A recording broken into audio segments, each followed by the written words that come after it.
Hey guys! Tonight we paddle to the brackish edge of the Mekong Delta, the kind of twilight place where mangroves look like they're breathing and the air tastes faintly of tin and salt. I'm putting you in the front of a tiny canoe because that's where the view is best and, frankly, because if we bump a submerged route you'll be the first to find out. It's a gentle adventure, yes, but let's be realistic.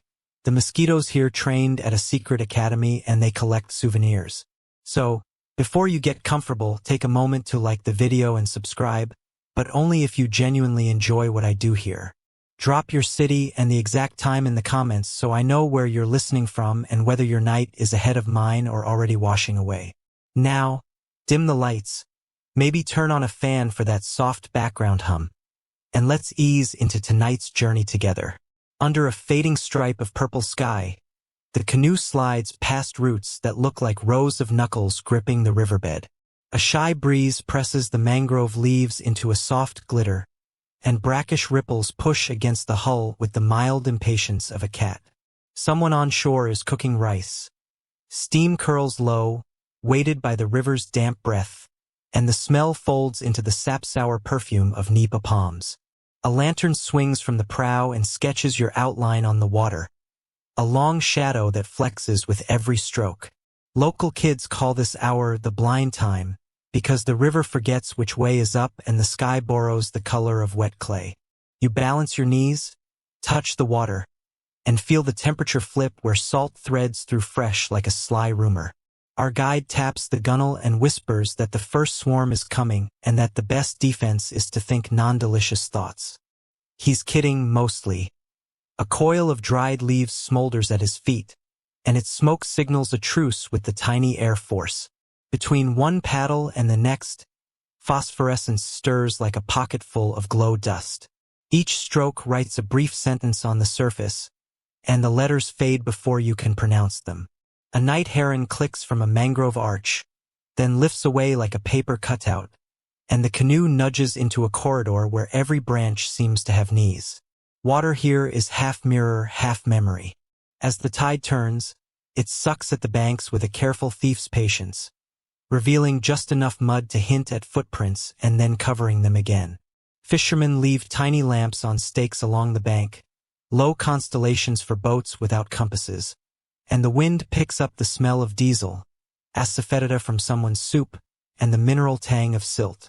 You can almost taste the upstream mountains inside the river's breath, as if granite had a recipe for tea and sent it 6 countries south.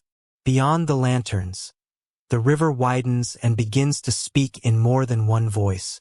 People in the lowlands call this place Kulong, the Nine Dragons, because the main river splits into many channels that once felt countable and now do not.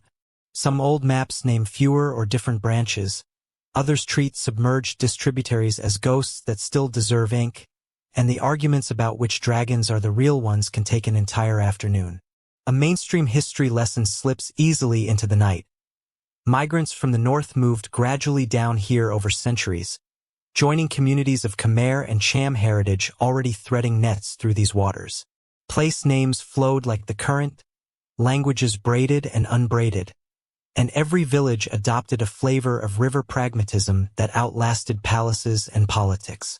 Historians are still debating this question of counting and naming, whether the dragons are a tidy 9, a poetic 9, or an unruly crowd that refuses the tidy boundary of a digit. Tonight the canoe noses into a smaller cut where the mangroves breathe more audibly. You notice the stubby chimneys poking from the mud like a forest of cigars. Those are pneumatophores, the roots that sip air when the tide smothers the soil. A crab the size of a coin lifts a claw in theatrical slow motion, then decides we are boring and backs into a hole.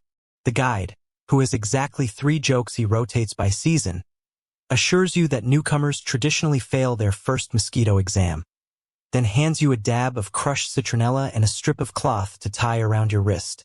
People here treat smoke as a polite fence. Not impenetrable, but enough to encourage insects to file paperwork before they bite. You listen to the grasshoppers, practice the art of blinking without swallowing a gnat, and learn the first local rule of survival.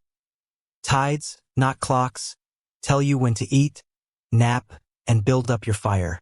Closer to the bank, A boatmaker has pulled a half-built hull onto a wedge of sand that passes for a shipyard at this hour. The ribs curve like a cradle. Melaleuca planks overlap in quiet shingled scales. A small jar of resin waits near a coal ember that keeps it pourable. On the bow, someone has painted two patient eyes. This practice shows up across the delta. Eyes to see sandbars, eyes to invite good luck, eyes to make a boat into a member of the family instead of a stubborn tool. Depending on whom you ask, the style harks back to sea spirits, to dragons, to simple pragmatism, or to a painter who got bored of bare wood. You run a finger over the dried brushstrokes and feel the ridge where a pupil caught extra lacquer, like a teardrop that decided to stay. Somewhere beyond the mangrove line, the sounds of a floating market rehearse in their sleep. Tomorrow's dawn will pull dozens, sometimes hundreds, of boats into a moving bouquet of hull colors and produce perfumes. But even now the night carries a warm-up. Poles rise from skiffs with single fruits tied at the top, an improvised billboard system older than radio. Pineapple means pineapple, sweet potato means sweet potato, and no one wastes a throat by yelling. Vendors hum instead, little tunes that carry over water better than words do.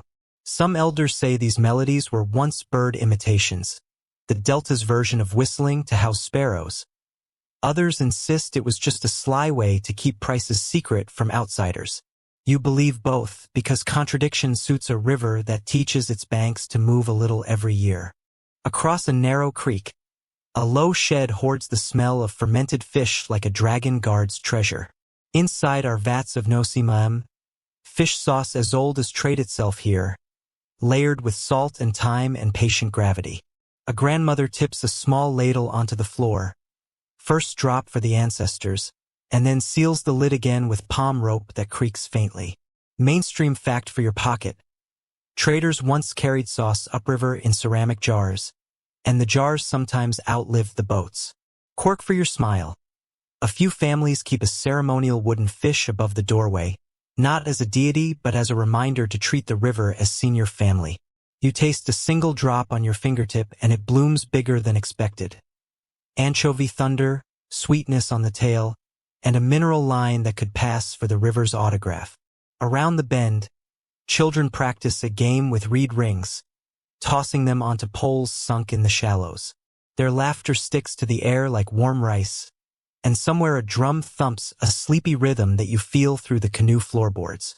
An elder hums a lullaby that droops at the end of each phrase, like a hammock settling. Another joins, and the river answers with a gentle slap of wave against hull.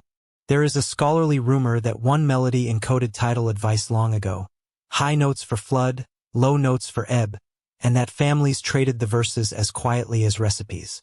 Historians are still debating this question, and the humans involved would rather dance than footnote. You rock with the rhythm anyway, learning the beat that tells the body when to become lighter than the hard parts of the world. Inside this dark, the brightest lights belong to insects.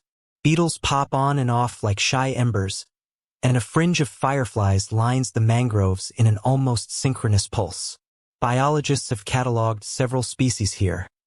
Some blink in pairs, some in crowded overlaps, and a few reset themselves when a breeze stirs the branches. The tide continues its slow choreography. Saline tongues slide inland, freshwater shoulders outward, and somewhere in the water column a fish is deciding whether it lives in a river, a sea, or a polite compromise. A larger science waits in the wings, the monsoon system that feeds glaciers that feed tributaries that need this delta into a place wide enough to host arguments and weddings at the same time. Even the mud carries a history book.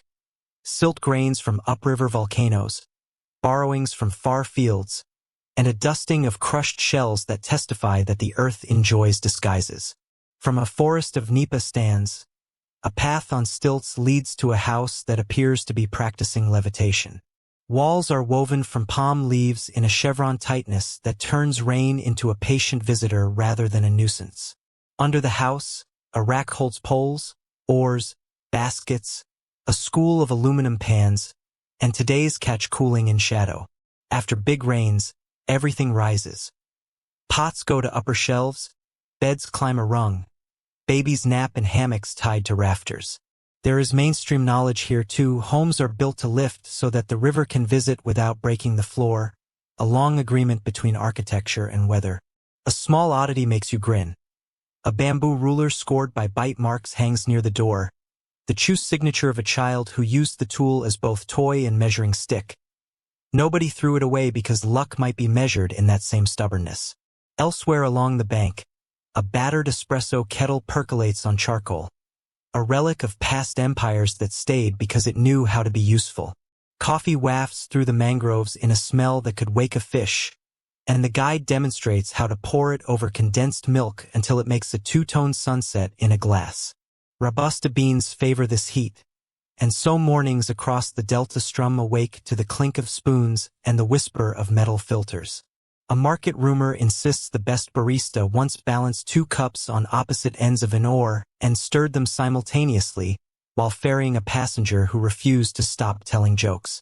You cradle your cup, let the sweetness lay a small cushion on your tongue, and regard the river with the gentle optimism that sugar bestows. Academic ink will tell you which plantations expanded when, which warehouses handled what exports, and how tastes shifted, but right now the only data you need is the small steam ghost rising from your drink. Perhaps you notice a softness to the banks, a way the mud leans under its own weight as if the day were heavier than usual. The guide mentions sand miners in a tone that suggests he's discussing relatives, not villains. Complicated, necessary, and occasionally impossible. Upstream, dams and reservoirs budget the river's sediment like strict accountants. Downstream, the delta negotiates with tides that keep receipts. Models disagree about what tomorrow brings, and the arguments range from sober to spicy. A perfect match for chili-laced dinners here. Scientists are confident about certain trends but leave room at the edges for surprises. And people who live on boats tend to plan with both caution and humor. You file the thought away for later chapters, preferring for now the patient work of listening to water think.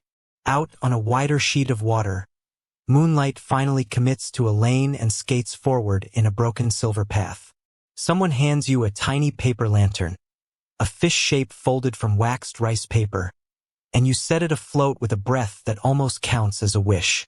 If the candle survives the first ripple, elders say your plans deserve to be fed. If it tips, the river suggests a gentle revision. This practice wears many names and belongs to many communities. Khmer moon prayers, Vietnamese river thanks, Cham wind greetings, and nobody here has the energy to claim exclusive rights. A weaver nearby ties pandan leaves into a small knot and tosses it like a punctuation mark into the dark, the scent opening like a door. You watch the lanterns drift, thinking how every migration in history probably looked like this from above. Moving specks of intention, wavering, then aligning with a current. Sometimes the night breaks into instructions. A frog sounds like a bottle being opened. A gecko counts to 4 and forgets 5. A bamboo culm knocks against a post as if making a point in a debate. You pull a blanket to your knees, realize that the canoe has adopted the tempo of your breathing, and decide that this is the first test you actually might pass. Tomorrow can bring markets, maps, and deeper history. For now, the river allows the beginner's luck. The mosquitoes respected your smoke fence and settled for the lantern instead. And the mangroves have relaxed into that sleepy animal posture that first greeted us. Before the last line of wake melts behind the stern, you store the night's facts where dreams can find them. 9 dragons that sometimes refuse to be counted, boats that see with painted eyes, a sauce that keeps the past in a vat, and a tide that reminds the body to be patient. Somewhere in the distance, a rooster rehearses dawn, and the canoe answers by becoming a bed just long enough for a story to end and a journey to begin again. Meanwhile, the current keeps writing headlines against the bow, and a boatman shows a quick way to read them with your palms. Hold your hands just above the water, he says, and feel which wrist gathers sweat first. The cooler side faces the oncoming flow. It works better than you expect. A trick born from humid nights when instruments fogged and stars hid. He teaches another lesson with a loose leaf. Drop it and watch whether the leaf turns before it travels. The pivot tells you about a submerged bend that hasn't announced itself yet. Once, he claims, this saved him from ramming the only post in a kilometer of channel. You try it, cheerfully overconfident, and the leaf circles like a dog choosing a bed. Somewhere an eddy repeats the same joke, tugging the canoe sideways and then letting go as if embarrassed. Practical knowledge stacks up here the way shells do, layer by casual layer until you cannot say where you learned what you now know. And because this is still your first night, humility remains the life jacket you actually wear. Nocturnes along the delta include machinery. A distant generator hiccups, a rice mill rattles like a pocket full of screws, and a water pump throws its own brief comet of droplets into the lantern light. Floating past, you notice mats of green rosettes, the dreaded water hyacinth, which looks so pretty that someone, somewhere in the colonial centuries, thought they would make a fine ornamental import. In many places they clog canals and trap boats. People here turn them into baskets, ropes, and jokes. A mainstream note is unavoidable. The plant is not native, and management plans read like serial novels. A quirky local practice turns nuisance into craft. Stems dried in mild smoke become supple enough to weave into cradles and market bags. As for who brought the plant first and when, historians are still debating this question. A small botany mystery that rides the bigger ones about trade and aesthetics. You give the hyacinth a polite nudge with your paddle and it drifts aside, unbothered, a green pillow consulting its own slow ambitions. Gradually, the night teaches vocabulary. Words slip from neighbors' doorways and paddle across to you. Ma'am for the sauce you tasted. Do a nuoc for the palm that keeps the banks from unraveling. Thuyen for boat. Den for lamp. Khmer syllables lace through place names. Cham terms label wind habits. And the easiest truth to learn is that languages here behave exactly like tributaries. Separate in bragging, blended in practice. Older people quote proverbs that make maps. Follow the reeds to find quiet water. Follow the turmeric sellers to find morning. A curious superstition gets whispered with a grin. Some boats take names of vegetables to confuse river spirits who prefer more glamorous prey. You meet one called pumpkin, another called water spinach, both clearly content with their camouflage. Academic papers will diagram these borrowings and label the centuries when they likely happened, but the sound in your ear reduces the topic to friendliness. The river loves plural, and so do the people who stay. Before sleep tugs you, stars get their chance to lecture. Orion leans on the eastern shoulder of the sky, and Scorpius is a rumor near the horizon. The North Star rides low, a fixed idea rather than a showy beacon. Boatmen navigate by angles made with the mast, the thumb, or the end of a paddle handle. The math is homespun and, to be honest, effective. Clouds intervene, so someone taps the gunwale twice and listens. Sound returns from the mangroves sooner on one side, proof of a nearer bank. You learn to keep silence on a short leash. Talk when talk matters. Hush when the river explains the answer in tiny waves. Another stray fact for your list. Some families once kept jars of glow-in-the-dark river algae to mark the path home from night fishing, which sounds impossible until you remember the trail we drew in the water earlier. Skeptics raise eyebrows at that tale, and historians are still debating this question of whether the jars were real practice or the river's favorite brag. Either way, you like the idea that home can announce itself in a soft, living light. Finally, hunger strolls in as if invited, and the river, being generous, offers a midnight snack. A vendor steers a tiny stove on a skiff close enough to trade without tying up, and lifts a lid-off glutinous rice that smells like patience. She spoons it into a leaf boat, tucks in a slice of coconut, a pinch of sesame salt, and adds a laugh because she suspects it helps digestion. You exchange coins for warmth and learn another chapter of agricultural ingenuity. For generations, farmers here cultivated deep-water rice, sometimes called floating rice, that could grow astonishingly tall to keep its head above seasonal floods. Yields were modest but reliable, and the stalks swayed like slow dancers when tides came home from the sea. Modern varieties transformed that choreography in many places, pushing for density and speed. Some regions shifted, others kept the elder strains as living memory. Historians are still debating this question of origins and diffusion, whether the technique migrated downriver with people or upriver with ideas, but everyone agrees that the rice knew how to mind its own buoyancy.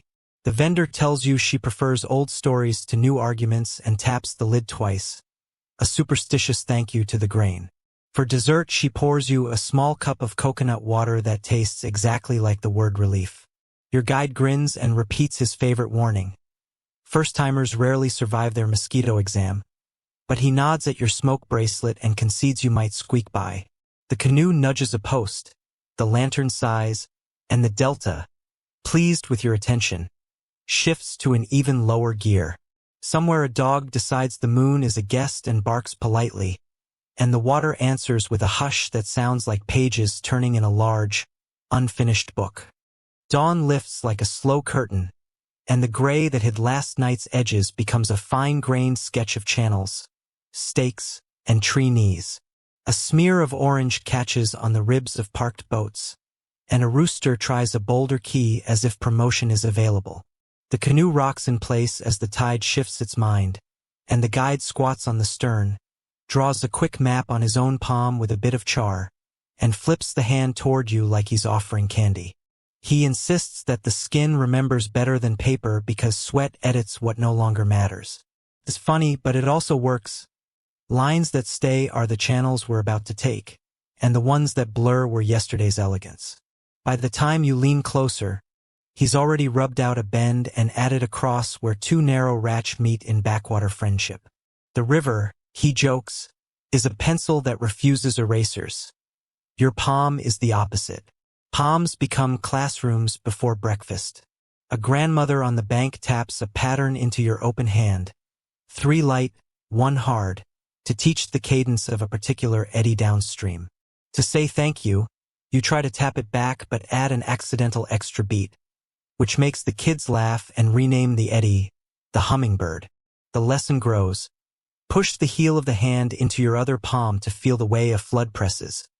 Then slide your fingertips across your wrist bones to match the slickness of an outgoing tide. A fisherman dips 2 knuckles into the current to divine whether a side creek is welcoming or sulking. He trusts the swell under the skin more than the look of the surface. Maps, you realize, are not always pictures. Sometimes they are muscle memory set to the tempo of wetness. Between islands of hyacinth, the canoe noses into a tributary where the banks tilt inwards like listeners.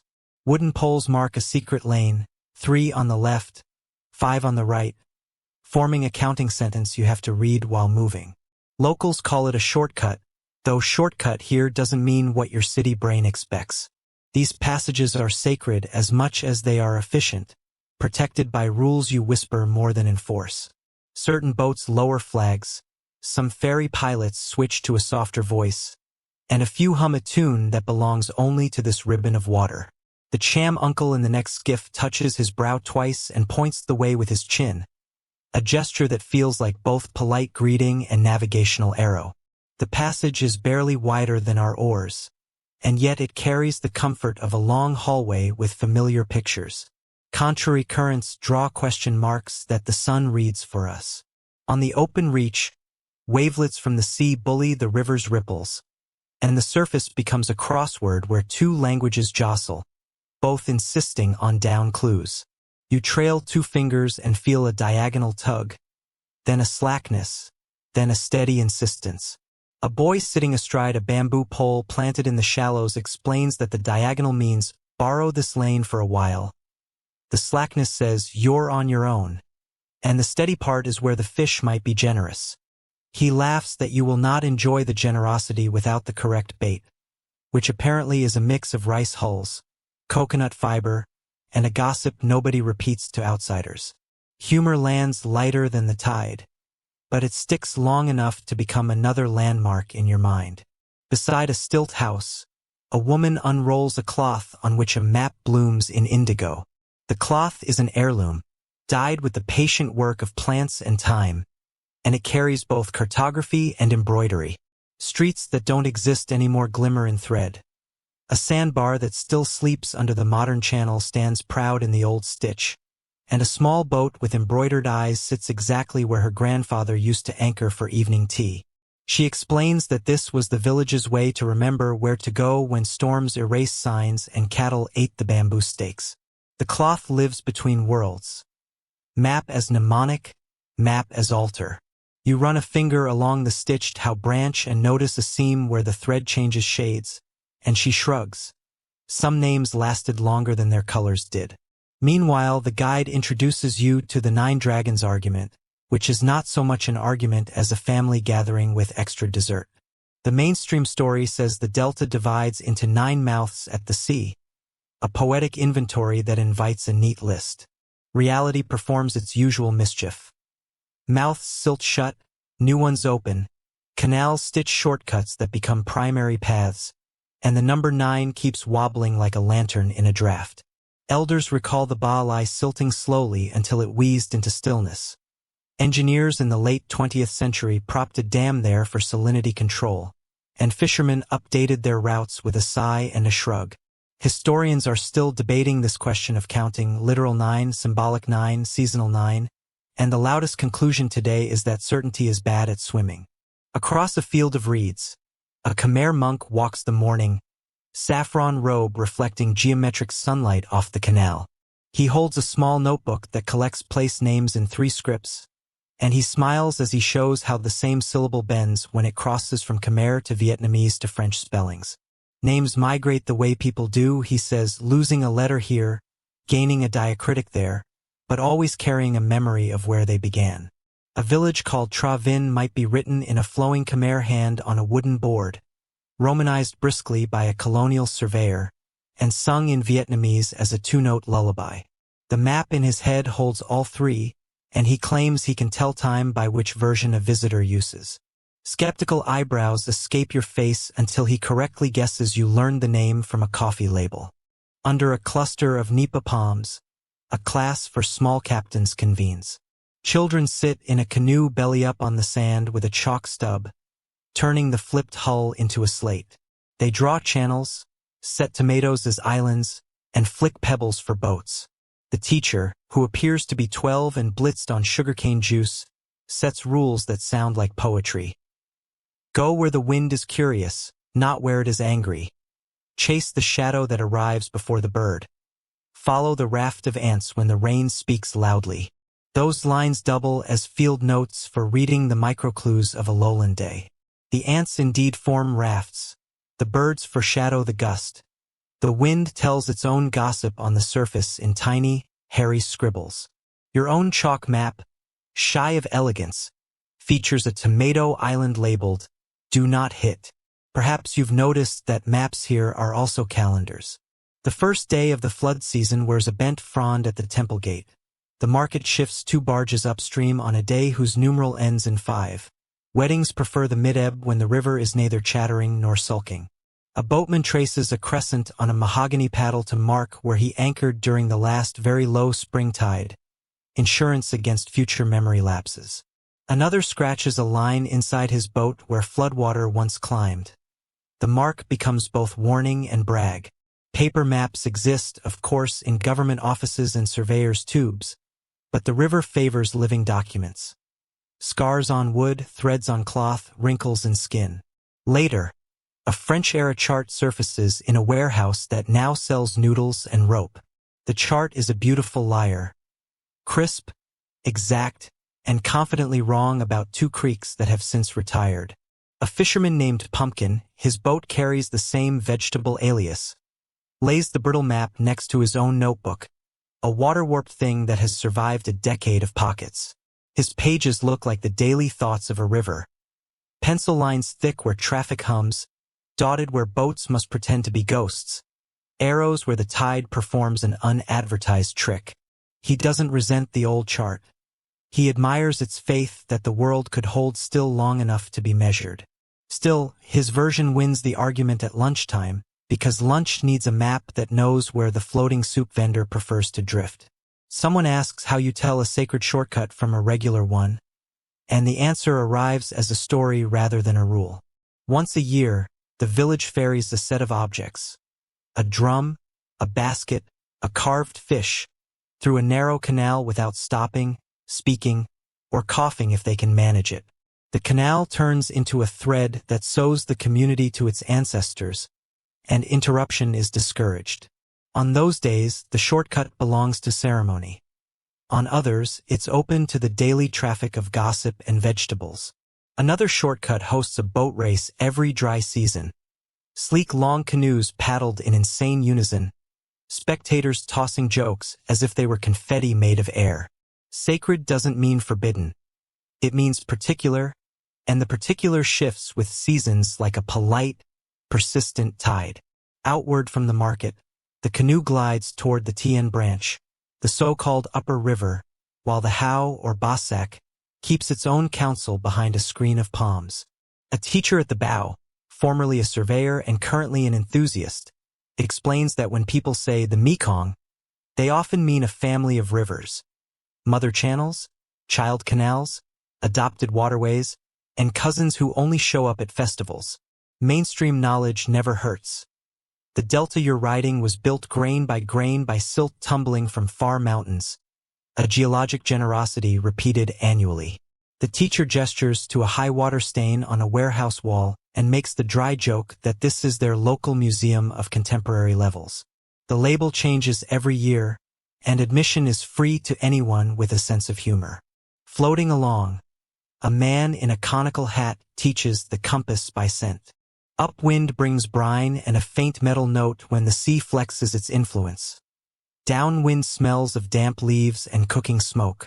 When asafoetida rides the air, it means a particular family is preparing a sauce and the alley that leads to their dock will be busy.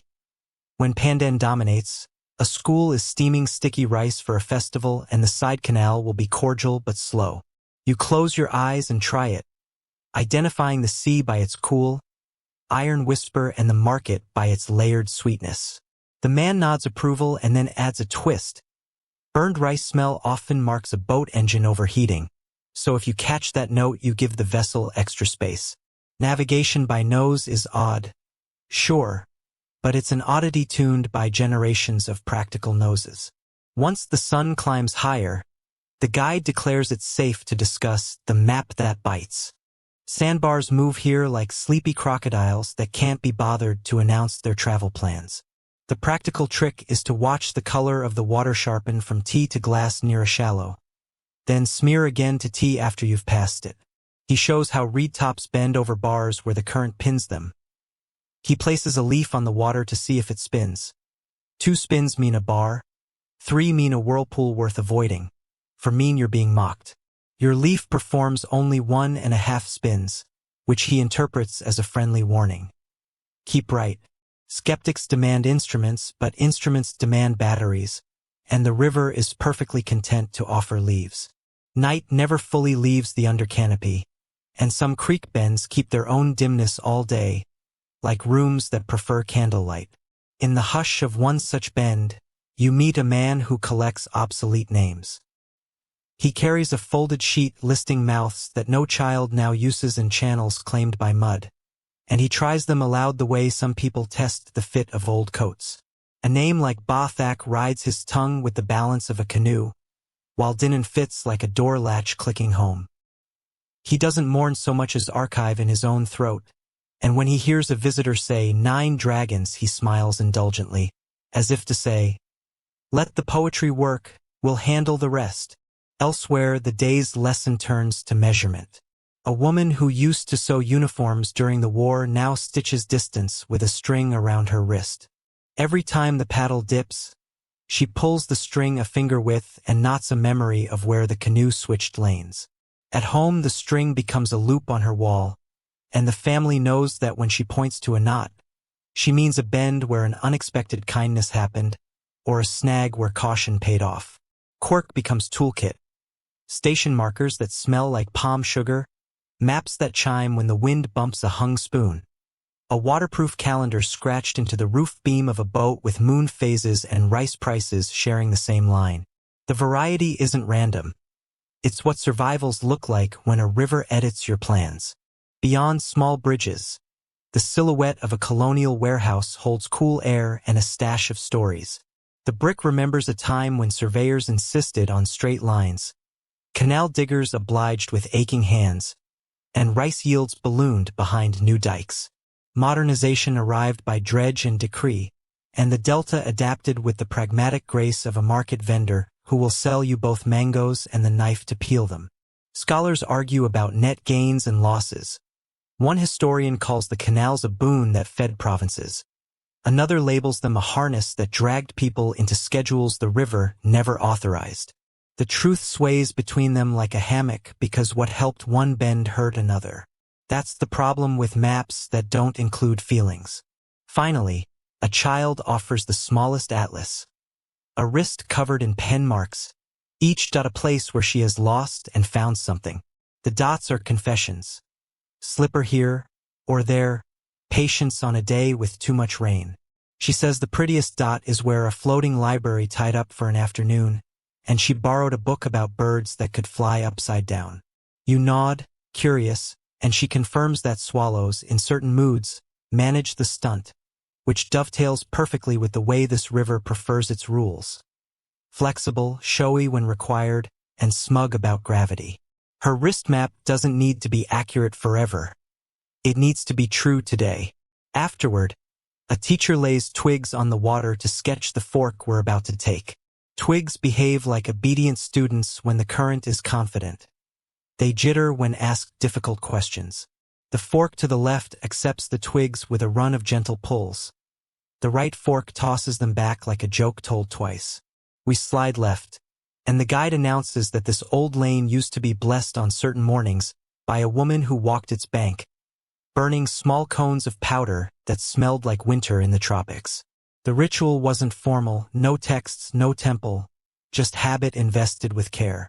People still paddle softer past that bank, the way you naturally lower your voice when entering a library, even if the only books around are the leaf shadows on the surface. Memory makes more sense when someone cooks. A vendor anchors a stove and ladles pho into bowls as boats drift in like patient planets. If a bowl tips, no one curses. They just project plan the next round. According to a man with a beard that could plausibly shelter a kingfisher, the first floating market maps were stacks of bowls. Big for the main channel, medium for secondary, small for the secret lanes only family used. The trick lay in how steam drifted. Watching the wind tease the vapor told you where to go. You attempt to read the steam and get it wrong with flair. The man claps anyway, generosity being another navigational aid. Serious scholarship would label this performative cartography. And you wouldn't argue, but here it's breakfast with annotations. Tomorrow's tide tables get penciled on a door frame, squeezed between measurements of children's heights and a calendar of moon days. The practical note is this. When the river pushes hardest at noon, the shortcut you loved at morning becomes a stubborn S, and you will miss your appointment with the jackfruit seller if you don't start earlier. Appointments exist, but they flex. The river resents clocks with straight faces. You learn to speak this time out loud. We meet when the sun hovers at the third house roof, or we meet when the water uncovers the bottom step. A language that obeys planets and rain more than a wristwatch. It's inconvenient if you demand certainty. It's relaxing if you prefer partnership. Morning starts as a tug on the ankles, a quiet insistence that water keeps its own appointments. The canoe lists a little as the tide inhales, and plank shadows stretch longer than your patience with clocks. A rooster up on a stilt porch tries to argue for breakfast o'clock, but the river replies in a liquid dialect. It is now when the brackish line climbs 2 knuckles on the piling. A grandmother on the steps nods at the mark and waves you onward, satisfied that both the sky and the water agree. The guide explains that in these lowlands, time used to be whatever the river decided, and everyone else built schedules like bamboo fences. Flexible, persuasive, and never meant to outmuscle a flood. Already your body adjusts. The pulse at your wrist begins to behave like a metronome set by wind. Beneath the first footbridge, the current quickens, not rudely but with that purposeful stride a teacher gets when late for class. Villagers gather on the plank to watch the tides test. Bits of hyacinth race leaf boats made by schoolchildren, and wagers are paid in fresh lychees. A boy with a chalky grin insists he can tell when the river will flip from flood to ebb by watching the moon's eyelid. his term for the faint ring around the crescent on humid mornings. Science might call it a halo made by ice crystals up high. He calls it punctuality. Mainstream knowledge makes an appearance without clearing its throat. Spring tides swell after new and full moons, neap tides sulk after quarters, and the difference writes itself on every stair and route. Academic debates drift in like canoe shadows. Historians are still debating this question of when lunar timing gave way to wristwatches in everyday decisions. Ahead along a weedy margin, a chalkboard on a tree delivers the day's version of time. Instead of numbers, the columns list when the mud shows, when the clams wake, when the jackfruit lady leaves, and when the canal sighs. The teacher who keeps it also sells noodles. He swears his board reduces arguments because nobody wants to quarrel with clams. You read the lines and feel your own schedule loosen like a tight knot tasting rain.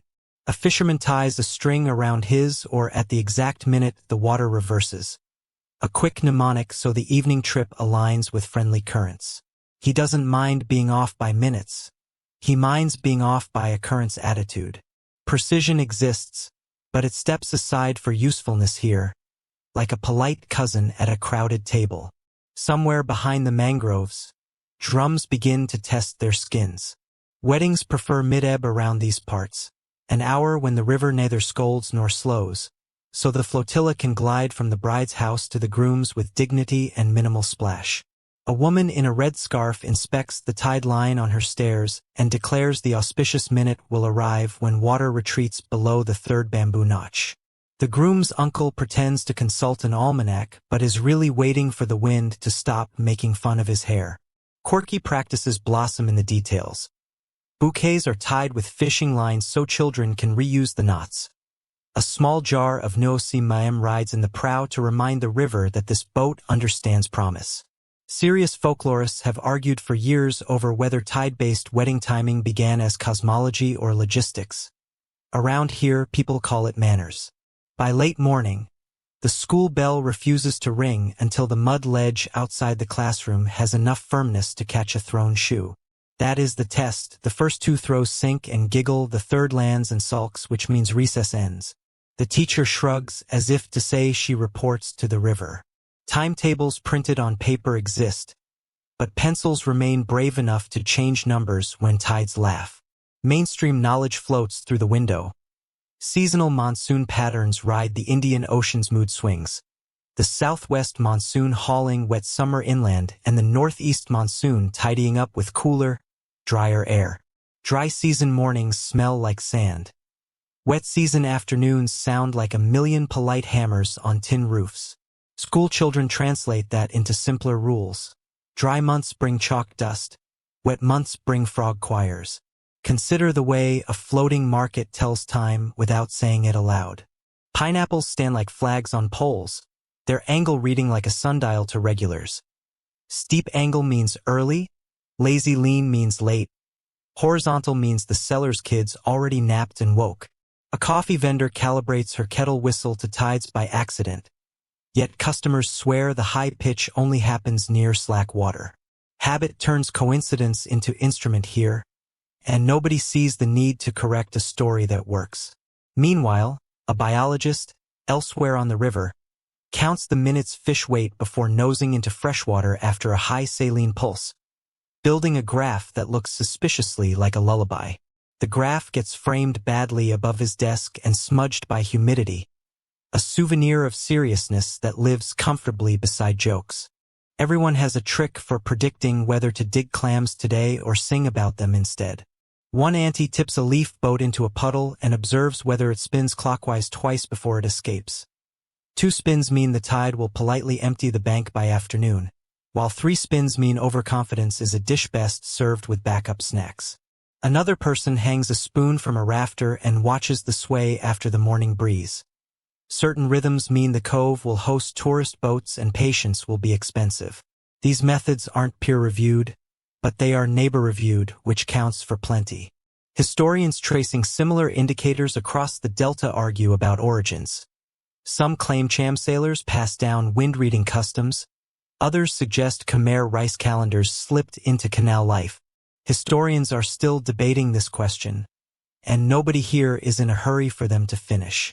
Elsewhere up a side creek, a carpenter oils a water clock that isn't a clock at all, just a perforated gourd floating inside a pail.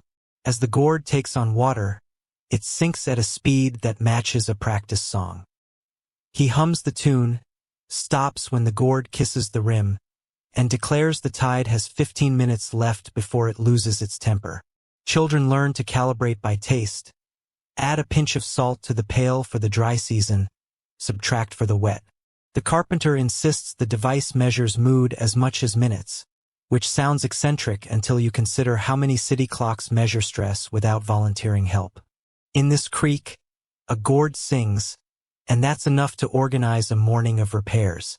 Between a pair of rice fields, a narrow sluice gate clicks open on rusted hinges, and water shuffles into a channel like a late guest trying not to draw attention. The farmer managing the gate checks the sky twice and the river thrice. He is not courting perfection but courting cooperation. Historical context enters with muddy boots. The spread of canal networks during colonial and post-colonial eras turned seasons into arithmetic, with dikes and sluices choreographing floods that once chose their own partners. Yields rose in many places. Headaches rose with them. Scholars publish careful papers with charts that look like sleeping snakes, arguing about whether canalization democratized prosperity or sorted it into narrower baskets.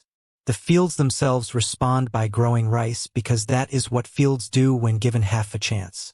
Sensible craft governs a fishing family's morning. Nets do not love strong flood. They prefer the moment when the river pauses for breath, a small truce that saves fingers and curses. The father counts his strokes to a post upriver, the mother trims float lines to compensate for buoyant hyacinth, and the teenager, sentenced to engine duty, listens for that particular idle that hints the prop won't chew the net. Quirk hitches a ride. A string of tiny seashells rings on the crossbeam, the closest thing this boat has to a doorbell, reminding the river that guests are welcome if they behave. Humor does the heavy lifting when the first set returns mostly water. Markets wait. Hearts wait better when laughter arrives first. Toward midday, heat crowns like a petite tyrant. The tide slackens, then swings, a pendulum made of salt and patience. Under a corrugated roof, a circle of elders play a slow game of ko tuong, while one eye follows the river's shoulders. Moves take place between observations.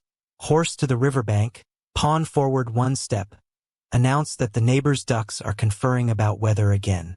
Their talk tracks seasonal paragraphs. Flood rise, flood fall, the rumor of a new highway to a port, the rumor of a fish run scheduled by creatures that never read schedules. A radio mutters the official time. The river confirms it by sliding 2 finger widths down the post, which, frankly, has more authority in this room. Along the shadowed plankway, laundry tells a forecast. Cloth that dries in an hour predicts an evening with cheerful paddling. Cloth that hangs heavy and petulant means a damp return and an extra ladle of soup later. A woman with a needle mends a tear and recites the proverb that clothes and boats prefer half sun, half shade, which is either feng shui or comfort disguised as wisdom. Mainstream meteorology might be offended by the laundry index, but even meteorologists keep an eye on the neighbor's fluttering shirts when they want to know if the air plans to behave. On the tide line 2 steps below, crabs write shorthand while retreating into holes. The script says, "See you when the moon fattens." Whenever conversation pauses, silence notices and expands like rice in a pot. A monk in a small riverside shrine adds a stick of incense and observes that time behaves like wet clay. Shapeable, loyal to pressure, quick to crack if pushed wrong. He blesses a couple on their way to sign papers for a boat loan and tells them to choose the hour when the tide is in a giving mood. Not because luck depends on it, but because arriving without argument promises good beginnings. The couple nods, grateful for permission to pay attention to ordinary physics and call it ritual. You tuck the idea into your pocket. Respect is a clock that everyone can hear. Noon treats the delta like a bronze gong. Heat deepens the color of everything. Egrets walk as if their legs are tired of being beautiful. A shared nap leans out of doorways and beckons. This is the hour when the river sometimes sulks, Too stiff for swift paddling, too soft for effective net setting. Families pivot to tasks that ignore the tide's opinion. Mending, slicing mangoes, recounting the wet season when the river rose 2 steps higher than any sensible wall. The guide points to a notch near the roofline and tells you that the water once climbed there the year he learned to swim, which is either an origin story or a confession of procrastination. Mainstream hydrology says extreme floods cluster around certain monsoon anomalies, El Niño or La Nina tilting the scales. Local memory says floods arrive when the river gets nostalgic for the sea. After the heat backs off, afternoon shakes out its skirt and sprinkles shade like a generous aunt. Children meet at the ferry crossing to trade news gleaned from listening to grown-ups. A whispered update claims the canal 2 villages over has been sulking, water arriving late to its own party because a new upstream gate insists on timeliness. This rumor elicits a debate on the ferry about whether engineering or etiquette should set the clock. One fisherman argues that water doesn't read policy. Another retorts that canals don't appreciate spontaneity. Historians listening in would recognize the eternal quarrel here: centralized schedules versus local rhythms. Historians are still debating this question in papers with footnotes. The ferry solves it by arriving, which ends the argument for today. Under a roof of palm fronds, a woman runs a tiny repair shop for clocks that can survive canals. She replaces a second hand with the smallest fishhook you've ever seen. A bit of visual humor that makes customers remember to smile at time. Her best seller is a waterproof watch with a face that displays moon phases and tide predictions. It isn't always accurate, but it keeps people brave. Tucked beside the watches are sachets of dried pandan, a scented nudge to patience. When the tide says wait, she murmurs. The clever either wait or pretend the waiting is part of the plan. You buy nothing and gain a proverb. Across a wide-open reach, the sky performs its rattling opera. Thunder that promises without threatening. Clouds stacking like the market's bread. Paddles begin to agree with shoulders. Boats turn toward shores that favor early evenings. The tide tugs seaward now, loosening a braid of hyacinth into obedient strings. A long barge puffs past, loaded with sand like a moving sand dune, the engine muttering in an accent learned upstream. Conversations defer to wake management. Plates get slid to safer places. A sleeping dog levitates and resettles as if gravity deserves a memo. The barge's captain raises 2 fingers in greeting, a small acknowledgement that time and tide have rented the same hour from different landlords. Meanwhile, food organizes itself into an edible calendar. Bananas green as conversation promise sweetness tomorrow. Fish wrapped in banana leaves volunteer to be dinner when the lanterns turn the river into a mirror. Tiny mung bean cakes with sesame freckles announce they are mid-afternoon solved. A vendor grins and says she times her steamer by dragonflies. When they hover motionless over the canal, the water is slack and the cakes cook evenly. When they flicker side to side, she pivots to frying. Bug behavior as kitchen clock is not in any culinary textbook, but you can't argue with recipes that taste like cleverness shared. The vendor sneaks an extra cake into your hand with the whisper that travelers should carry sugar against difficult currents. Perhaps the most tender appointment of the day happens when elders step down to the water to wash their feet at the exact angle of sun they learned from their parents. The light at that moment slides between leaves, making a lattice that feels like permission.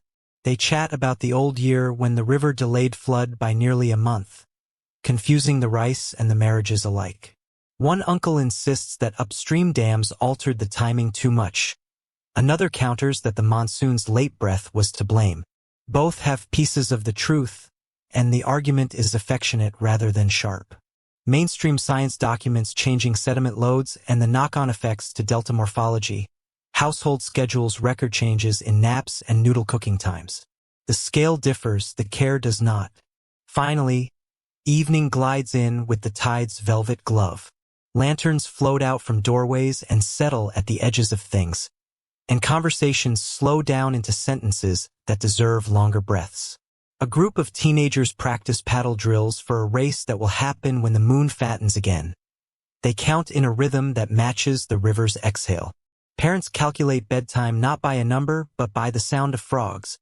The chorus reaches the full blanket volume that means younger siblings will sleep through wild boat dreams. The guide taps the gunwale and says tomorrow's teaching will be about boats built like cradles. A promise that fits the mood. Before closing your eyes, you take one last mental note. Time here wears water and water wears time, and the two trade custody of banks with the patience of old friends passing a child between them. By mid-morning the yard smells like sap and river, a combination that moves straight into your lungs and sets up a hammock. Planks lean against a palm trunk rack, their edges chalked with shy white lines, and the hull in front of you rests in a sling made of old fishnets, exactly the way a baby might nap between two chairs. The boat builder wipes his adze on a rag and gestures for you to crouch with him. Listen, he says, and drags his blade along the wood so lightly it's almost gossip. The tone rings a little higher than yesterday.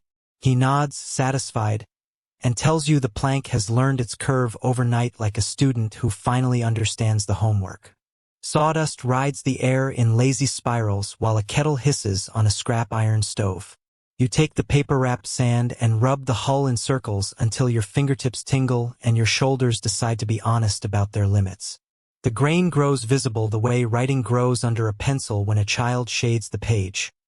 Patterns appear, cathedrals, ladders, ripples, and the boat builder grunts approval that you found the soft talk of the wood. He calls it that because every board has a part that doesn't like shouting. If you sand too hard there, the board sulks and the hull will always remember. The goal is not perfection. It's a peace treaty between stubborn materials and their future arguments with water. Across the yard, a trough built from a split bamboo culm steams like a hot spring. Today is bending day for the rub rail, the long strip that will ride the boat's shoulder and keep it from bruising easily.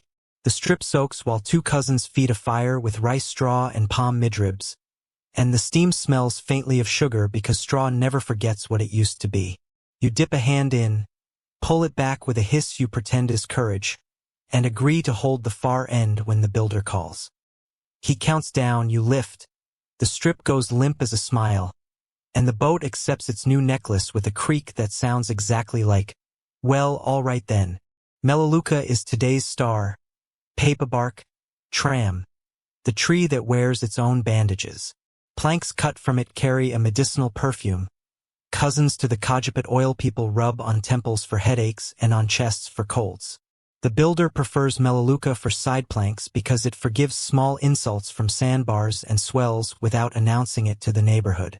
He taps the edge to show where the pores drink resin like tea, and he laughs when you inhale too theatrically and declare it the world's healthiest boat. Practical wisdom follows fast.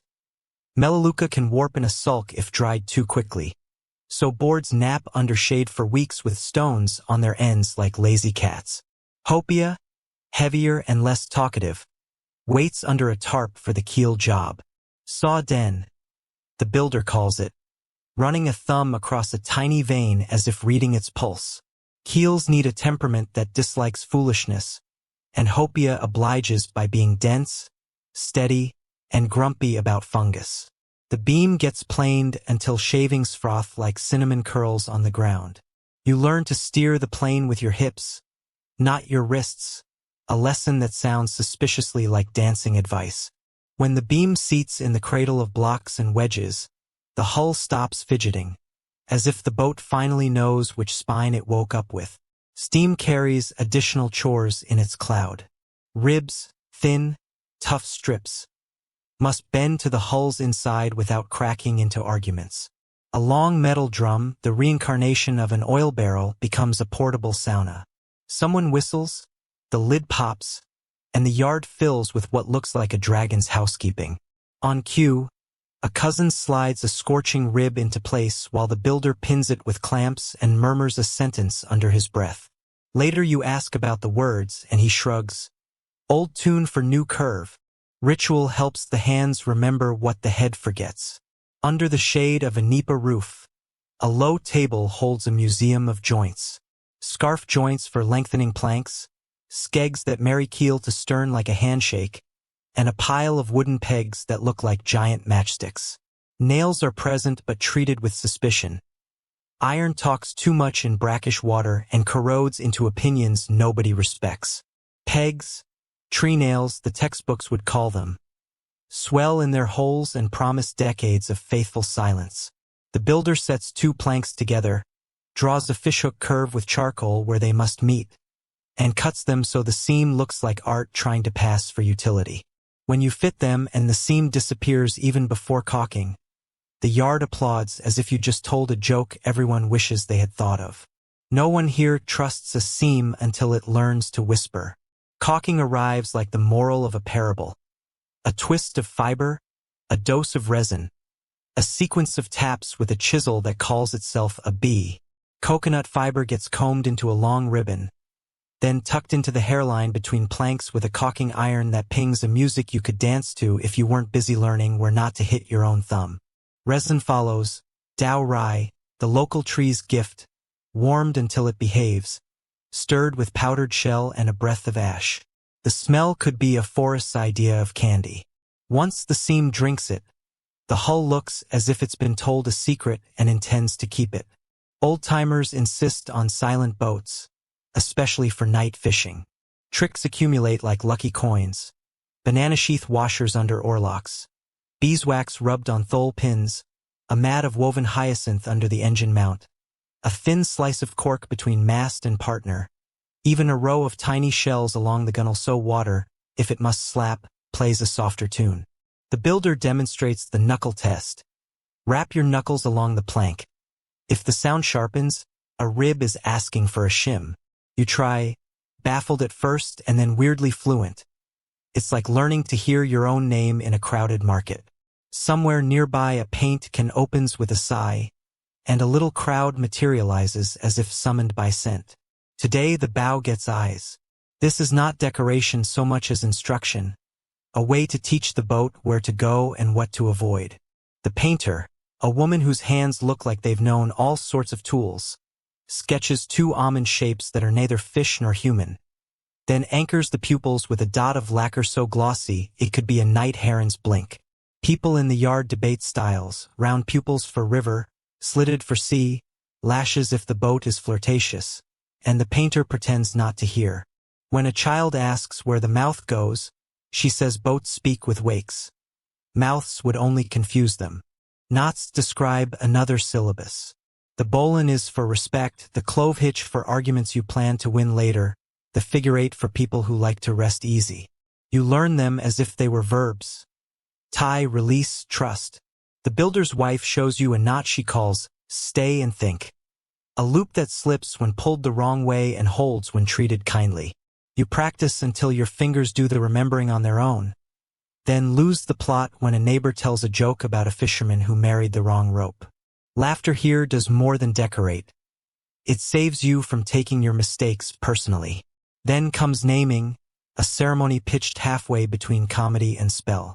Boats take names that advertise humility, pumpkin, water spinach, mud turtle, because spirits, like bureaucrats, prefer glamorous names when compiling their lists. The builder's new hull earns little hammock, a nod to the way it rested in its net cradle. The family breaks a coconut over the bow, the milk cascading like a short waterfall, and the child appointed as luck's courier tosses a pinch of rice into the bilge. A modern cousin records the moment on a phone, then pockets the device to carry a bamboo brush for painting the letters. Mixed time travels well on water. History slips in with the older boats pulled up on the bank.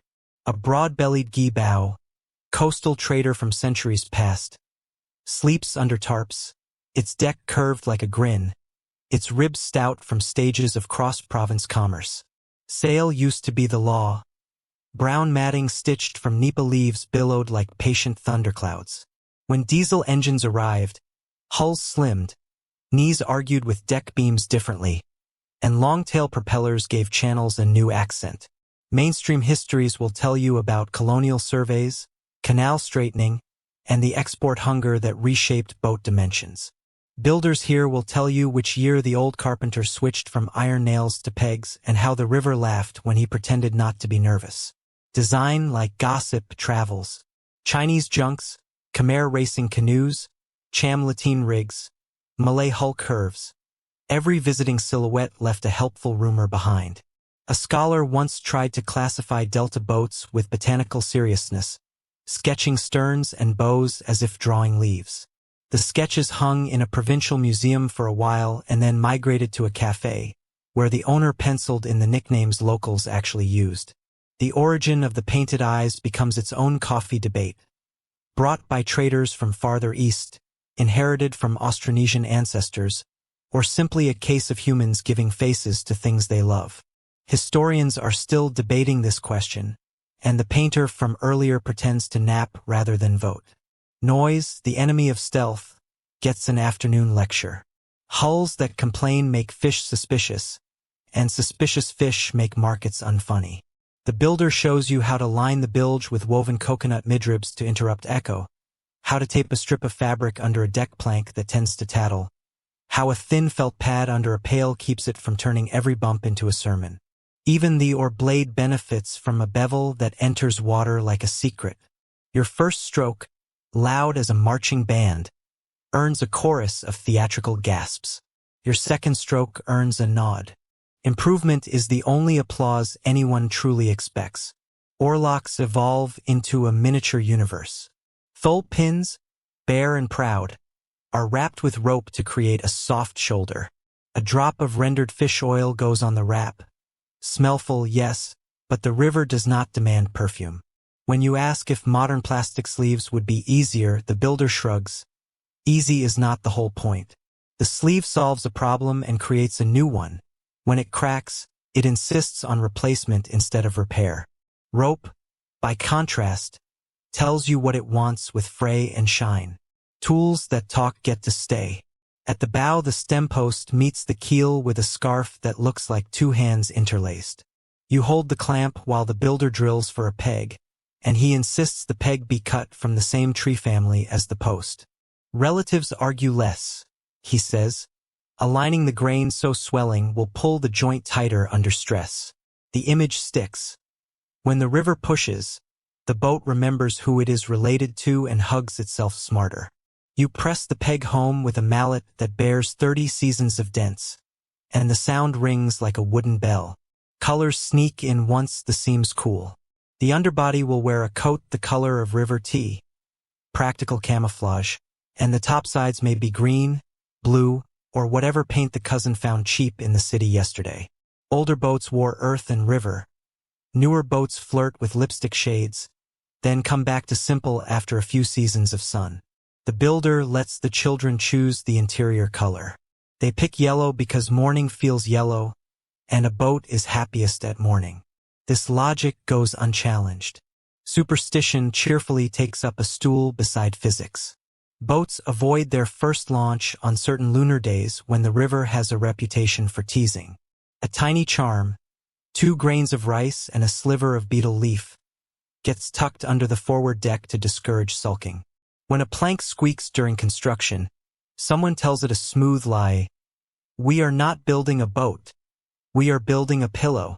The plank apparently enjoys being flattered because the squeak stops after a little wax and patience.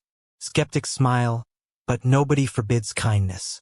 It costs less than copper nails and often works faster. Testing the hull happens with a ritual called the light foot. You step in near the center line where the ribs run strongest, knees bent, soles soft. The boat builder stands in the stern and watches how the bow nods. A good nod is a yes, small and clean. A bad nod is a maybe, sloppy and long. When your weight shifts wrong, the boat scolds with a slap that sends a little spray across your shins. Correcting the stance feels like learning to say thank you in a language that prefers tone to volume. Launch day arrives inside the afternoon like a surprise that took a long time preparing. The family hauls the cradle nets to the water's lip, and neighbors appear carrying jokes and rope. The hull slides over banana trunks laid as rollers, soft green cylinders oozing a little sap that smells like a childhood you didn't have but somehow remember. A coconut breaks, a cheer rises, and the river receives the boat with a burp of trapped air. For a second, the hull floats in that dazzled way a newborn blinks, and then it remembers its inheritance and sits properly. You jump in, heart pretending it's old enough for this, and the boat forgives you. Evening finds you learning to read the hull's grammar.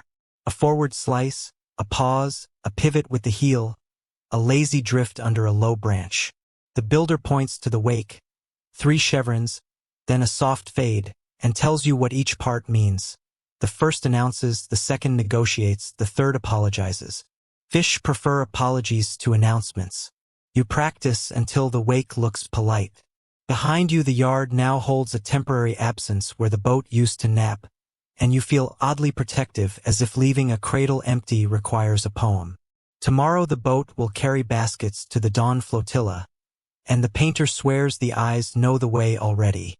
She taps the left eye with her brush handle and says left for market, right for open reach, blink for danger. Everyone laughs, but you notice how the builder glances at the bow before answering a question about the route. In places where maps live in hands, glances at painted eyes are not jokes. They're habit dressed as style. Between strokes the builder gifts you a lore packet.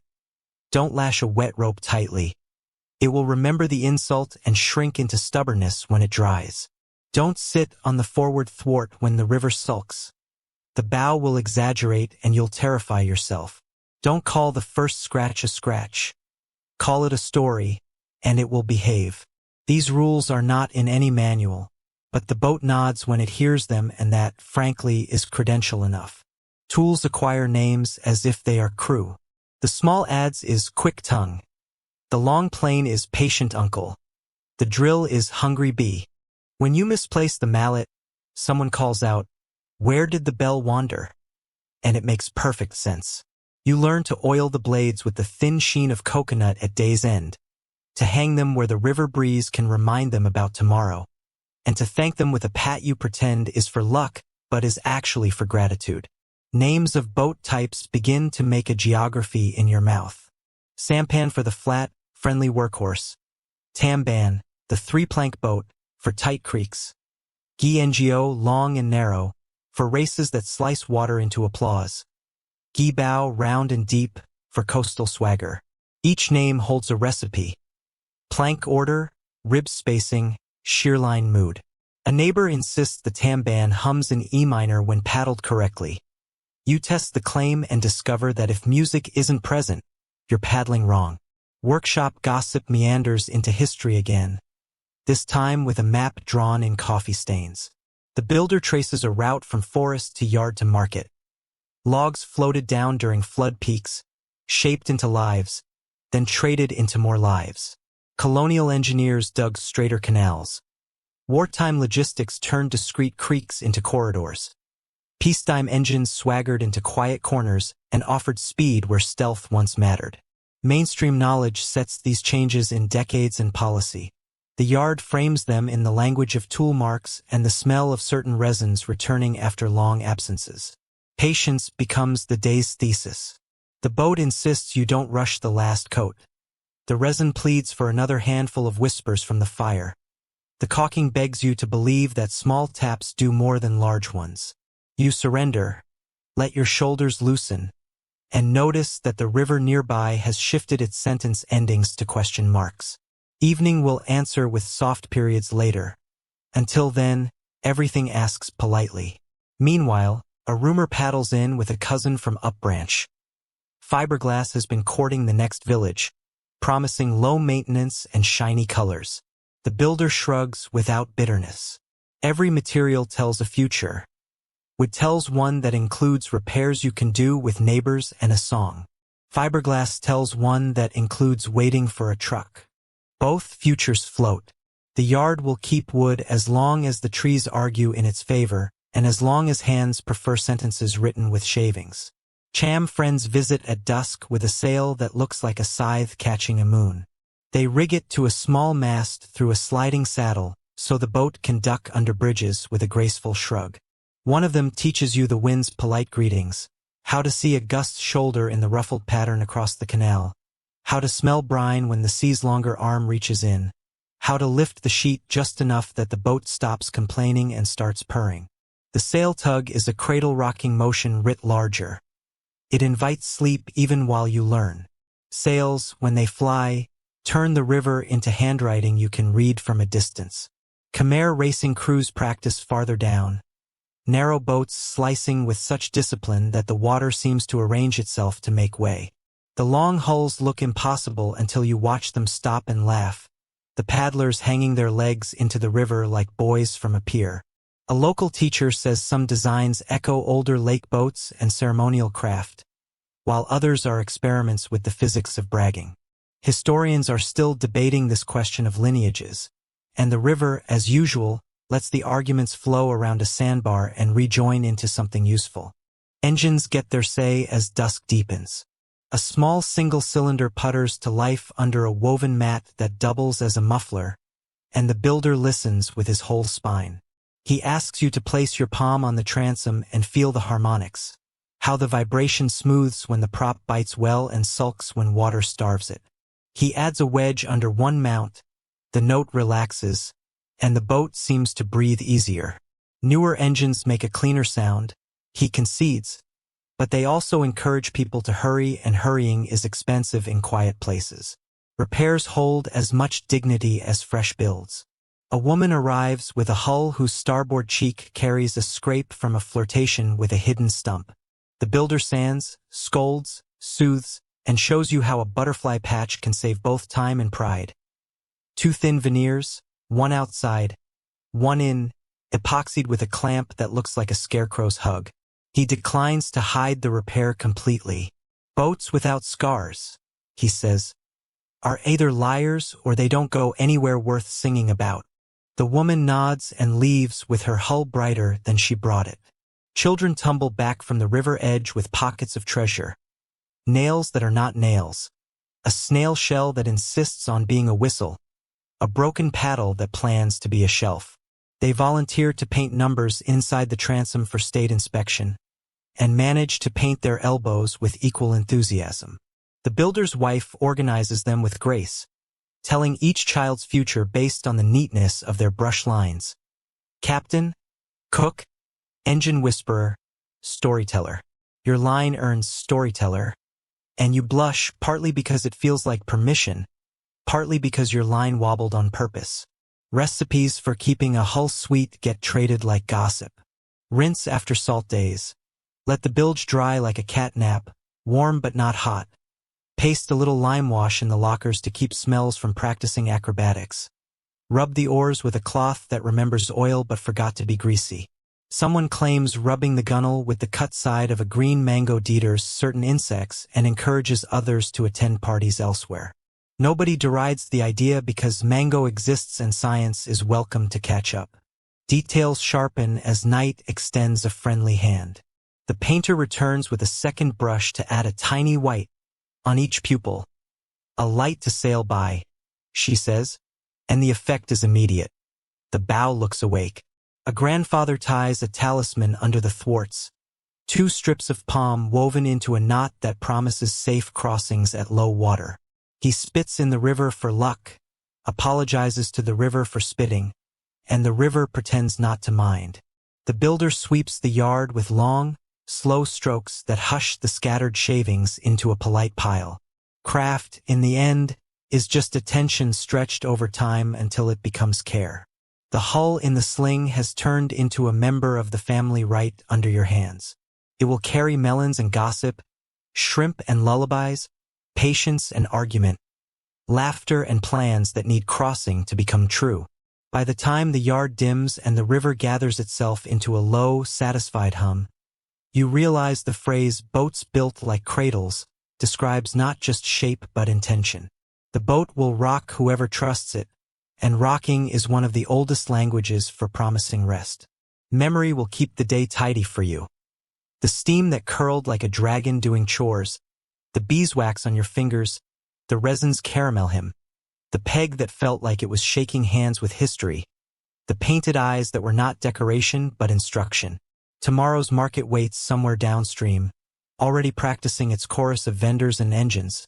But tonight the boat asks for nothing except a good lean against a post and the knowledge that someone will check her lines when the tide decides to test the knot you tied with more hope than certainty. Finally, The yard turns quiet enough to hear the insects writing their own small novels in the grass.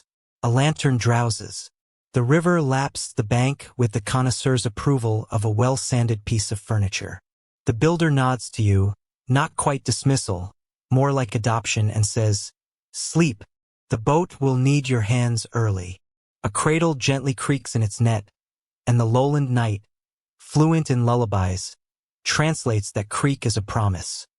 Float, carry, come back. Dawn tilts the sky toward peach and pewter, and the canal turns from a long mirror into a bright ribbon that tugs at hulls as if shaking them awake. Vendors unwrap their boats the way shopkeepers lift shutters. Ropes off cleats, tarps folded to the size of a prayer, stoves coaxed from sullen to sociable. Pineapple crowns gleam like small explosions in baskets, papayas lie in hammocks of netting, and watermelons knock back when tapped, sly little drums that confirm they're ready to be believed. The market does not begin with a bell. It begins with 1,000 little decisions that all agree to be morning at the same time. You brace one hand on the gunwale as wakes from early arrivals ripple through, and the canoe tenses like a cat, then relaxes into the rhythm everyone else already trusts. Poles rise from skiffs like sharpened exclamation points, each carrying a single fruit at the top, an advertisement that doesn't shout but somehow reads all the way to the horizon. A pineapple tied high means the owner sells pineapples, obviously, yet the height also whispers price and quantity. Higher for wholesale, lower for retail, tilted if the fruit is second grade but sweet to stubbornness. Sweet potato sellers skewer a tuber at their pole's tip as a kind of edible weather vane. Any tilt toward the wind announces a discount before the vendor has to say words. A chorus of calls drifts across the water, some like birds, some like pockets of laughter, and older merchants grin when you ask which calls mean what. Some say the melodies began as code to keep traders' secrets. Others claim they began as comedy to make boats feel less like work. Historians are still debating this question. Between boats, haggling plays out in nods, eyebrow acrobatics, and the choreography of hands measuring invisible distances. Numbers matter, yes, but the river treats numbers as shy guests who need introductions.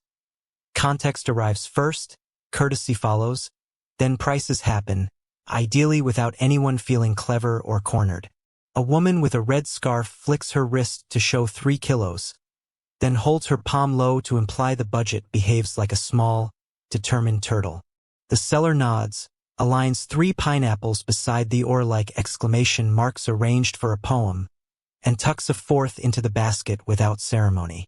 That gift gets repaid later with an introduction to a cousin who ferries firewood, and somewhere in this exchange the tide changes, as if agreeing with the deal.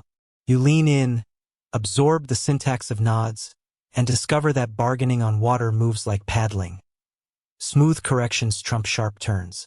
Coffee arrives on cue, because morale is a navigational instrument. A skiff the size of a generous bathtub glides closer, its tiny brazier sending up a smoke ribbon that smells like ambition and condensed milk.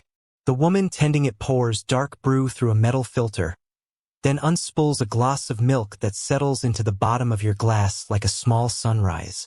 She keeps one hand on the tiller and the other on the kettle, steering by knee when both are busy, which is always. Her price is a quiet constant. Her cups are rinsed in a bucket whose water stays miraculously clear, and her laughter stores in the hull like extra buoyancy. You pay in crinkled notes dried on a clothesline overnight and receive a napkin that doubles as a tide note. Return when the hyacinth points east. Lanes open between rafts of hyacinth and baskets, unofficial aisles that widen or pinch the way conversation does when a new friend joins the circle. Old hands stick to the outer ring where the wakes fall shorter. Newcomers idle near the middle until invited to the edges where deals move faster. A long boat heavy with cabbages drifts like a barge dreaming of cities. Smaller craft dart across its bow with the courtesy of dragonflies. The eyes on so many prows feel more than decorative now. Glossy pupils that study gaps, blink at sudden wakes, and seem to recognize friends 4 hulls away. A seller of longan steers one-handed, plucking leaves that cling to his product with a gesture that suggests he's been doing it since before he could recite numbers. Wholesale boats hold court like patient elephants. Retail skiffs flit, gossiping with or strokes. History rides in the hulls whether anyone narrates it or not. The delta's floating markets blossomed where roads balked and canals obliged, gathering produce, fish, and gossip into nodes along channels that mothered commerce without requiring shoes. French-era surveys encouraged certain cuts and filled certain swamps, and families answered with boats that matched the new geometry. Kai Rang and Fong Dien became names that meant morning hustle on water, while smaller markets arrived and faded with the enthusiasm of rice harvests and the patience of fish seasons. Paper ledgers once traveled in tins to keep them dry. Later, plastic sleeves took over the job, and now, a phone rides in a plastic bag clipped with a clothespin, sharing weather forecasts to boats that still read the wind by taste and ear. You hold the old and the new together and realize the river never minded revision. It minded only arrogance. Navigating this marketplace without adopting a wake etiquette is like trying to dance while wearing a backpack full of bells. Loud moves earn glares. Soft arcs get invited to return.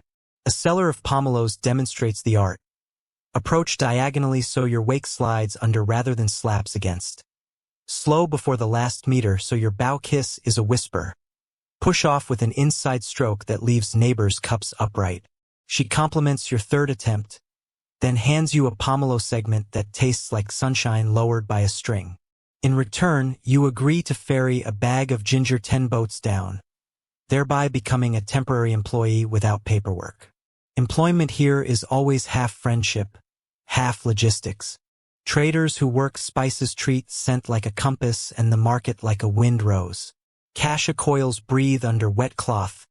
Star anise rattles in jars like tiny, ambitious shuriken, and dried chili gleams with the vanity of things that know they are powerful even in small quantities.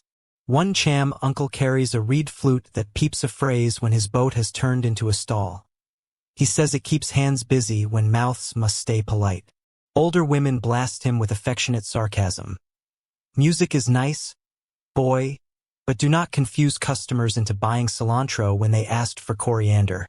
And he bows, grinning. His boat smells 3 languages deep. River, firewood, and that bright metallic scent that means the sea is thinking of coming to visit by afternoon. Signals carry more than fruit types and quantities. A pole angled toward the stern suggests the vendor is willing to sell part of the cargo. A pole angled bowward says wholesale or nothing. Please bring a cousin with money. Little colored ribbons whisper freshness codes. Green for just harvested, blue for yesterday but still charming, white for bargain with tea. One family cuts pineapple stems in telltale shapes, a scallop for high sweetness, a flat cut for cooking fruit meant to behave in soup. Cork multiplies when useful. Some boats varnish the signal pole so the sun turns it into a thin light spot that customers can see from farther away. A clever physics borrowed from stricter lighthouses. Balance becomes religion when both hands, both knees, and part of your dignity must contribute to a sail. A noodle seller in a hat as wide as a small umbrella stages a miracle. Stove steady, broth shimmering, herbs standing at attention in cups made of folded banana leaves. She ladles, passes bowls across a 2-boat gap, and never spills enough to embarrass gravity. Your bowl arrives with fish cake smiling up and scallion confetti in airy green commas. A splash qualifies as conversation rather than disaster, and you learn to cradle the bowl low, where your center of mass can babysit it. Eating becomes an agreement with water. Every sip negotiates a truce between appetite and balance. Payment in a floating market has the flair of stage magic. Cash emerges from improbable hiding places. Tucked under seat slats, rolled into bamboo tubes, nested in a jar that once held pickled chili and now smells faintly of economics. Larger deals move by marker and memory. A rope with knots records debt across weeks. Each knot a conversation that will be untied at the right moon. People keep ledgers, yes, but the river writes its own note by delivering buyers to sellers on schedules that just barely trust calendars. Cork pops out from under practicality like a lizard under a plank. Some families seal banknotes in tiny plastic bags, scented with pandan, so money arrives friendly and stays that way even if dunked. Kitchens in this marketplace are bolder than roofed kitchens because they dare the river to disagree with boiling water. A hoo-choo boat parks itself mid-channel like a conversation pit. Bones simmer in a pot that throws the aroma of patience. Noodles sleep in a basket until flicked awake by hot broth. Garlic chives stand in such neat ranks they could qualify for military service. You hold your bowl low, inhale, and realize the steam contains tide information. Denser when slack, lighter when the current hurries. The cook claims she can time an egg by wave pattern. Skepticism withers when you taste the result. Home cooks on shore take notes they will never admit to taking. Regulations exist here like distant cousins. Present at festivals, mostly ignored at weddings. Life vests hang from some prows with the same air of casualness as city helmets hanging from handlebars.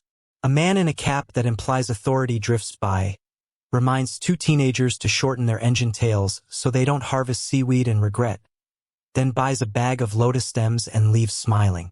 Rules aren't the point. Relationships are. Safety is enforced by shame more effectively than by fines. Everyone knows whose mother will yell loudest if a boat behaves foolishly. Errands become a social medium with better snacks. You ferry chilies one direction, gossip in another, and your canoe is now a rumor with a paddle. A grandmother dispatches you with a bundle of pandan leaves to her sister's boat and pays you in a story about how their father proposed between floating market lanes by tossing a mango from one hull to another, a throw that was both accurate and romantic. Your laugh counts as currency. She claps your shoulder and promotes you to useful guest. A title that comes with the privilege of learning which vendors lie about how long their pineapples took to be sweet. Sound layers into a music that refuses to admit it is music. Engine notes make a bass line, thup-thup of single-cylinder longtails, muscular hum of barges, brisk whir of generators, while paddles play a persistent treble in small slaps and sighs. Sellers vocalize prices with pitches that somehow avoid colliding, creating an emergent harmony that no one arranged. A boy beats a plastic pail with 2 spoons and manages, accidentally, to find the downbeat that keeps 2 approaching boats in phase. You find yourself nodding with the rhythm and realize rhythm is the practical theology of this place. If you move on the beat, you don't spill. If you don't spill, you can afford to keep believing in mornings. Festivals fold into commerce like spices into soup. On certain moons, the market sneaks in a small parade. Lanterns shaped like fish, banners stitched from fabric left over after our-dye fittings, a drum that refuses to stay solemn. Boats trail behind in an untidy line that makes no attempt to be a procession and yet becomes one because a child stands at the bow and decides the world needs to cheer. The river humors them, smoothing the chop for 10 blessed minutes while grandmothers claim to see omens in the way the lantern smoke leans. A few vendors grumble that festivals slow sales. Their tone suggests they know perfectly well business returns better after people smile. Over decades, the floating markets have changed shape under the pressure of roads, bridges, and refrigerated trucks that promise speed and deliver sometimes empty docks. Many small markets have thinned, their daily bustle condensing into weekend crescendos or festival cameos. Kai Rang keeps a robust morning beat, and others keep the faith with fewer boats, more tourists, and a stubborn sense that the river is better when allowed to act like a street. Scholars argue about authenticity versus adaptation. Is a market still itself if half the buyers carry cameras? Does the performance of tradition necessarily harm the tradition? Opinions paddle in pairs and tie up at neighboring posts. The practical answer, whispered by someone arranging mangoes in a perfect gradient, is that authenticity tastes like sweet fruit at a fair price and laughter that sounds like it remembers yesterday. Economics hides in plain sight between bananas and jackfruit. Wholesale boats act like moving warehouses. Retail skiffs are their couriers. Village ferries serve as last-mile delivery to kitchens that drift only in dream. A young couple floats a ledger that looks like a love letter. Neat sums, Tiny hearts doodled near margins where profit appears. They underwrite their business with a fleet of cousins and a calendar annotated by tide height. Modernity shows up not as an enemy but as a co-worker. Mobile money sneaks across the water in text messages, and a long bamboo pole sports a QR code taped near the fruit as if the market has decided to wink at the century. The joke lands because the code works. The river does not sulk because jokes are allowed to be helpful. Disputes occur because humans occasionally practice being human. A seller accused of short-weight smiles too brightly. A buyer pulls out a pebble that stands for an extra 100 grams in the local standard. Laughter snaps the tension before it thickens. A grandmother arbitrates with the authority of one who has seen 5 floods and 2 unexpected weddings. She pours a cup of water into the scale basket until the balance tells an unarguable truth, then hands the cup to the seller and tells him to drink to humility. The market approves, and the boats adjust their spacing the way people do after bumping shoulders. Somewhere a child repeats the story to a cousin with improvements that include a crocodile and a ghost, neither of which attended. Before the sun climbs too hot, a last round of buying and trading ripples outward like applause that doesn't want to end. A schoolteacher hoards bundles of morning glory for lunch. A mason stacks coconuts like cannonballs and swears they're lighter when arranged neatly. And a teenager purchases a mysterious bag that jingles like cutlery and dreams. You order a small pyramid of pineapples. Less prickly than they look, more authoritative than politicians. And the seller trims them into spirals without wavering even when a wake argues for chaos. She tucks a wedge into your palm and warns you to chew slowly, so your day does not sprint ahead of itself. Advice tastes better when it is juicy. Ceremony concludes not with fanfare but with cleanup. Skins, stems, and peels drift toward a scavenger boat whose owner makes compost like it's art. He arranges layers in a barrel, tosses in a handful of ash, and swears the recipe changes depending on whether the river has argued with the moon that week. Floating brooms corral stray leaves, and a boy in a faded superhero shirt polishes scratches with a rag dipped in coconut oil until the boat's scars shine like badges. You help by untangling a snarl of hyacinth that has tied 2 neighbors into a sight gag and learn a knot that persuades plants to behave without requiring violence. Stories collect, as they always do, around the snack seller just when the market begins to thin. She distributes rice cakes stamped with the shape of a fish and whispers the superstition attached. If the stamp scales line up with the cake's first crack, next season's tide will arrive kindly. If they misalign, fishermen are advised to sharpen patience more than hooks. Quirk makes room for comfort, and comfort makes room for chronology. A young man overhears, checks his cake, and vows to fish with a Kinder playlist. Everyone nods, as if playlists have always been part of aquaculture. Sun climbs, shade shortens, and boats drift into the long exhale that means the morning has been successfully told. Barges grunt away toward warehouses. A string of retail skiffs follows like a necklace being lifted to a different neck. A woman with the soft authority of someone who counts inventory by touch calls out that she has 1 last bag of chilies and 1 last decent pun to go with it. You buy both, and the pun turns out to be spicier. The coffee seller reappears with a pot that has somehow produced 1 extra cup.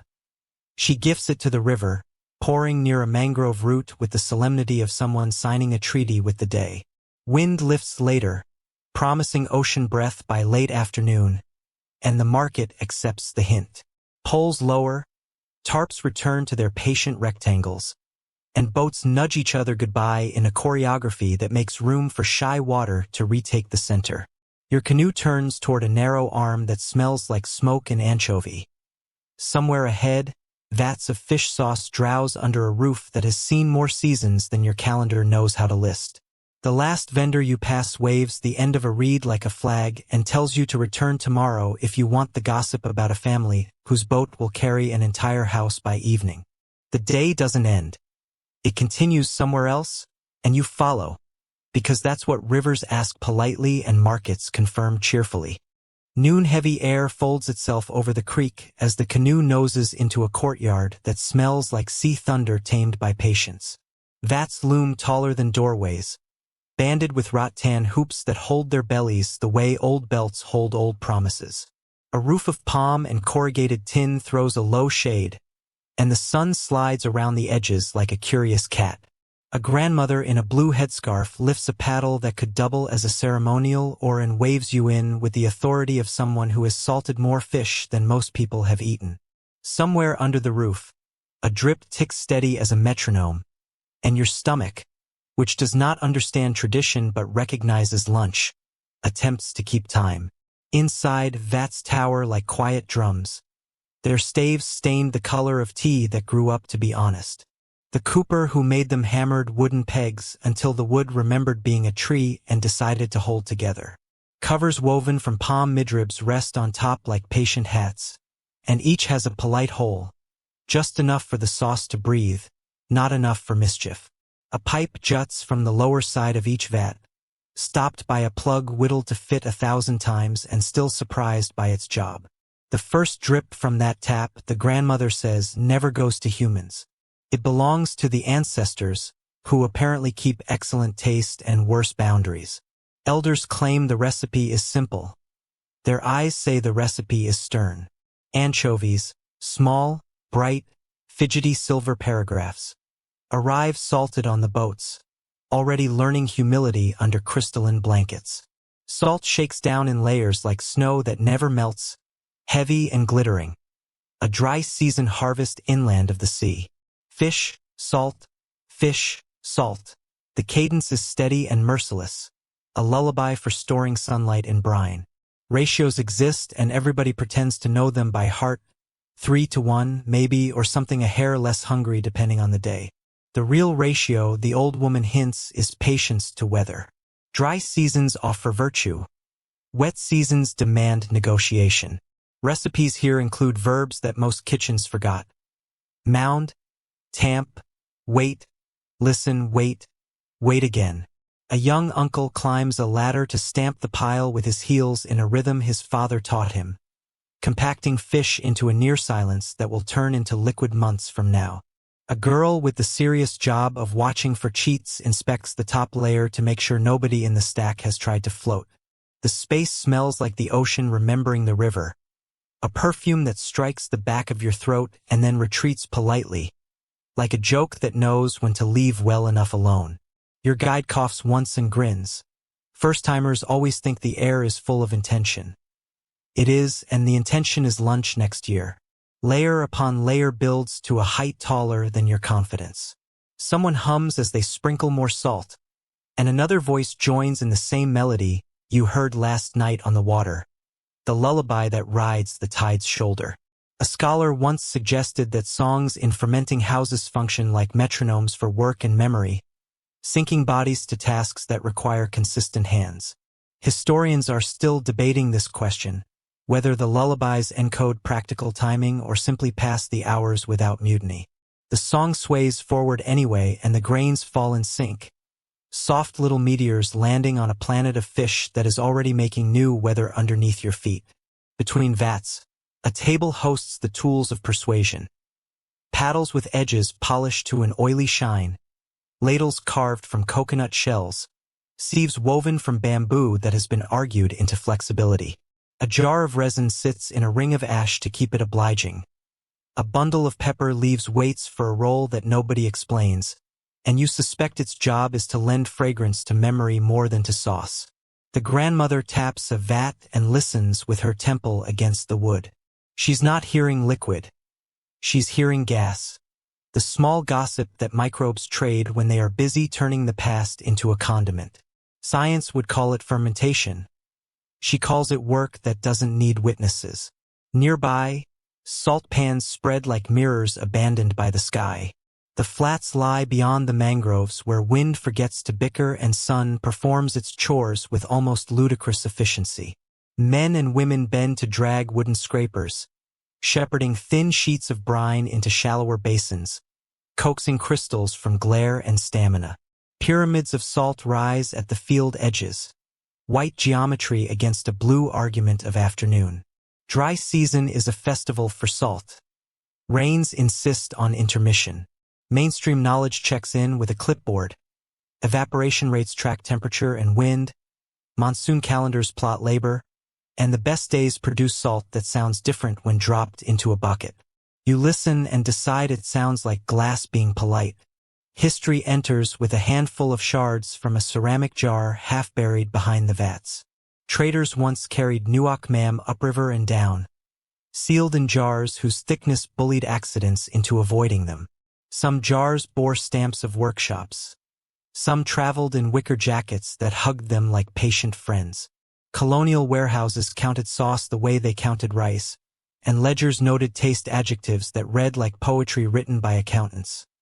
Amber, mellow, sharp at the heel, sweet on the last thought. Later, plastic drums made an appearance with the charisma of convenience. Earlier jars retired into flower pots and doorstops and stories. The grandmother keeps a broken rim as a measuring spoon, half ornament, half practical memory. Mapmakers once came through and found that drawing fish sauce felt like trying to sketch a smell. They mapped creeks and canals, marked salt pans in tidy squares, wrote factory, where houses and vats intertwined like gossip, and left satisfied. The real map lives in hands. Which fibers make the kindest filters? Which fires build resin without petulance? Which moon refuses to cooperate with a stubborn batch? Mainstream histories trace the wider arc.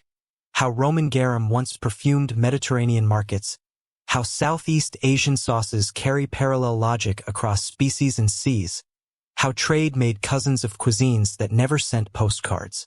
Whether these traditions share a buried ancestor or rose like twins from separate geographies, historians are still debating this question.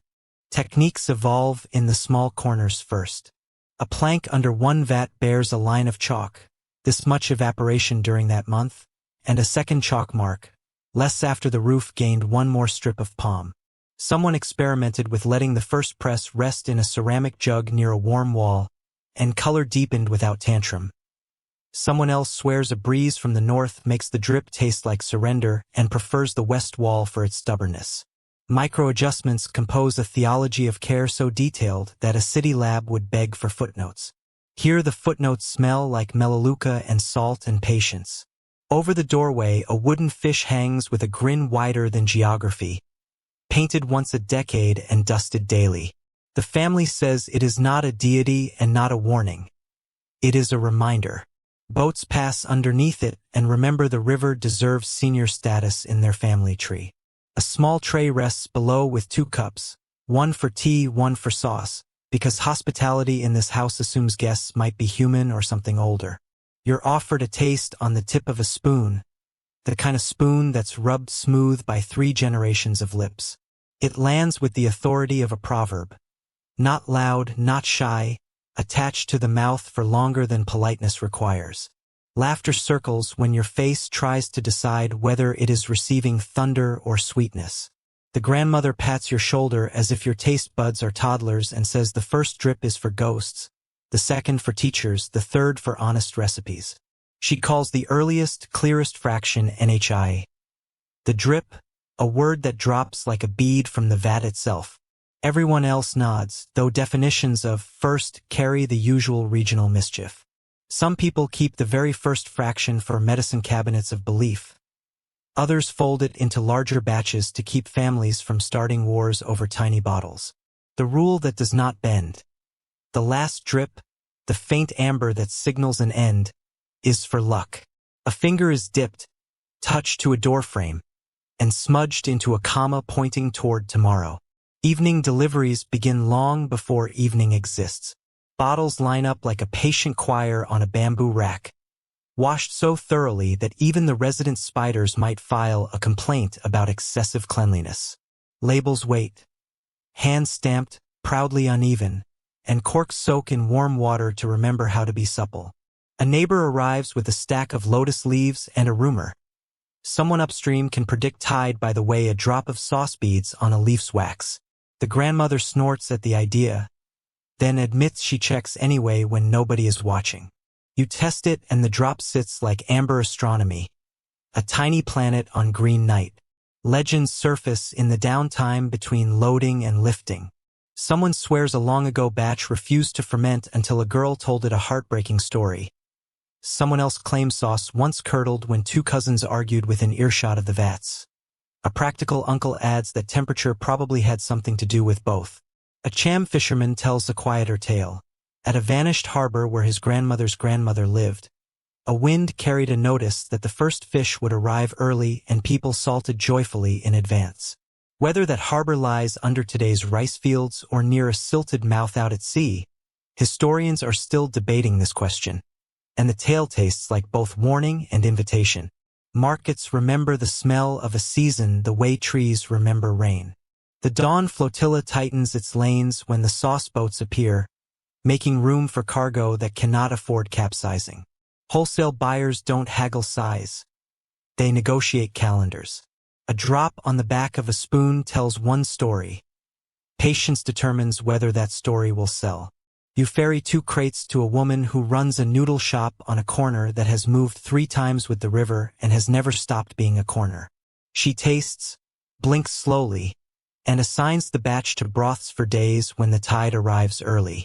That flavor forgives hurrying, she says, and your notebook, which had been full of nouns, suddenly wants verbs. Mathematics sneaks in wearing the clothes of superstition. Knots on a string record promised volumes. Chalk lines on a post tick off fulfilled ones. A whispered number into a child's ear reminds the whole house how many bottles to save for a festival 2 months from now. Cooks order by metaphors. Enough to make a carp remember his manners. Enough to convince the jackfruit to be humble. And somehow the metaphors produce numbers at the moment liquid meets ladle. The arithmetic of patience includes subtraction of pride and addition of jokes. Everyone passes the test because the river is grading on a curve it invented under the moon. Quirkier beliefs earn space on shelves near the practical ones. A jar of palm sugar waits because some batches, grown moody by sudden cold snaps, respond to a teaspoon of kindness that doesn't make the sauce sweet so much as patient. A few leaves of guava lounge by the sieve. Some houses swear the leaves help clarify a stubborn mix. Others call that nonsense and hold up their own clarified jars as counterexample. Even within this single courtyard, people perform the art with the confidence of a choir that sings slightly different harmonies and still lands the chord together. Debate makes the drip taste better, or maybe tasting makes debate long-lived. Purists insist the best vats use particular woods and particular hoops, harvested from forests that knew how to keep secrets. You run a hand along the staves and feel a history book written without ink. Melaleuca lends its stubborn calm. Hopia, farther upland, lends gravitas. Rattan hoops embrace like families that gossip but never split. A cooper tells you the stave edges are beveled to lean on their neighbors with generosity rather than force. And suddenly the vat looks like a community meeting that decided to last for decades. Repairs happen quietly with shims that know where to live, and nobody ever lets a vat die of loneliness. When one must retire, its staves become shelves that continue to smell like perseverance. Skilled noses sort sauce into uses the way a tailor sorts cloth into shirts and sails. Light amber with a spring in its step whispers noodle soups and dipping bowls that flatter herbs. Darker, slower sauce prefers braises, caramelized pork, patient fish, vegetables that agree to become memories rather than arguments. A street vendor slaps a tiny dash onto green mango and sells relief to afternoon heat. A grandmother paints a brushstroke across fish before grilling and calls it teaching rather than seasoning. Your own sense of smell, surprised by its education, begins naming afternoons by their sauces. Bottling time proves that logistics can be tender. Children assign themselves the task of counting caps because caps pretend to be infinite and never are. A boy taps each cork onto the bamboo rack twice. Tap for snugness, tap for luck. While his sister aligns labels so straight you could sharpen knives against them. An aunt pours with her elbow tucked against her waist to keep the stream obedient. A cousin wipes the neck of each bottle with a cloth that used to be a shirt worn at a wedding. No one moves fast. And yet by some miracle the crates fill when the sun is exactly shoulder-high on the far wall. A radio announces the hour as if it were responsible. The vats do not dispute the claim aloud. Labels matter because names remember things people forget. One bears the family surname and a little fish doodle. Another adopts the name of a vanished creek that deserves to continue on paper even if its water now whispers under a rice field. A third label retains a French spelling from a century ago like a scar that doesn't hurt anymore. Tourists buy the French label as a souvenir. Locals buy the old creek because carrying it home sets the house at the right angle with memory. The grandmother permits both and charges the same, because nostalgia is free unless it gets in the way of dinner. Granite jars wait in a row like elders at a doorway, heavy as testimony and smooth as argument polished by repetition. The jars are not essential. Plastic would do for many tasks. But when a batch needs to think, stone listens better than polymer. You touch the cool flank of one and it answers with a silence that feels curated rather than empty. A lizard skitters across the rim, pausing to approve of your reverence, then chooses a sunnier sermon spot on the wall. Nobody in the courtyard treats these objects as relics. They use them because they are right, and rightness in this place seldom announces itself with trumpets. Families treat the last drip with rituals that refuse to be silly. A thumbprint of late-season amber smudged above the kitchen door suggests the house will argue less and cook more. A dab on the prow of a boat tells the river the cargo understands friendship. A dot on a baby's ankle, not a superstition so much as an introduction, lets the child step into the world with a flavor that promises neighbors. Outsiders scoff. Insiders smile and rinse a spoon. The science behind any of this has nothing to do with molecules and everything to do with attention, and attention, around here, is the only magic that survives a hard rain. Supper arrives disguised as a lesson. A pot of caramel simmers, dark as gossip, ready to sweeten and deepen fish that once flashed mid-channel. Lemongrass leans against the cutting board like punctuation. Garlic volunteers to be humble. Chilies blink mischievously. Sauce goes in with a sound like a secret finding its friend. And steam rises as if the roof were a throat clearing for music. A single taste explains entire trade routes. Rice becomes a choir of grains. Fish becomes a story worth hearing again. And vegetables practice being virtuous without being dull. The grandmother watches your face to see if you understand that flavor as grammar rather than decoration. You nod with the gravity of someone who has found a new alphabet. Memory finally volunteers a tiny archive. A soldier's letter smudged with sauce, saved in a tin. A ledger page written in two hands because one ancestor learned to write late. A photograph of a barrel taller than the man who loved it. The grandmother tells you about dry years when salt cost more than jokes, and wet years when fish arrived grinning and vats had to be built in a hurry. She remembers a time when a colonial official tried to standardize flavor and failed because standardizing taste is like declaring a single cloud the correct shape for rain. She laughs again, pours tea, and places a bottle in your hands with the seriousness of a passport. Tomorrow waits in the courtyard as quietly as the drips that never stop. In the morning, salt pans will glitter, boats will shoulder their way into the alley of water with crates and stories, and the vats, those wooden cylinders of stubbornness and grace, will keep translating fish into a memory that pours. The last task before you leave is small and absolute. A finger dipped, a doorframe touched, a comma drawn in amber pointing toward a sentence the river will finish in its own time. The grandmother nods as if you have signed an agreement written in flavor.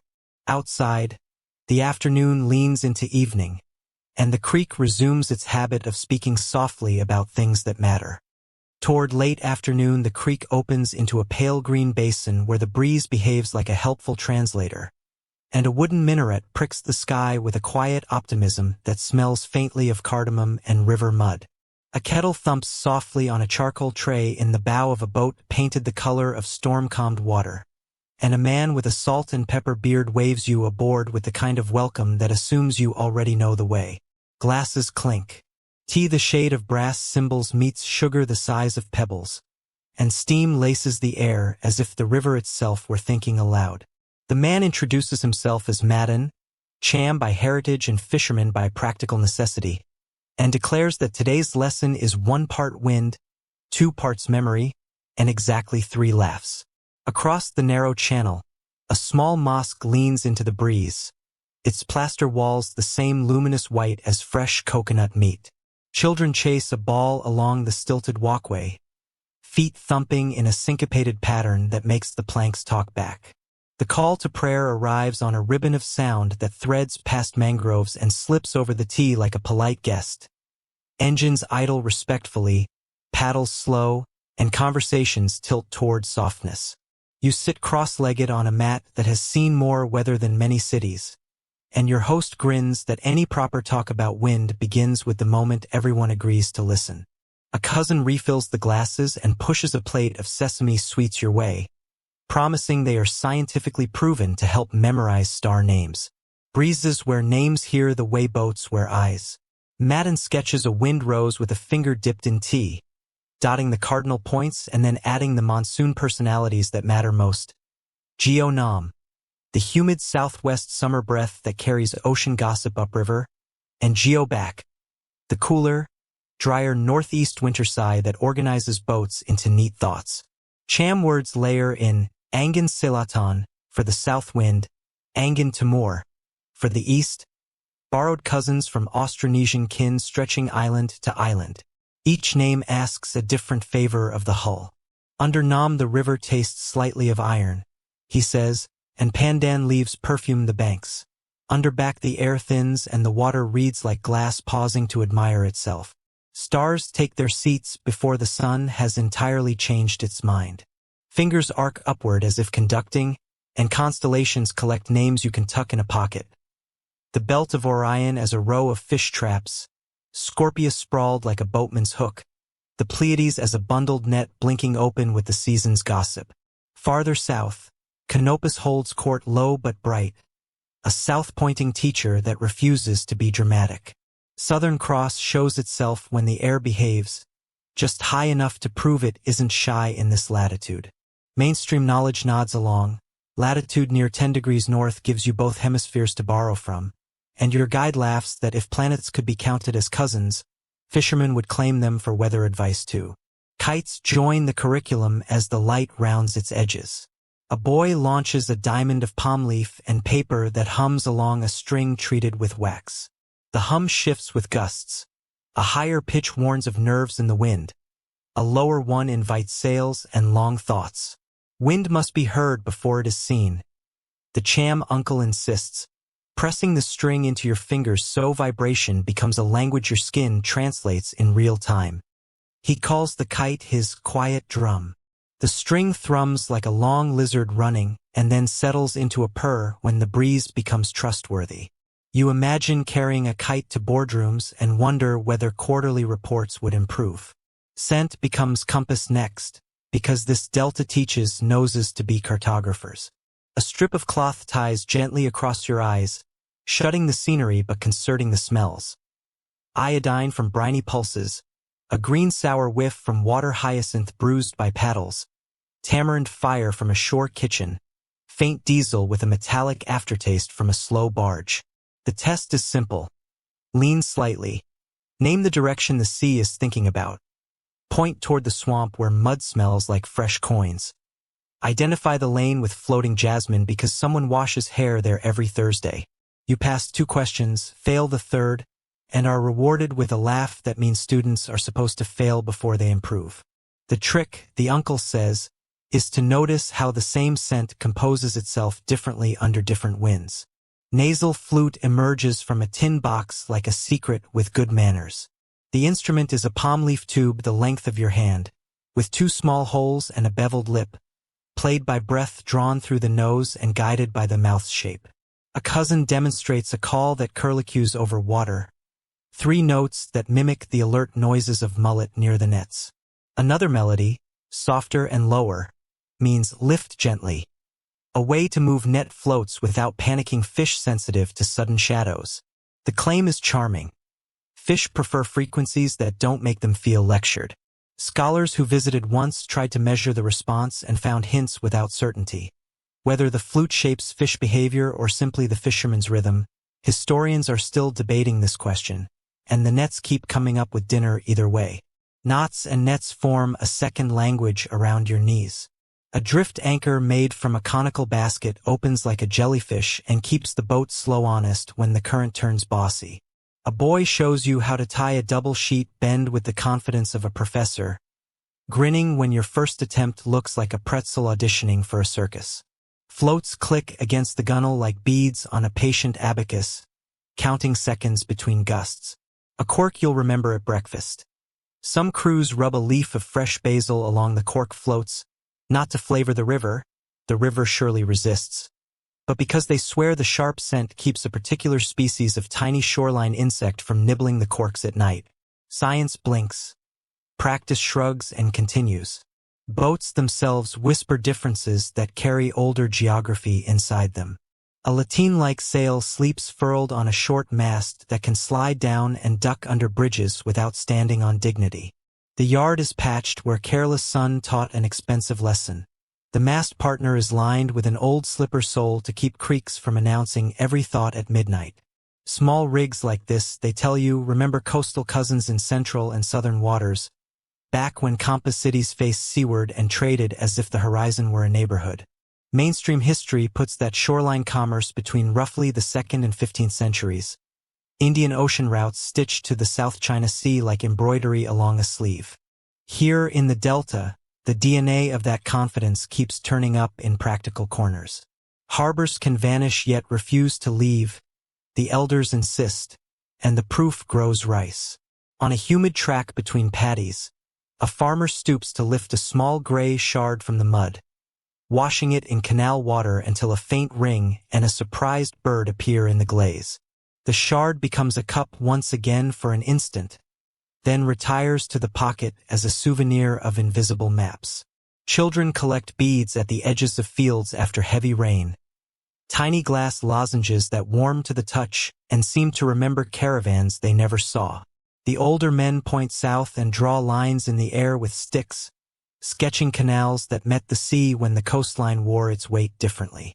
Whether these finds belong to a port of the OCEO world or something parallel, historians are still telling each other careful stories in conference rooms while farmers fill baskets with grains and accidental archaeology. OCEO itself, they say, was once an entrepot with canals broad enough for ambition and narrow enough for gossip, its reach argued across maps where shorelines swerve. Artifacts in museum cases, gold leaf, carnelian beads, coins with distant emperors, whisper of networks stretching India to China and leaning well into island worlds. The precise geography of the harbor under today's green quilts remains slippery. Was the main dock closer to the mountain? Did the sea breathe farther inland? And were these canals a seasonal braid or a year-round weave?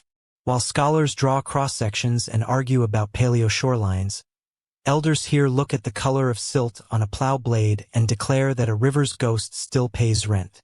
You let both truths stand on the deck together and don't force them to fight. Evening opens its pockets and scatters early stars over the canal. A tiny flame licks at a kettle and black tea turns the air darker in the most comforting way. Matt taps the hull to get your attention and then tells a story about his grandfather following Pleiades in the season of patient fish, steering by the void between two bright points rather than the points themselves, because the gap doesn't wander as much in humid air. You taste your tea and try to picture steering by a negative space, amused by how that logic fits human memory too. Navigate by what is missing, and you won't be fooled by glitter that arrives late. Pilgrimage lives easily alongside fishing in this community, the way two songs can share a rhythm. On Fridays the boats line up like commas along the walkway, prows turned slightly away as if averting their eyes from the gravity of prayer. Afterward, gossip resumes with the benign relief of tension set down respectfully. Saffron threads in a glass jar pass from hand to hand. Saffron traded for season's favors. Saffron tucked into rice for weddings timed to lucky wins. The spice's journey feels like a soft rope thrown from far deserts toward this lowland. What catches is not empire but appetite. You feel how trade routes map themselves on tongues first and only then on charts. Lessons intensify when the wind tests its own jokes. A sheet snaps, the mast wobbles, and suddenly everything you learned has to climb into your arms and pretend to be native. The uncle places your palms on the tiller and has you run a low zigzag across the current, cutting at angles that make the bow talk in a friendlier tone. Under sail, the river feels wider, and your eye begins to read whiskers of ruffled water as paragraphs instead of random hairs. A conical anchor goes over. The river accepts it like an old story, and the boat settles into the posture of a cat loafing. Somewhere a flute puzzles 3 notes up and down, a code that tells the stern crew to stop gossiping and mind the net. Sound as signal avoids travel fatigue, they insist, which is a delicate way of saying humans don't absorb lectures while working. The nasal flute doesn't so much command as invite the next task, threading through engine mutter the way a bright thread argues pleasantly with rough cloth. A higher trill means toward the shade, a dipping one means toward the brighter water, and a sustained moan, used sparingly, means stop and think. Some younger crews prefer phone apps and hand signs. Some elders swear fish listen to flutes. The sensible compromise has everybody listening to everybody. You mimic the dip call and produce something like a duck with allergies. Politeness spares you. Improvement remains possible. Lore buckles itself to technique with the confidence of a life vest. A tiny charm, a clove of garlic and a chip of coconut shell, hangs from the shroud to discourage lightning's curiosity, though the physics is mostly hope. A smear of mashed pandan goes on wrists before night netting, allegedly to confuse the sky into thinking nobody is plotting. Flickers of bioluminescence stitch themselves along the net's tan line when lifted slow. Lift it fast and the stitches break, a small heartbreak visible only in twilight. You learn the pace that keeps the necklace intact, a patience that feels embarrassingly like kindness directed at microorganisms. Practical or poetic, the effect calms the crew, and calm hands tie better knots. History steps onto the deck carrying both triumph and ache. Cham ancestors built polities along the central coast, traded sandalwood and ceramics, carved towers that still taste sunrise, and navigated as if maps were merely suggestions. Kingdoms rose and fell under the weight of neighbors, storms, and centuries. Communities migrated, some inland to villages of brick and prayer schedules, some southward into deltas where wind has multiple addresses. A portion of the Cham today keep Islamic traditions. Others maintain older rituals with different calendars and sacred geographies. The village here bends without breaking, making room for tide tables and fasting days, net mending and festival drums. Mainstream knowledge tidies this with dates. The boat leaves it as an arrangement that works at dinner. Sky performs its nightly mathematics and gives you practice problems with generous hints. Orion tilts west. Crux dog-ears the south. Canopus brightens as if turning up a dimmer switch. Venus, let's be honest, struts. The uncle has you line a paddle handle with Canopus and the star called a kerner, then measure with a thumb and width to set course angles without pretending trigonometry wants to ride in a small boat.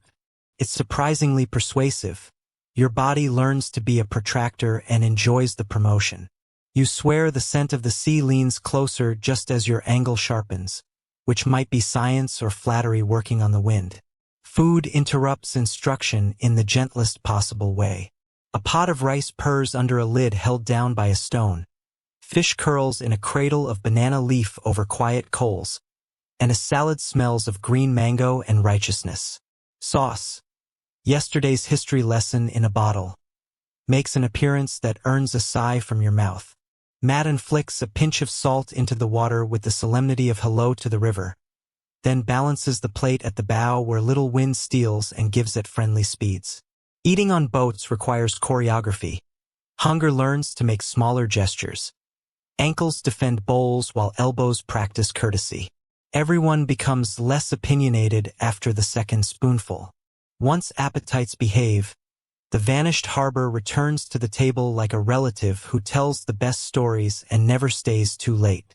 Elder Kadir, whose eyes crinkle as if the sun stitched them that way, explains how the rice around here, flat as a polite lie, hides old embankments if you learn to read the drainage like sentences. During very dry months, dark lines sketch themselves in fields where water sulks for no modern reason. Dig a little, he says, and you find brick older than most names, sometimes aligned to a geometry that makes compasses feel seen. Archaeologists have maps full of these hints. Farmers have shins scarred by unexpected edges. Whether the main anchorage sprawled closer to the mountain or lounged nearer, the old sea mouth remains a quarrel that refuses to harm friendships. Ritual takes a turn at the oar because river days need punctuation. With night ready to claim its share, the uncle asks you to stand at the stern and breathe deeply before committing the first stroke into darkness. The boat replies with a small approving tilt, and the League of Insects ratifies the decision by continuing to ignore the human drama. 3 slow nose flute notes rise and unravel. Somewhere to port an answering whistle. Human, bird, or invented cousin, threads back. Nets lie like sleeping cats, and the wake writes a neat line that glows in planktonic approval. In the lull, Madden mutters a 2-sentence prayer that thanks the wind for not being vengeful and asks the current to behave like a mature adult. You consider adopting the prayer for city days. Debate stows itself gently in the hull too, as if boarding for a long journey. The elders argue softly about whether the nasal flute arrived with sailors from islands to the west or grew here as a practical adaptation to nights when voices carried poorly. Similar flutes live in Polynesia and the Philippines. Cousins of cousins could have taught the melody a route across maps. Or perhaps parallel invention simply chooses the same obvious instrument when hands meet hollow stems and extra breath. Historians are still debating this question, and the peppermint tea offers no footnotes. Nets rise with or without a definite origin story, and the river refuses to write a bibliography. Sleeping sandbars practice jailbreaks under certain moons, and that topic earns a lecture dressed as a joke. The Cham crew keep a sacrificial paddle marked with notches. If the new bar scrapes, the notch that took the insult becomes tonight's coordinate. Tomorrow they will set 2 bamboo sticks there like bookends and give the place a temporary name nobody will admit to an official. Names disappear when sand repents and wanders elsewhere, which is fine. Permanent names are for towers and melodies, not for impulse-prone mud. Odd practice for the list. Someone writes these fugitive toponyms on the inside of a broken bowl with charcoal, because bowls remember curves better than paper does. Commerce slides in on quiet skiffs, because dynamism doesn't need to be loud. A trader swaps black pepper for a fuel filter, cardamom for a promise to babysit a cousin during festival week, star anise for news about an upstream sand mining barge's schedule. The pepper sits in a jar that has traveled more miles than some bicycles. It rattles with the seriousness that confers adult status on any stew it enters. Trade routes, tonight, are a circle drawn by 2 boats rafting together, while teenagers pretend they weren't watching the sunset as if it were a show. You catch yourself feeling unreasonably hopeful about the idea that economies can run on patience and pepper. Language around you braids without knots. Cham flows into Vietnamese for fish names. Khmer borrows a line to describe a particularly lazy eddy. Malay cousins peek out around wind terms like small herbs in a stew. The word for to wait for the right gust translates roughly into to lower your shoulders politely, which is frankly a better instruction than most weather apps provide. You test the phrase and receive a round of applause that mispronunciation doesn't deserve but gratitude does. The crew's favorite word tonight is a Cham term for the smell after the first large drop hits hot earth. It means rain, yes, but also permission to expect better sleep. Nights in this reach sometimes gnaw the edge off courage, but the Cham wind gives you a spoon. The nasal flute repeats its 3-note kindness. The sail breathes like a slow animal. The river leans its cheek against the hull without asking difficult questions. A lantern at the bow drools a steady gold onto the water, and insects choreograph their own minor karaoke around its charm. The lessons from earlier, the scent map, the star angles, the kite hum, all add up to a confidence that sits low and wide in your ribcage. Panic prefers rooms with straight walls. Out here the curves defeat it. Storytime returns for dessert as always. The vanished harbor gets a coda, a farmer's plow ringing on a buried wedge of bronze that turned out to be a prow ornament shaped like a bird. a strand of canal dredged by villagers in the last dry season, revealing pottery stamped with a pattern that looks suspiciously like today's mat weave. A metal detector's reluctant complaint over a field where lightning prefers to flirt. None of this makes a perfect map. All of it makes an argument in favor of patient looking. You fold these clues into your pocket the way you did the tea steam earlier, a warmer map. Harbors change shape. Winds keep addresses. People remember both. That's the conclusion the cham wind writes across your forearms when the kettle gives up its last hiss and someone lashed a cushion to the thwart so your back can pretend it lives here. Tomorrow will do its usual set of tricks. Gossip about canals, bargaining with clouds, teaching fish to make you humble. Tonight is mostly gratitude disguised as fatigue. The crew tie the boat to a post with a knot that trusts the night. A boy tucks the nose flute into a cloth sleeve like a sleeping bird, and Madden shakes your hand in a way that says teaching is a way of fishing too. Cast patience, reel in friendship. Ultimately, the boat decides where to end the lesson, and it chooses a patch of water that smells faintly of lotus and laundry. A final breeze tucks the sail against the mast with a grace note, and the mosque's wall gleams under a thumbprint of moon as if varnished. Tea glasses clink once more for accounting, and a crumb from a sesame sweet sticks to your thumb like a lucky coin refusing to become untrue. In the distance, the rice paddies hold their breath over buried harbors and unargued futures. Overhead, Canopus keeps its quiet job. Around your ankles, the current hums a key you now recognize. The cham wind, pleased with your improved manners, smooths your eyelids from the inside. Afternoon pushes gold light across a waterfront of brick ribs and iron teeth, and the old warehouse row steps forward like actors who forgot their lines but remembered their costumes. Faded letters on the gables still whisper two languages at once. A cursive entrepot, surrendering to vines. A Vietnamese nickname in chalk underneath that translates roughly to the place where rice learned arrogance. Once upon a ledger, barges shouldered sacks up gangways here. Today, boats nap under the arches while kids convert the loading ramps into slides and a dog files a claim to the shadiest threshold. A ferryman taps the brick and says, not unkindly, that buildings keep secrets the way rivers keep sandbars. Awkwardly, but with commitment. Past a yawning door, the air tastes of cordage and old sugar. Rafter shadows stripe the floor in bands wide enough to hide a canoe, and a half-remembered mural peeks from behind a stack of nets. A bald man in a stiff collar pointing at a map so straight it looks like it was scolded into shape. Inside this echoing nave, the villagers have staged a small miracle of repurpose. Winches that once hoisted crates now lift engines onto skiffs, and a rusting weighing beam becomes the backbone of a workbench where propeller blades learn humility under a file. The past provides hardware. The present invents meaning.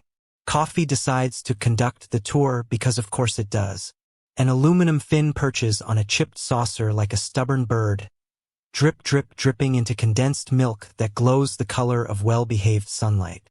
The ferryman claims the best technology France left behind wasn't a bridge or a canal but the café stool, the low one that encourages conversations to linger and decisions to cool. You sip, oblige the stool, and watch the river study its own reflection in a windowpane that remembers every flood line since a surveyor first tried to boss the water with a ruler. Tiles hold their own archive under your feet. Encaustic cement squares, gach bong, show roses that refuse to wilt, pinwheels that refuse to sit still, and starbursts that insist on cheerfulness even when grout sulks.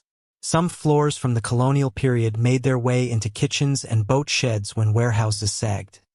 People prefer their cool insistence in hot months and their willingness to map thresholds for generations.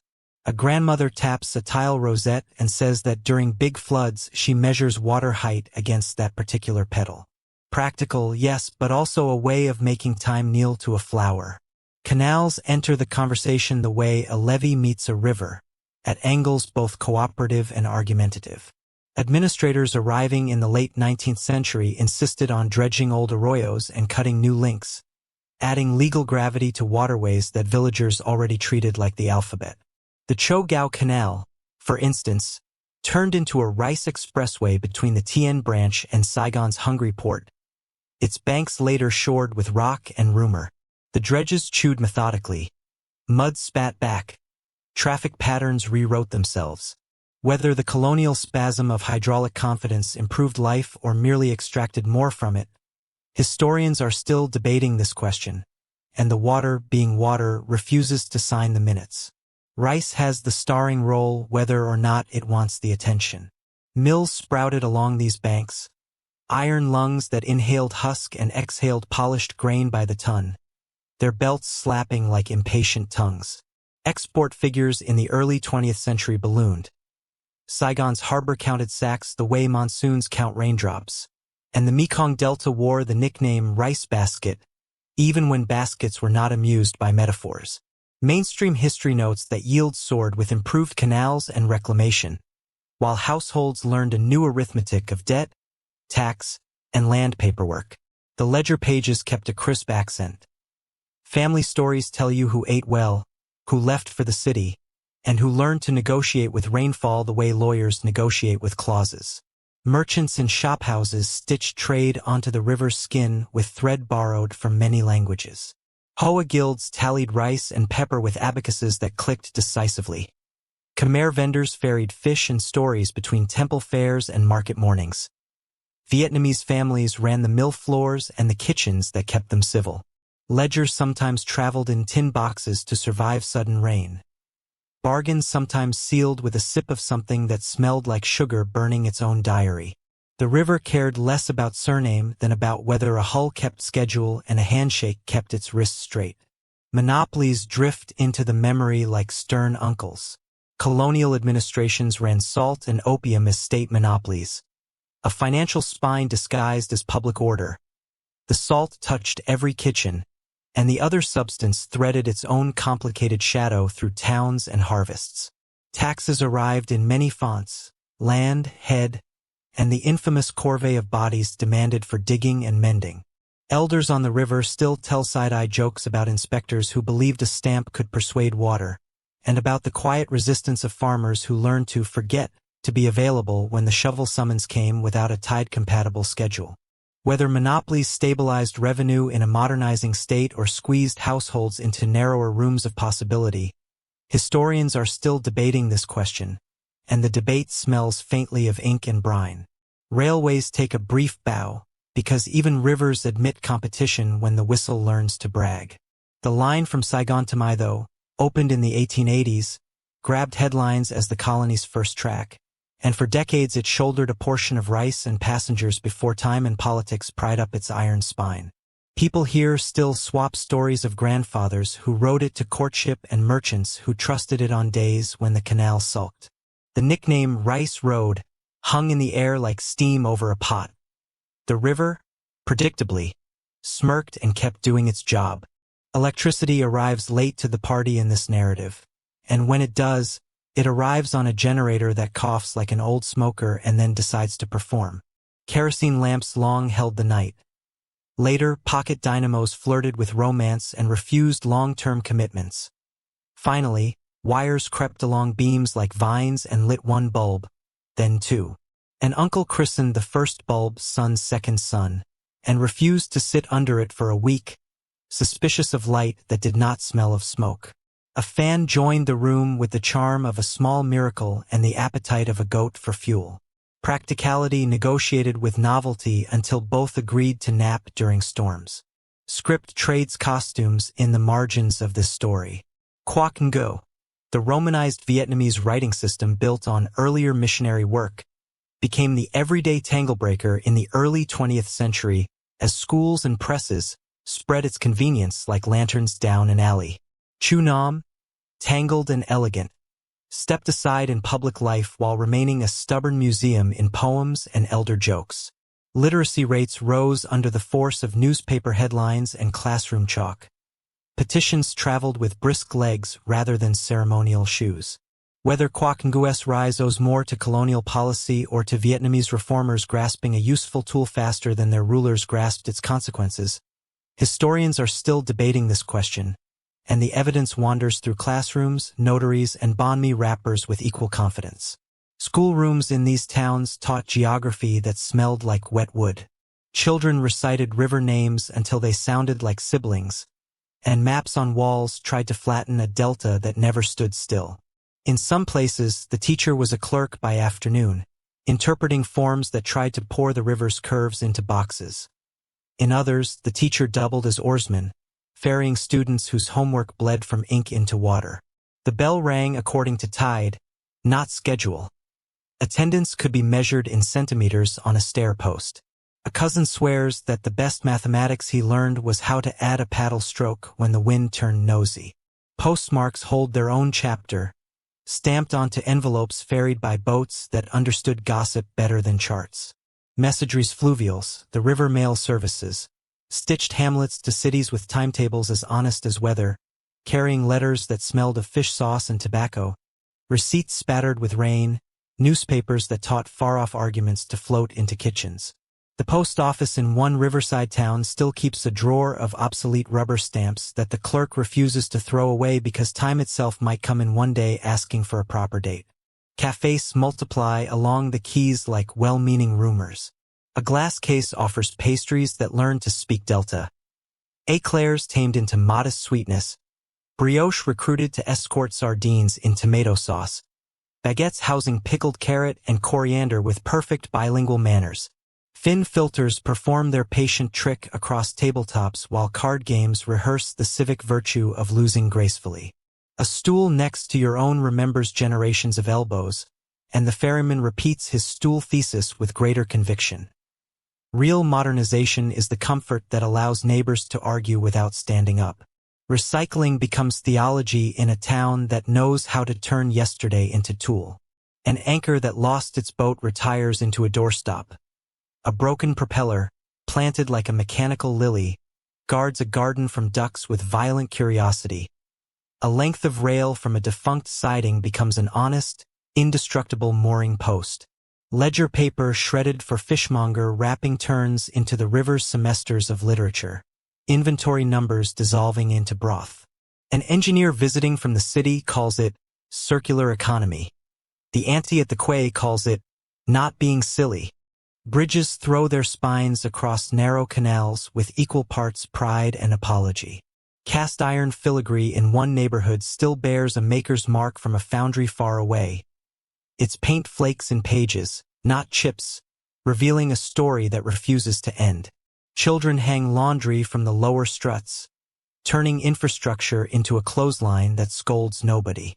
A ferry under the span honks a horn with the personality of a goose, and an old man claims the bridge's reflection has improved the town's posture. Beauty, he argues, is a public service, and the water, for once, does not contradict him.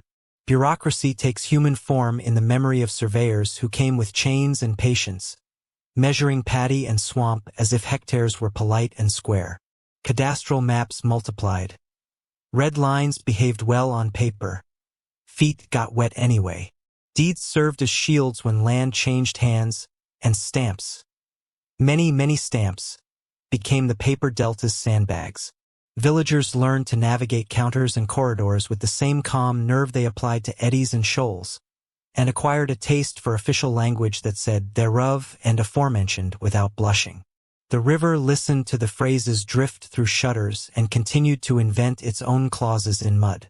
Petitions traveled upstream in neat bundles like bouquets that had trained for law school. Some asked for schools. Some asked for relief after floods. Some asked that a canal bank be shored before it forgot its job. A few requested permission to move an entire hamlet 2 boat lengths inland, and occasionally approval arrived before the bank itself did. Humorous legends sprouted of clerks so moved by a well-woven sentence that they stamped twice. Whether those stamps mattered more than a cousin in the right office, historians are still debating this question, and the town archivist refuses to footnote gossip. Pastry, surprisingly, keeps pace with politics. A baker shows off a pot feuilleté that puffs with tropical confidence and insists that humidity, properly bribed with technique, bakes better than any smug dry cold ever could. He claims the oldest ovens in his family were built from river brick and lined with a mortar that includes improbably pulverized oyster shell. That oddity tastes true when he hands you a flaky square that fractures like honest laughter. Cross-pollination shows up in sweets called by names that have lost their passports. Bon Sukem, whose cream-filling bends to pandan and coffee without protest. The stomach votes yes with a unanimity political science rarely enjoys. Wars breeze through the memory like unexpected gales. Too heavy for bedtime and yet present in every plank. The warehouses played many roles. Storehouses for troops, hiding places for neighbors, shelters and targets. After one of those terrible seasons, people returned with nails, rope, and a resume of stubbornness, and turned the same brick walls into boat sheds where laughter did physical therapy for the soul. Engines rebuilt in corners once stacked with shells, and a phonograph rescued from a ditch learned to play tangos that survived improbability. The river offered neutral ground where repair could sit down without making speeches. Arguments about modernization try on uniforms and then switch into sandals. One historian points to canals, schools, and trade as ladders. Another points to taxes, monopolies, and dispossession as weights tied to ankles. People here, facing a different kind of exam, answer with bowls of soup that contain both patience and pepper. Whether colonial interventions improved long-term welfare or mostly reorganized advantage, historians are still debating this question, and the evidence keeps rowing past in boats whose owners insist they are too busy for theory but happy to lend a stool to anyone willing to listen. Street names carry palimpsests in their pockets. A lane once labeled Rue de Quelques Chose became a Vietnamese proverb with better rhythm. After another season, the sign picked up a hero's name. After another, a number, and in daily conversation, everyone calls it the place with the tamarind that drops on helmets. An aunt can still guide you with the French name if she feels fancy. Her grandson prefers coordinates based on juice cellars and shade. Official labels matter when mail arrives. Unofficial ones matter when soup is hot. The dead names are not dead. They just stand at the back of the room and nod when their descendants speak. Furniture collapses history into knees and elbows. The cafe stool gets its encore when the ferryman, leaning back with the confidence of a man who has tested the laws of physics and gotten away with it, declares he has witnessed one stool survive 4 owners, 2 floods, and a goat. He says if architects had designed stools first and buildings second, the colony would have made fewer mistakes. Everyone laughs, mostly because the stool looks pleased with its performance review. You resolve to promote at least one humble object to the rank of policy recommendation. Dusk drapes lilac over the river, and the warehouse bricks sip the color as if hospitality required imitation.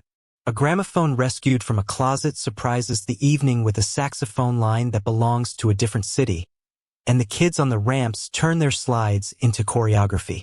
Lanterns pop on in windows that used to be cargo mouths, and a woman balances a tray of iced coffees without spilling a syllable. The ferryman taps your elbow and points to a beam where a letter, water-stained and brittle, has been wedged for years. Someone's words from a war year, hidden in the hollow of a paddle shaft. That, he promises, is a different chapter, one where the river writes in code and lullaby at once. Tomorrow sidles in wearing the smell of diesel and warm bread, and the warehouse row yawns like a choir finding its pitch. Engines will wake, tiles will cool, ledgers will remember and forget as needed. The river will continue to sell its practical mercy to anyone willing to float rather than stomp. When you step off the cafe stool and into the boat, the ferryman salutes the stool with a level of ceremony reserved for elders and clever tools. Shadows remain, light persists, and history agrees to be carried. Not as weight, but as ballast that keeps the canoe steady when gossip builds into waves. Evening slides down the warehouse wall like a shy letter, and the ferryman reaches into the hollow of an old paddle shaft as if the wood itself had pockets.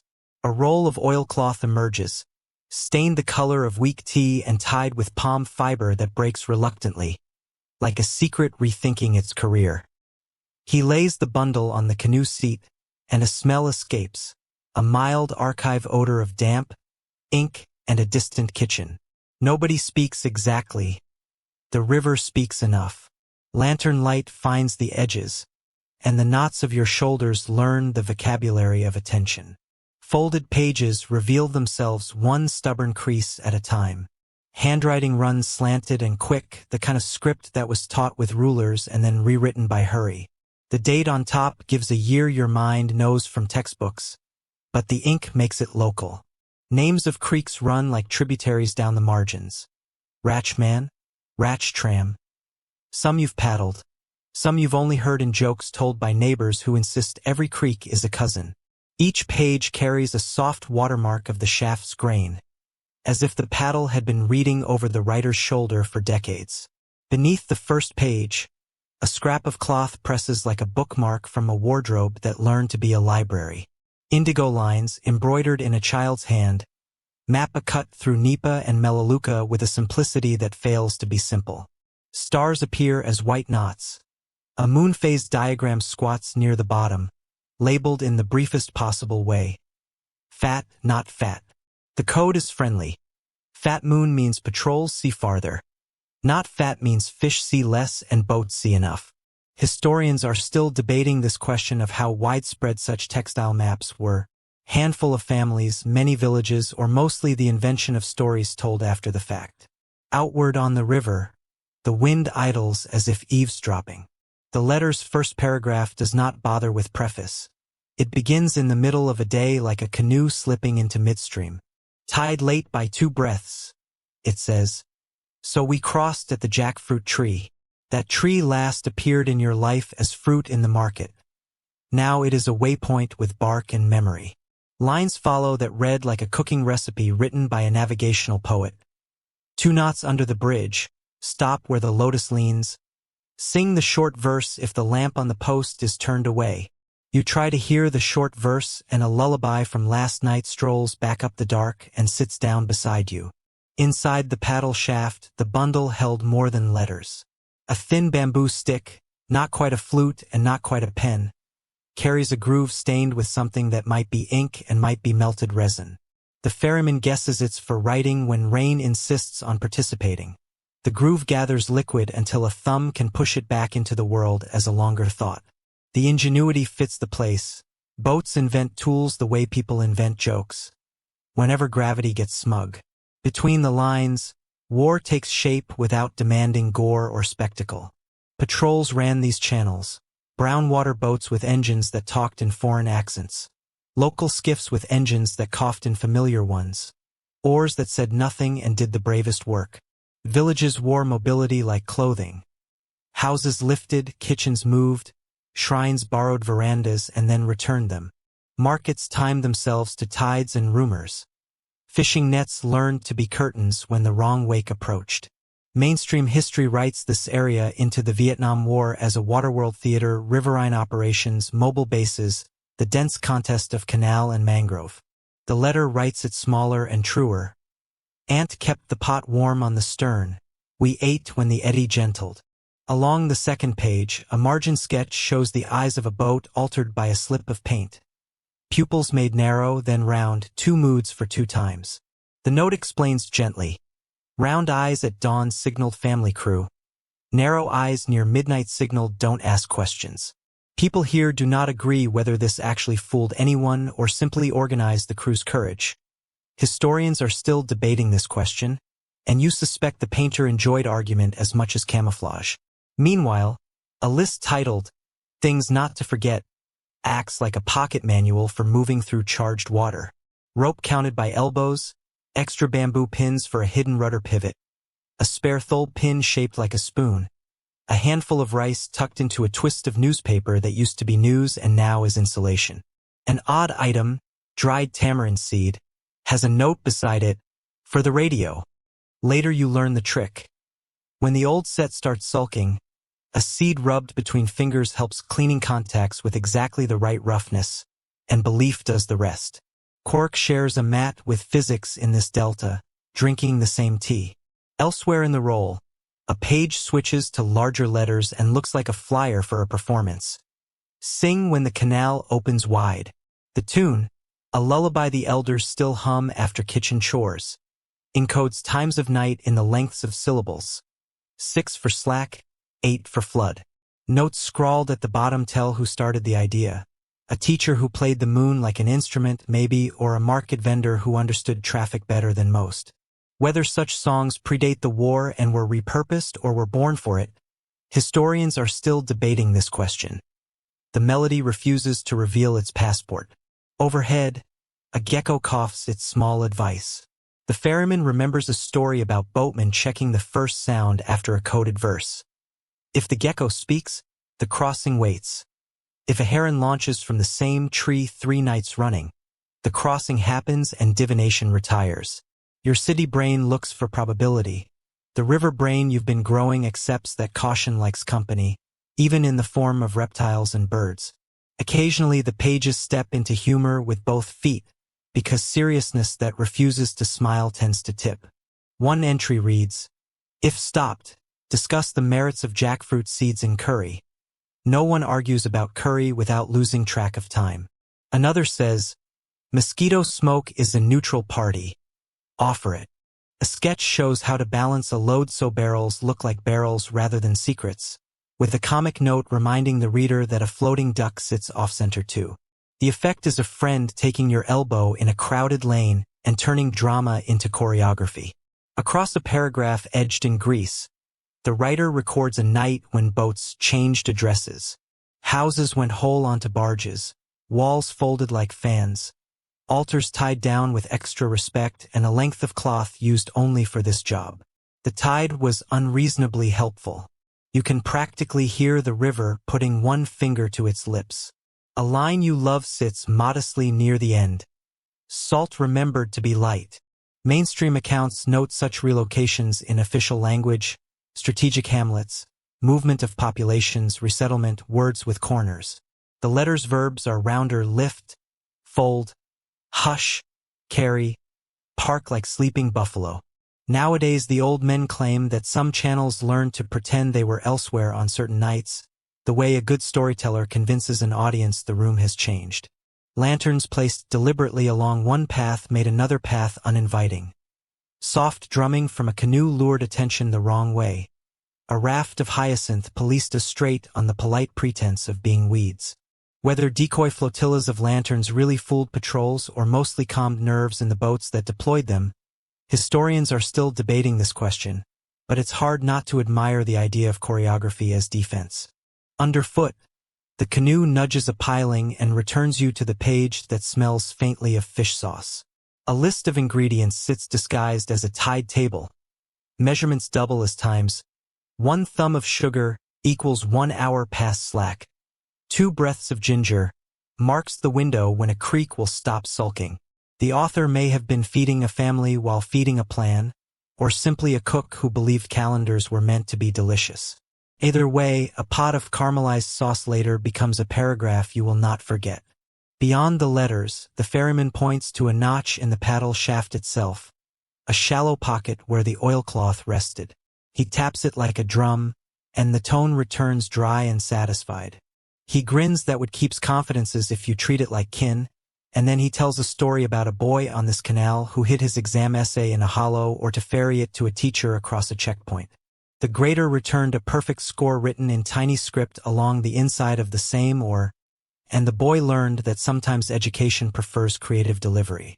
Later the role turns to a different hand, rounder, more patient, and sketches a floating library that tied up on festival nights when loud things had no permission. Books arrived in baskets that once carried pineapples. Pages smelled faintly of mended nets and tea. A child's marginalia points to a chapter about birds and rights. We saw this one near the prayer house, next to a drawing that is both not accurate and absolutely correct. When the library left at dawn, it took nothing from the river except an appetite for more words. History shows up in a paragraph that names a unit of the mobile riverine force and then wanders back to kitchen talk as if to say, large boats patrolled, small boats persisted. American and South Vietnamese craft owned certain hours with their engines. Local paddles owned others with their silence. Mainstream knowledge collects the nouns, PBRs, monitors, floating bases, interdictions, while the letter collects verbs you can use after dinner: listen, tuck, drift, count, hum. You accept both because the river has room for twin narratives if the readers agree to avoid shouting. Sometimes the pages turn into weather. Rain writes loops across ink, and the watermarks carry readable mood. This was the monsoon of big opinions. That was the dry season with teeth. One entry remembers a night of small lightning, which you eventually decode as heat lightning. Drama far inland, sky practicing without sending the full performance. Another remembers a fog that convinced everyone to stand still and eat early.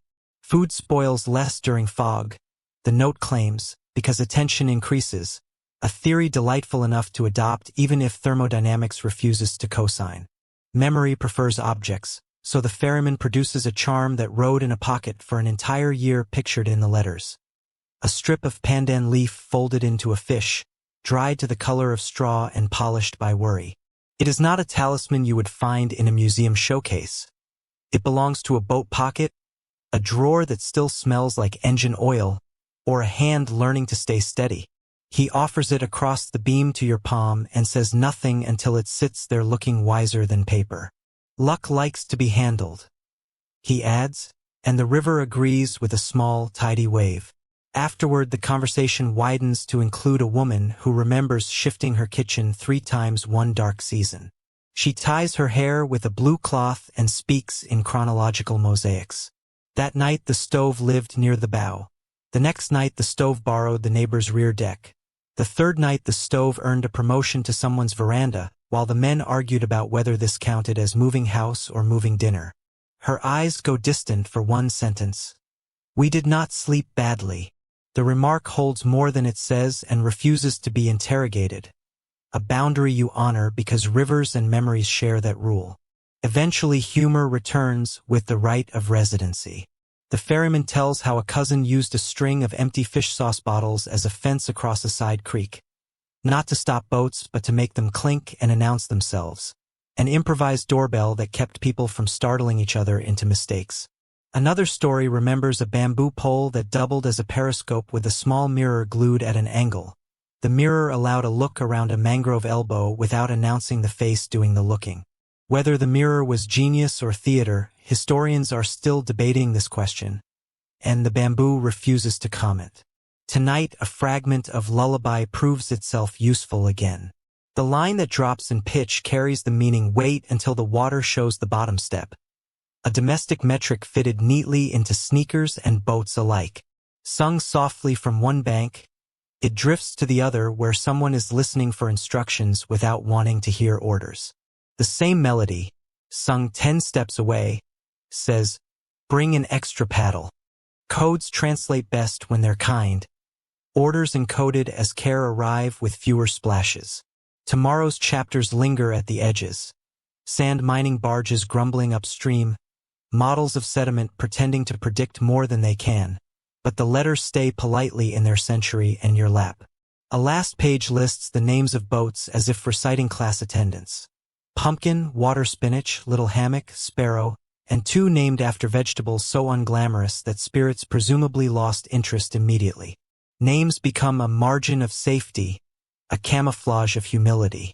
You stroke the ink with a fingertip you promise is clean. Morning, the ferryman warns, will belong to fishermen and children again. Night is when the river rehearses history for people willing to listen.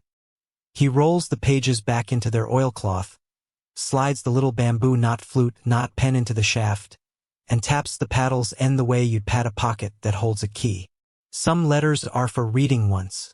Some are for sailing with, he says, and the distinction feels good in your bones. The canoe pushes off because rivers dislike endings, and the wake writes a neat cursive that glows with plankton for one sentence and then edits itself like a careful historian. Sunrise will eventually pry you away from war notes and toward other silences. Fish that fail to arrive on schedule. Nets that come up confessing absence.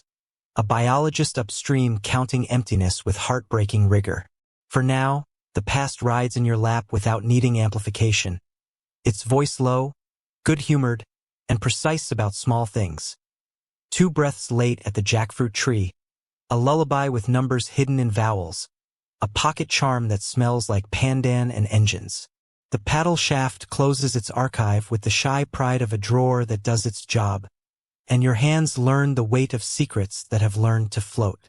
Morning performs its careful arithmetic on the river, and the sum it keeps returning is a quieter surface than last year's, a hush that makes your paddle feel like a question mark.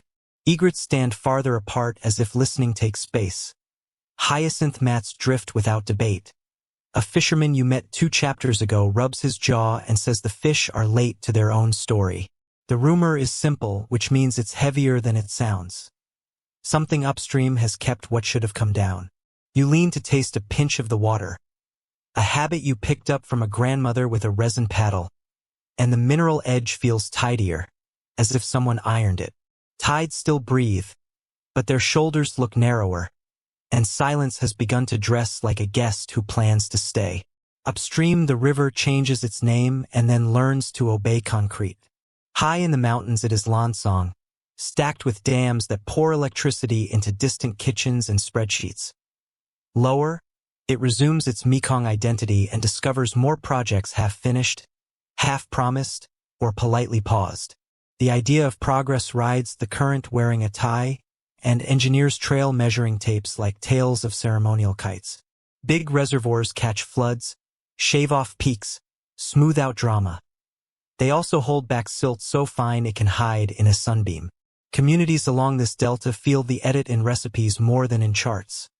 Mud that once arrived with an appetite now sends apologies. Banks that once thickened after each wet season behave like tired lips. Mainstream knowledge lists the cascade by number and height, and your notebook runs out of polite synonyms for wall. Currents generate memory the way breezes generate small talk, and fish are fluent speakers. Seasons here used to teach migration like a hymn. Freshwater pulses unrolled like carpets, salinity retreated, plains greened, and certain fish shot up channels the exact week mango sellers lifted their prices. This morning a net comes up tasting of patience. The boatman taps the rim, waits, taps again, and mutters a blessing disguised as sarcasm. A generation ago, the river communicated schedules with such regularity that children could pass exams by learning which days to pretend to be sick so they'd be excused to help. Today, those excuses don't land as reliably because calendars work better on dynamos than on monsoons. You feel the change under your ankles like a floorboard that has learned a new squeak. Maps in the warehouse cafe keep trying to be comforting, and then they fail and apologize with another coffee. A laminated sheet shows blue threads so neat they might have been combed. Felt-tipped arrows demonstrate the heroic journey of electrons from turbine to city. A handwritten note in the corner says, "Fish," with a hopeful question mark shaped like a hook. People point to the tunnel sap in Cambodia and draw circles in the air to indicate breath. The lake used to inhale during monsoon, exhale during dry months, reversing the river with a confidence that made up for political seasons that did not. Lately, that breath sometimes comes shallow, sometimes late. Whether the shift is mostly climate, mostly dams, mostly sand mining, or precisely the sort of wicked braid that refuses single blame, scientists are still debating this question, and the river dislikes being subpoenaed. Boats wear their worry in small upgrades. Long-tail engines get propellers trimmed for shallower channels. Bamboo poles regain authority as depth sounders. Ice chests grow larger to make longer journeys worth the diesel. A boy ties shells along the gunnel as a fish calendar. Each shell stands for a fish that should arrive this week. When the shell is still there at week's end, he turns it around to show disappointment. His grandmother pretends not to notice and then flips two back when the child isn't looking. An intervention that won't fool the net but might keep the house's mood soft. Your guide shakes his head and gifts the boat a small incense coil, a signal to the mosquitoes that this family prefers to lose arguments only to grown problems. Numbers paddle in with the biweekly meetings of people who count for a living. Salinity meters blink their patient decimals. Sediment samplers cough grains into labeled bottles. Flow gauges mutter about shoulders and knees of the hydrograph. Graphs on clipboards curve like snakes performing a slow dance nobody paid for. Local words keep pace. River tea, for not-so-salty moments. Iron breath, for high tide pushes. Glass mood, For clear water, that often means suspended silt has been kidnapped upstream by reservoirs. Your brain splits into two rooms, one listening to numbers, one listening to soup recipes that adapt without ceremony, and both rooms arrive at the same sentence. Something is out of tune. Biologists set out at dawn with notebooks that smell faintly of fish and stubbornness. A young researcher named Lon teaches you a trick she learned from an uncle. Hang a glass jar over the side, mouth just under the water, and listen. Certain catfish drum their muscles against their swim bladders. Certain carp click. The absence of that percussion writes its own negative report. Lon notes the missing rhythms and adds a line about hydropeaking. The way releases from upstream dams sometimes arrive as artificial tides that confuse species who learned their calendar from the sky, not from a switch. She is careful with language because careful language keeps doors open in rooms where PowerPoints vote. You nod and offer to hold the jar while she ties a ribbon above a spot where the river used to hum thicker. Elsewhere, conversation prefers story to slide deck. A ferryman remembers years with naughtier floods. Ruinous, yes, but generous with silt, and swears the rice tasted bolder for it. A market vendor points to the bottom step of her landing and says dry season salt used to bow there. Last year it strolled 2 steps higher and complimented her pickles with a metal aftertaste she didn't request. A teacher near the mouth shows a basket of oysters that have climbed upriver on the tide's back, volunteering to be evidence. Explanations overlap like festival drums. Some blame climate cycles. Others point upstream to reservoirs that schedule water in ways rice never agreed to. A few add the vanishing of floodplain forests that once took pulses and gave them back. Your job becomes listening without pretending you can arrange the noise into a single melody. Memories adjust. Technology hustles to keep up. Salt testing spoons, thin strips of steel that taste when dipped, swing from kitchen nails like professional tongues. Home desalinators ride in boats next to sacks of rice, humming with small pride, expensive as cousins who eat more than they contribute. In stilthouse neighborhoods, families elevate garden boxes and teach morning glory to climb, feeding it fetched water like royalty. Downstream, shrimp farms expand where patties sulk, the ponds fenced against waiting birds who never learn to file permits. Mainstream policy papers describe livelihood transformation as if it were a neat pivot. You watch a grandmother hold a handful of river mud and decide whether it will still hold onions. Underfoot, the bank leans a little more than last season because it has lost some of the gossip that used to keep it confident. Silt absent from the water means silt absent from the shore. Edges surrender their sentences to the tide more readily than before. Kids skate barefoot along a slope that used to be flatter, and their parents count posts between house and drop-off with the kind of calm that contains decisions already made. Sand mining barges move at night and pretend they are dreams. By morning, a shoal that held boats safe yesterday has practiced disappearance. This is almost the next chapter's obsession, the one about vanishing banks, but today you catalog it as a symptom, not a villain. Skeptics, to their credit, visit in person. An engineer from far away scans the horizon with an instrument that makes him squint smarter, then takes a long breath and asks for a second coffee. He concedes that cascade logic looks elegant on paper and less so on rivers that also have opinions. He draws a sketch of reservoirs timing releases for electricity demand and another of fish migration windows that do not consult markets for peak hours. Compromise? He writes at the intersection, a word shaped like a handshake. People in boats read the sketch and suggest adding a rice stalk and a shrimp to the drawing, because 2 livelihoods at cross purposes need room on paper if they are to stop quarreling on water. Tunnel Sap's name floats into every third conversation as easily as steam from soup. The lake remains a lung even when its inhale shrinks.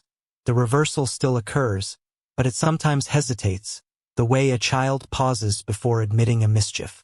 Fish that once used the floodplain's temporary forests as nurseries find the doors opening later, closing earlier, or guarded by the wrong depth.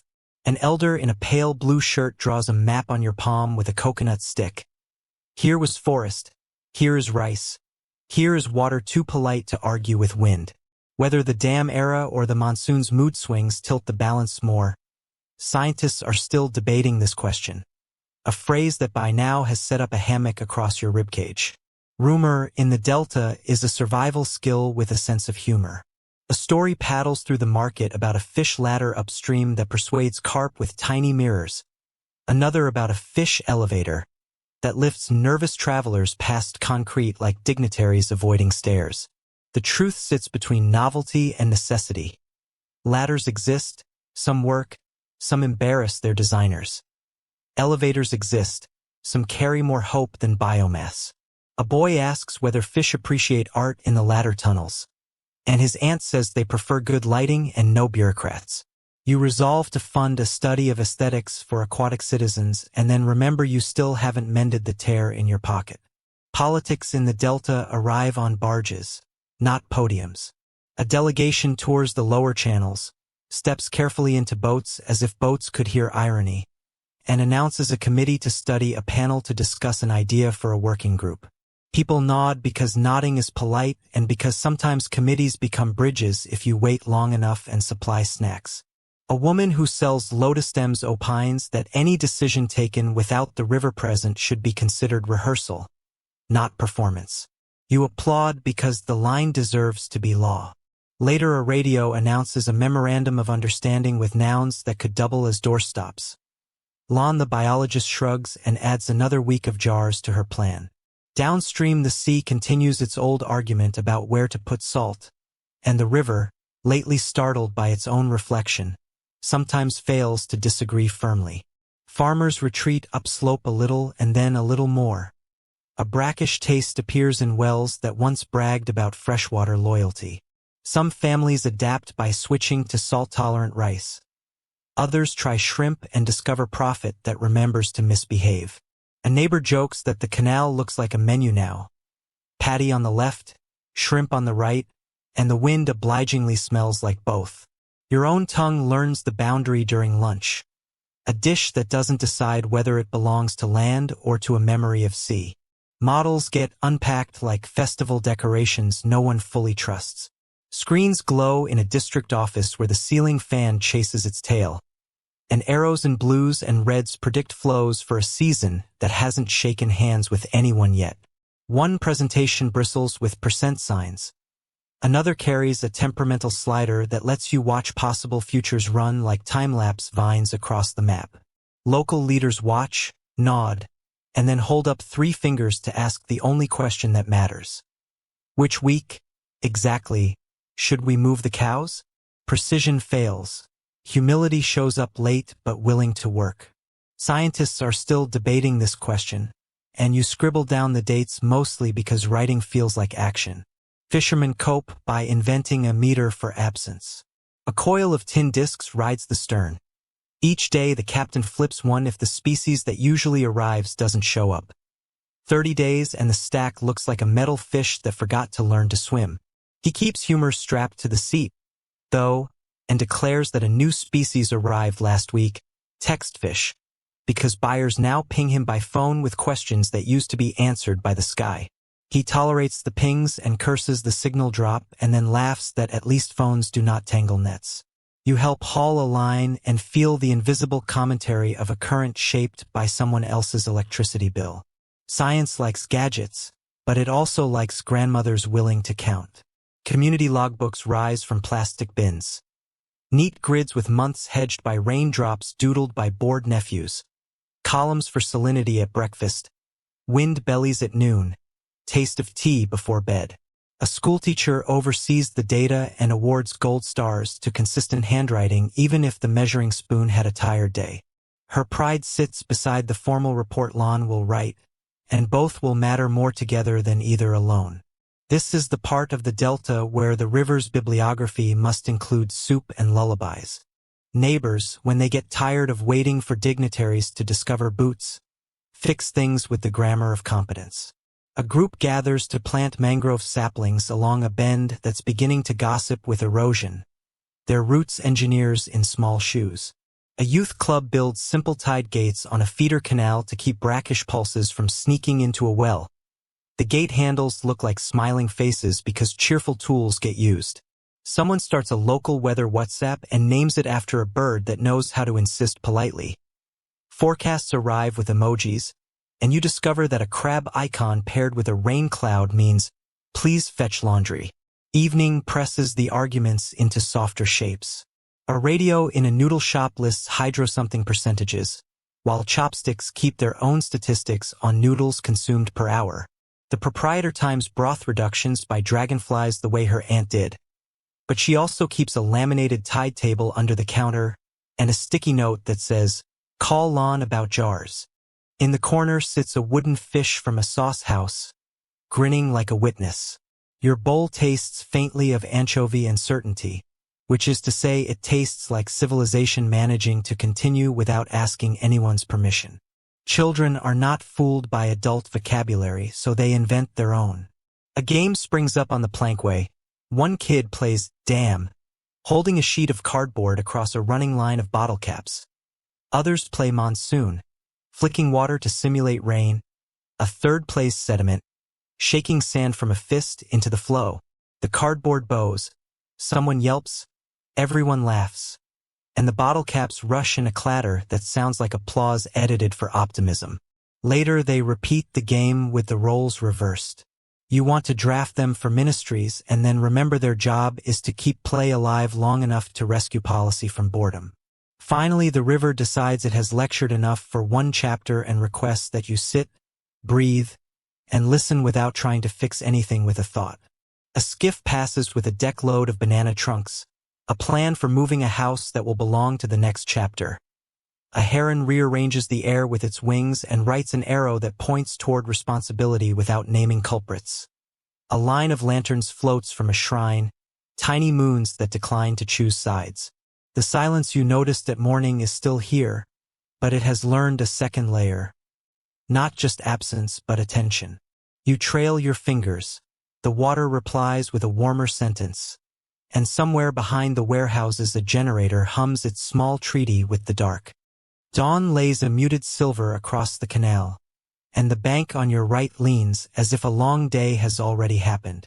Mud that once felt plush under bare feet now slopes with a tired angle. Roots of nipa palm clutch at nothing like fingers reaching for an old handrail that moved away during the night. A fisherman points to a crack zigzagging down the face and says the bank has begun speaking a different dialect. You step carefully from the canoe to the plankway and the wood answers with a hollow note you did not hear last week. Silence wears a new coat here.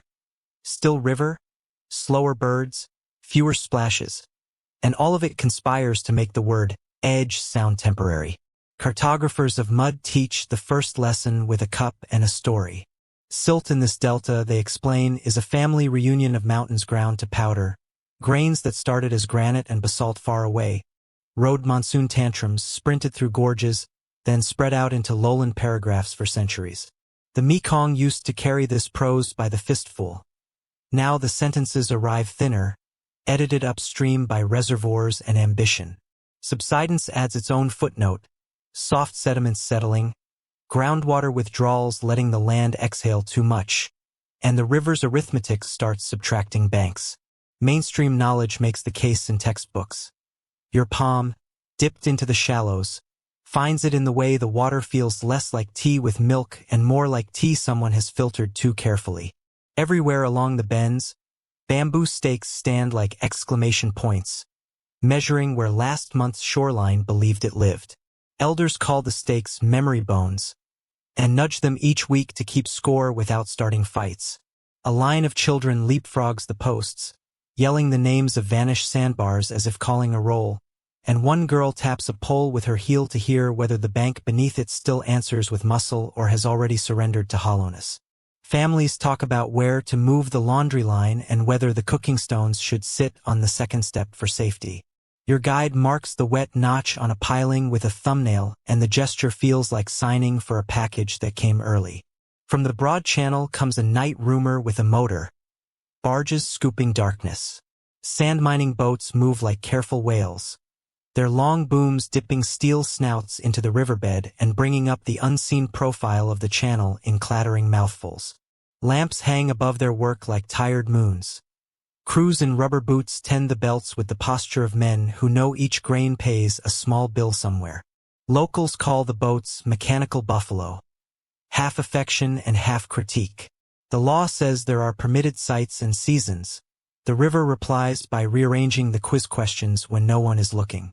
You drift near and the water vibrates with a bass you feel more than hear, the sound of the river learning subtraction at industrial scale. Barges do not confess motives. People do. Cities far away rise taller. Roads want foundations. Concrete prefers the mouthfeel of river sand. Fortunes insist on being mixed with aggregate. The economy that needs this golden stuff is not imaginary. Children eat because their parents found work on crews. Roofs exist because bags hardened into columns. Consequences, however, are punctual. After a few nights of industrious scooping, a once-kind eddy becomes an invitation to collapse. A house's front step turns philosophical and lets go. A tree leans, sighs, and joins the river with the theater of a slow fall. Nobody chooses villains easily here because the barter between present income and future shoreline feels rigged by distances. Use here, cost there. Geology answers not with blame but with habits. A delta is a machine for spreading out, built by floods that forget manners and remember generosity. Silt arrived after every wet season and patted the banks into resilience. The way a baker palms dough into a loaf that can survive proofing. Take away the silt and the loaf relaxes into flatness. Scoop the riverbed into hollows and the current nibbles the banks from below, turning confident soil into undercut theater. Scientists carry sieves that separate sand from silt from clay, and the piles on their trays look like three moods: bold, thoughtful, stubborn. When reservoirs hold back the bold and belts remove the thoughtful, the stubborn is left to argue alone, and it loses with dignity but noticeable speed. Meanwhile, the people who live closest to the water keep perfecting the art of relocating without pretending they are moving. Houses on stilts develop joints like knees. Walls fold like fans. Porches unhook from one set of pilings and hook to another with the moral elegance of a sigh.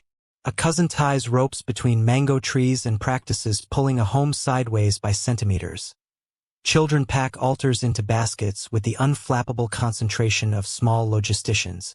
The difference between evacuation and an evening chore is mostly tone.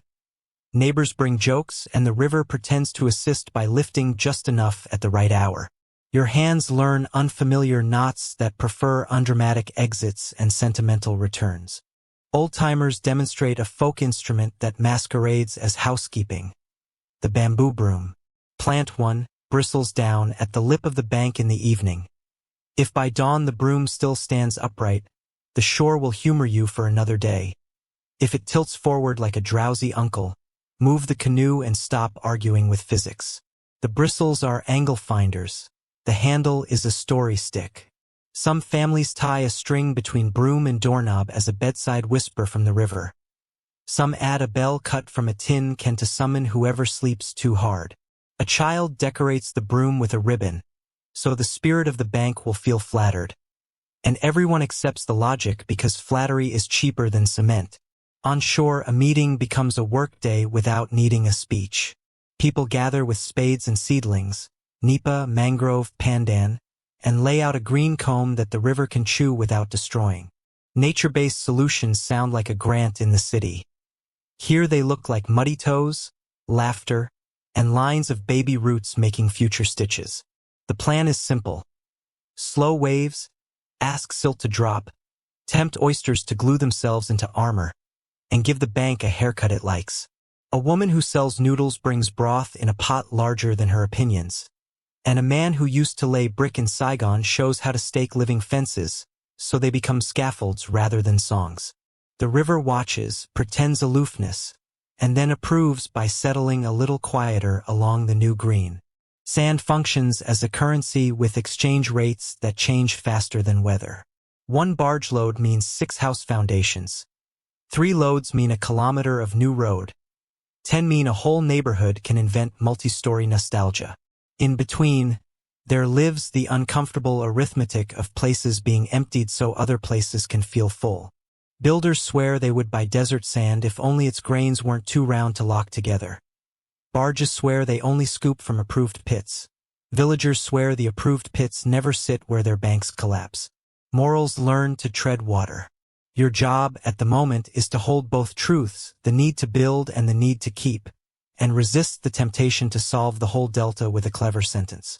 Elsewhere in the channel, depth itself has grown moody. Fish that once dallied at certain shelves now find cliffs where they expected sloping bars, and boats wander across unexpected shallows where barges last month discovered profit. Nets that used to kiss bottom gently now snag at rude angles. Anchors drop into holes and return with stories instead of mud. A boatman tests the depth with a pole, measures in forearm units, and frowns when the number does not match the week before. Your ears memorize the subtle difference between N or that finds silt and N or that finds nothing. The former purrs, the latter coughs. Both sounds now appear where they do not belong. Regulations attempt to catch up like runners entering the race from a side street. Officials announce zones, seasons, and tonnage. Licenses thicken with clauses. Maps sprout colors and fine print. Enforcement, however, must float like everyone else, and the river is generous with places to hide a scoop. A barge captain displays paperwork with the gravitas of a choir director and points respectfully at a GPS that proves he is where he shouldn't be if the numbers were printed last year.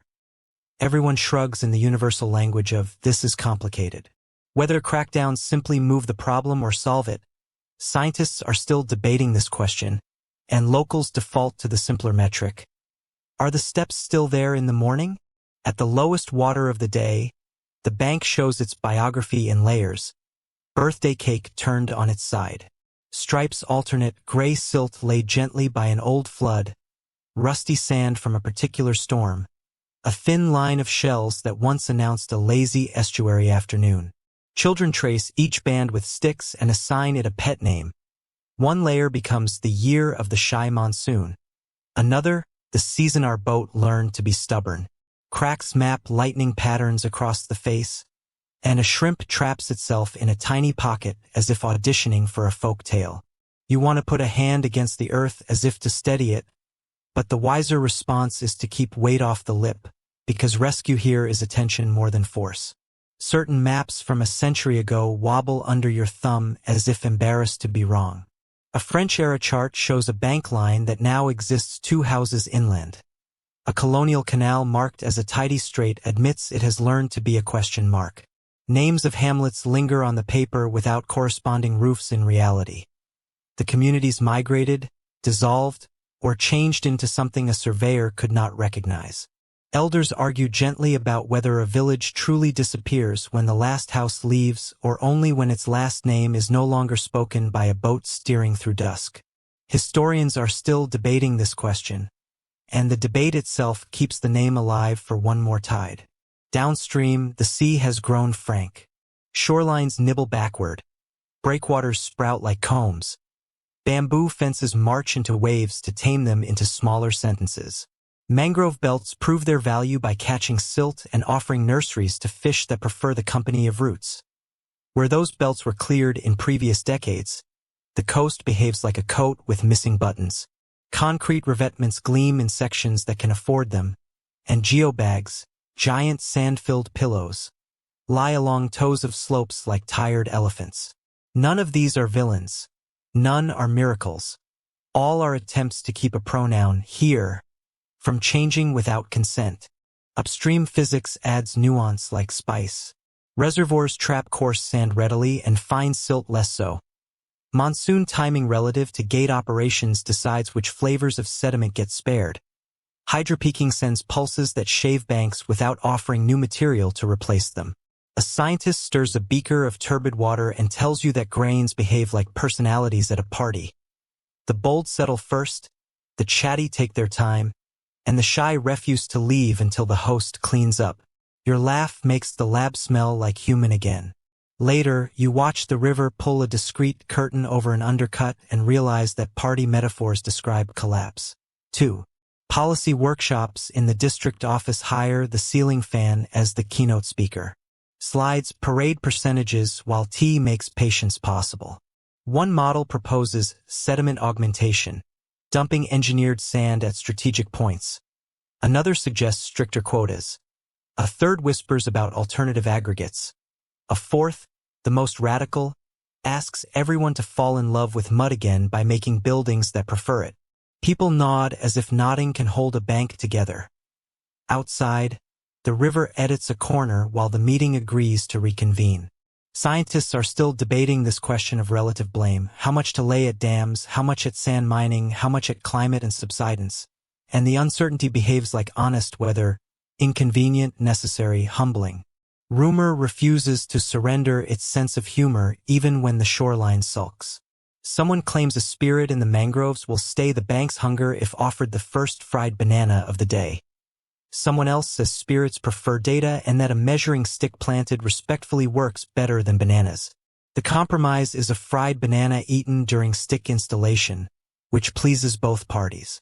A grandmother smears a thumbprint of fish sauce on a post, so the river remembers flavor, not wood.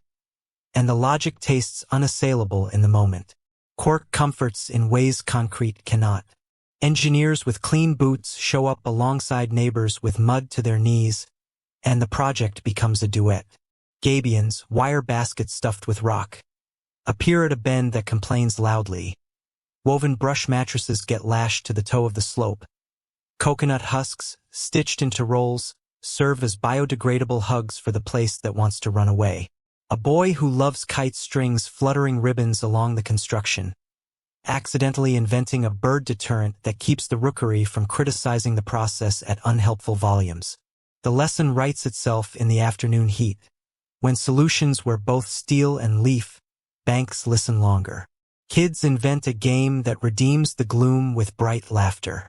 One team is silt, tossing handfuls of fine sand onto a model bank built from clay in a wooden tray. The other is wave, sloshing water to steal it away.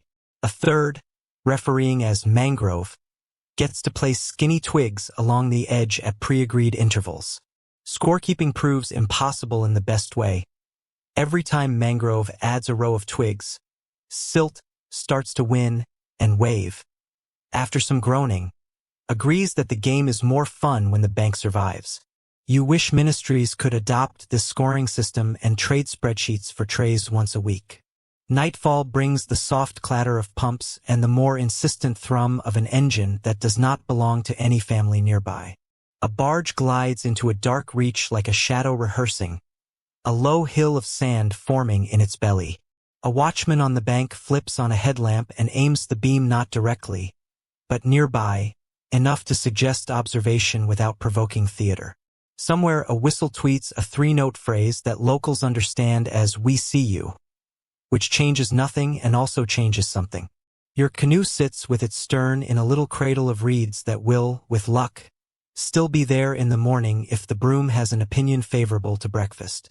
Before sleep you learn a second folk test, this one petty and oddly beautiful. A lacquer bowl rides the water near the bank, and the stars tremble in its mirror. If the reflections smear quickly, the undercut is making mischief. If they hold steady as sentences you can read without squinting, the bank has decided to behave. A child, appointed chief of bowls, reports results with inappropriate gravitas. The bowl itself carries hairline cracks that expose other nights of worry, and the way the family touches it, gently with a respect normally reserved for elders, turns the object into a tiny shrine of attention. Finally, the day's practicalities sit down with the evening's tenderness, and everyone agrees to tell the truth in a way that permits sleep. A family checks ropes on house stilts that have become slightly thinner in your estimation. A neighbor moves a flower pot inward by the width of a palm. The market vendor across the canal reties her boat to a post 1 meter back from yesterday's comfort. You fold mosquito net with the competence the Delta has taught you and fall asleep between two new adjectives, cautious and affectionate, discovering that they are not opposites in river villages. They are companions. Afterward, the rain wanders in from nowhere and then leaves as if pretending to be a rumor that forgot its origin. In the morning, the Broom leans 10 degrees toward the water in a flirt that feels more worrisome than romantic. A root that looked confident yesterday now peeks into the air like a secret, and a crack near the laundry stone finishes its sentence. Lament arrives and gets sent away quickly because the canoe needs to be shifted and the breakfast will not fry itself. A joke makes rounds. If the bank keeps leaving, everyone will soon have riverfront property. And laughter performs its primary job, letting muscles stop clenching long enough to work. Tomorrow promises another inventory of edges and a seminar on names, because as the banks rearrange themselves, the language you use to point at things becomes either tender or cruel, depending on whether the word shows up in time. Villages keep their syllables ready, altars learn to ride, and maps printed in ink borrow pencils for corrections. You tuck the broom back into the soft ground, tie a string to the doorknob with a knot you now trust, and whisper something polite to the river. Half warning, half thank you. The canoe noses out, and silt that remains blurs the wake into velvet. A kindness you try to memorize before it, too, goes traveling. Morning arrives with the sound of a soft broom sweeping a shrine floor, and the river answers with a polite shush, the kind a librarian gives to enthusiastic water. On a cedar-brown board beside the incense bowl, thin slips of wood list village names in cramped handwriting that leans like reeds. Names of hamlets that once clung to this bank, names of markets that used to anchor dawn, names of creeks that have rehearsed disappearing so many times they've become professionals. Smoke tucks itself into the carved edges as if practicing calligraphy.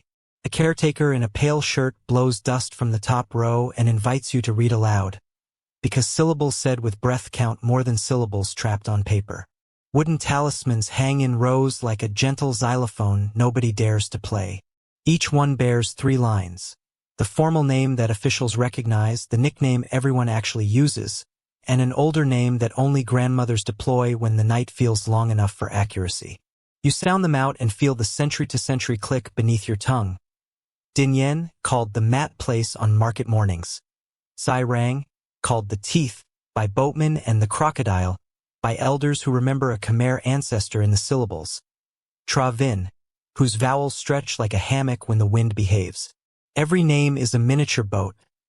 Every boat insists on carrying something more than cargo. Ink on the slips was mixed, the caretaker confides, with a pinch of betel nut spit the year the river rose to the edge of the 3rd stair. The recipe strikes you as both eccentric and inevitable.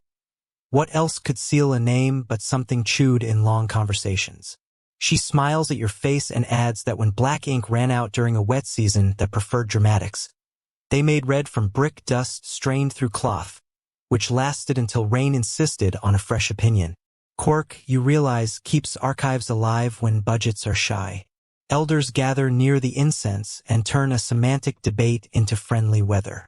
One insists a community disappears when the last working boat with its name painted on the bow is sold for planks. Another says no, the community persists until the last lullaby that mentions its canal falls silent. A third proposes a culinary test.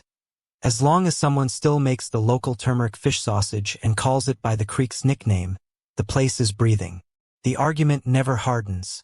This is a lowland, after all.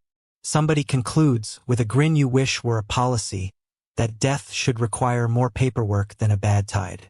Maps in your lap refuse to sit still. Nam Tien, the long southward drift of Vietnamese settlement over centuries, braided with Khmer Kingdom's older geographies and Cham traders' sea-threaded routes. Left straighta you can taste as much as trace. A mainstream history note slides in without clearing its throat. French surveyors standardized canal names and sketched straight lines into these swamps in the late 19th and early 20th centuries, improving exports and confusing songs. Post-colonial governments reorganized provinces, sometimes renaming districts the way a flood renames shorelines. On the ground, everyone layered labels like thatch, letting seasons choose which one to use. Names here are honest lozenges that dissolve slowly on the tongue. Kwok Ngu, the Romanized writing system that sprinted into daily life in the early 20th century, did its own gentle surgery on names. Accents gained or lost hats, letters lined up in more obedient ranks, and signage learned to be bolder than calligraphy. Some older forms limped with resentment. Some new spellings marched with optimism. Most people learned to read both on the same morning because lunch required knowing which canal the noodle seller had decided her boat belonged to.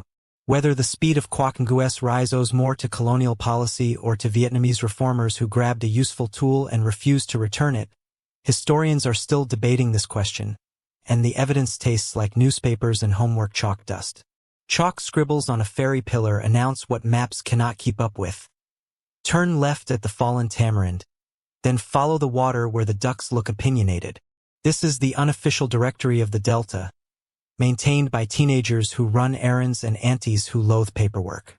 Place nicknames multiply with mint-like vigor: Shy Eel, Three-Lantern Bend, Coconut That Lies, place with reliable shade. You learn quickly that these labels reach boats faster than any decree, and that the river accepts them because they carry care along with instruction. Boats themselves hoard a subculture of names that behave like protections as much as introductions. Pumpkin, water spinach, little hammock, mud turtle. Humble nouns work as camouflage in a world where spirits and bureaucrats prefer glamour. A painter crouches at a bow and re-inks little hammock, with a brush rescued from a child's art set, and the letters look a shade more cheerful than their context. Names bloom again when the hull docks at the floating market. Vendors call them as if greeting relatives, and for an instant, wood and paint combine into someone who deserves gossip. Radios on long-tail engines sprout call signs the way mangroves sprout knees. Awkward at first sight, essential upon acquaintance. A captain may answer to 3 coconut, a nod to the number of palms within shouting distance of his house, or blue net, a nod to a notorious dye accident that turned his family's gear into a river landmark for a season. You hear a voice crackle, blue net approaching the shy bend. And boats shuffle as if the phrase were a tide instruction. Names on the air stitch a temporary map that dissolves when the lunch pots come out, which is exactly the right lifespan for a schedule here. Market mornings double as ethnography for people who want to understand how language keeps houses from floating away emotionally. A pineapple seller labels her pole Ko-Nam's boat and laughs that her nephews kept borrowing the skiff and returning it with Ko-Nam-adjacent energy. So the name is now an announcement and a deterrent. A spice trader sells star anise stacked in jars that read, "From the creek once called crocodile." A wink at an etymology that splits families at coffee. Tourists photograph the labels. Locals simply ask, "Is the creek still calling itself that today?" Children defend endangered names with a game whose rules change every week, which is to say the rules are alive. One child chants a place name with a rhythm she learned from a lullaby. Another claps back with the nickname. A third provides the grandmother version by adding a prefix nobody uses anymore. If a visitor tries to join, the kids applaud even bad diacritics because effort is the correct accent. Small medals are awarded in the currency of sticky rice. You realize you are watching a living curriculum, geography as call and response. Stories wrap themselves around syllables until the syllables learn to sit up straight. A boatman tells you 2 origin tales for tsai rang. One says it comes from Khmer Karen for crocodile. The other says it means teeth, because early markets raised sharpened poles against thieves. Connoisseurs of folklore argue about which story tastes truer. Practical people shrug and buy pineapple. Historians are still debating this question, and the river, pleased to be needed by multiple explanations, nods without picking sides. Graves on a small rise hold names that no longer ride boats but still command weather. Stone offers the dignity of permanence, yet inscriptions were the soft blur of moss and salt air. The caretaker brushes them with the same tenderness he uses on children's hair after a long nap. He points out a sequence in one family. A great-grandfather's name scratched in Chunam, his sons carved in Kwakungu with elegant curls, his granddaughters added later in tidy block letters, including her village nickname because the stone deserved accuracy as much as the postman does. Names read this way become a grammar of continuity. You tuck the lesson beside your mosquito repellent. Photographs on walls in a cafe shoulder the local memory the way coconut rafters carry roofs. Quietly, insisting without swagger. A signboard for Ratch Dua leans in one frame, its painted palm frond emblem now a ghost under varnish. Next to it, a newer shot captures the same corner after the creek silted into a rice field. A woman walks where boats once idled, and the only water in the image is the tea on her tray. Captions pin dates like dragonflies, and a patron corrects one with a pencil. claiming that the market died a year earlier, then recants and writes, died slowly. Accuracy in deltas needs adverbs. Paper on a clerk's desk casually handles bold rearrangements. After unification and past floods, districts merged and split like schools of fish. Roads got names that honored heroes who never took off their boots here. Hamlets acquired numbers and lost adjectives. The clerk, who has the patience of a riverbank and the humor of a ferry captain, stamps forms and then writes, in neat handwriting, the popular nickname in the margin with parenthesis, so the family won't miss their mail. Administration tries to make history tidy. Locals add little loops so correspondence doesn't drown. Khmer monks keep palm leaf manuscripts in an inner room where the air feels rehearsed. Their Pali and Khmer lines pressed into the leaf with a stylus that never had to shout. Among them rests a small bundle of place names, a gazetteer of sorts anchored to temple donations and flood notes. The monk who shows it smiles as if introducing cousins. He points to names that ride 2 scripts and a century, then traces a finger along one that migrated upriver when a new canal cut a faster lane. The manuscript does not demand that names mean the same thing forever. It asks only that names be treated with manners. Cham families cradle wind words like heirloom bowls, each term a compass the river prefers to use. A boy lists the names as if taking attendance. Selatan for south, Timor for east, then adds Vietnamese cousins to the roll call for fairness and friendship. Place names in his house include gust flavors. A hamlet called Where the River Licks the Reed, and a bend called Where the Paddle Forgives. When you try the phrases aloud, the room becomes kinder, as if doors enjoy opening for people who attempt the right vowels, even if the vowels demand another lesson after lunch. Linguists pass through with notebooks and are quickly converted into listeners instead of taxonomists. They jot that this region holds a stacked toponymy. Khmer hydronyms under Vietnamese agricultural names under French administrative rectangles under Cham windwords that still whisper from sails. Mainstream knowledge adds a footnote about Austroasiatic versus Austronesian substrata, and you promise yourself to use those syllables only after coffee. The obvious conclusion lands without jargon. Nobody owns the river's dictionary. Everyone pays dues. Vendors rescue endangered names with stickers that wander farther than boats. Fish sauce labels print vanished creeks under brand names. From the village behind the long bamboo. Because shelves in distant cities are actually small museums with prices. Buyers tell you they prefer sauce that tastes of a name they can repeat. Nostalgia, it turns out, is an ingredient with reasonable shelf life. You buy a bottle partly for flavor and partly to smuggle a syllable across town lines. Lanterns at festival time prove that place can glow even after its pilings have gone traveling. A priestess ties paper fish stamped with extinct hamlet names along a string and carries them to the water's edge. Children recite each name like a page from a bedtime story and then nudge the lanterns into the current. The river accepts the offering with a shrug and some glitter. A boy salutes and whispers that lanterns can read. You consider agreeing because disagreement feels like poor manners with the water listening. Nails become a script when paint is a rumor. A trick born in dry seasons when budgets discover humility. An old captain, unwilling to launch nameless, drives 3 tiny nails into the bow for each syllable of his hamlet, then files them until they catch the light like discrete stars. The name is legible only to people who have learned the secret, which is to say to everyone within 2 bends by lunchtime. Cork masquerades as necessity and ends up inventing a tradition while nobody fills out a form. Salt works as engraving when pens sulk in humidity.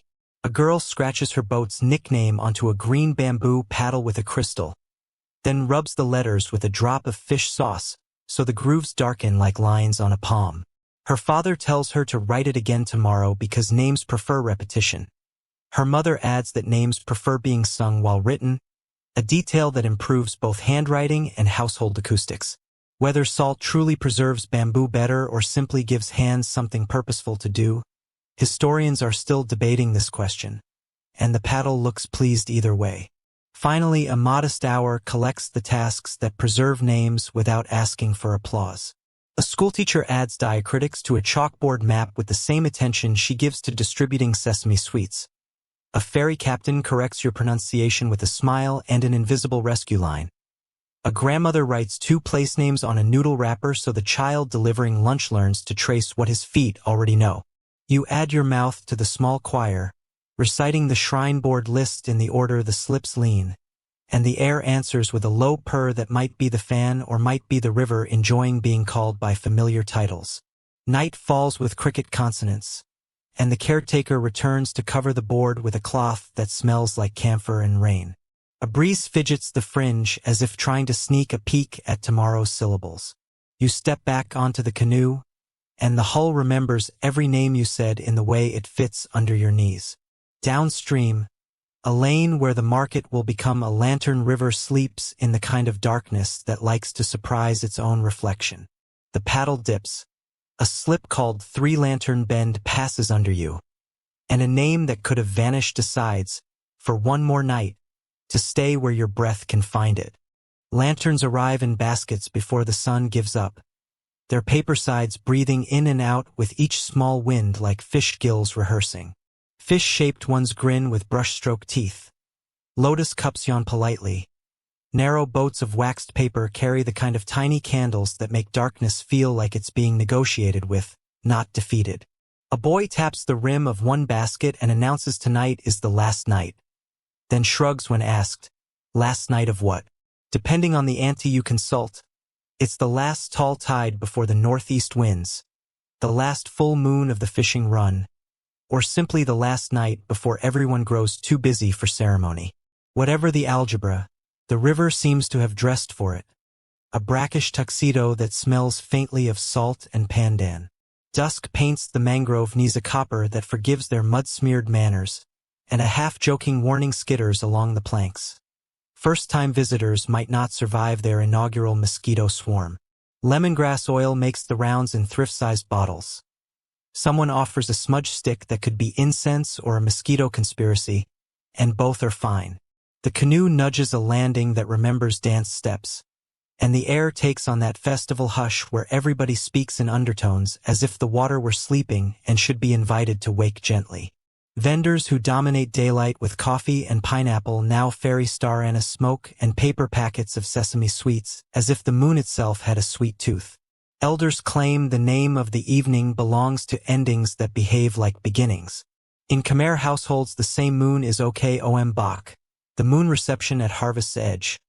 In Vietnamese kitchens it's simply the luminous permission slip for the Den Hoa Dang, floating lanterns that tell the river it's been a decent houseguest. Some say the last night is the final flood tide of the calendar, a hinge between swollen river and modest one.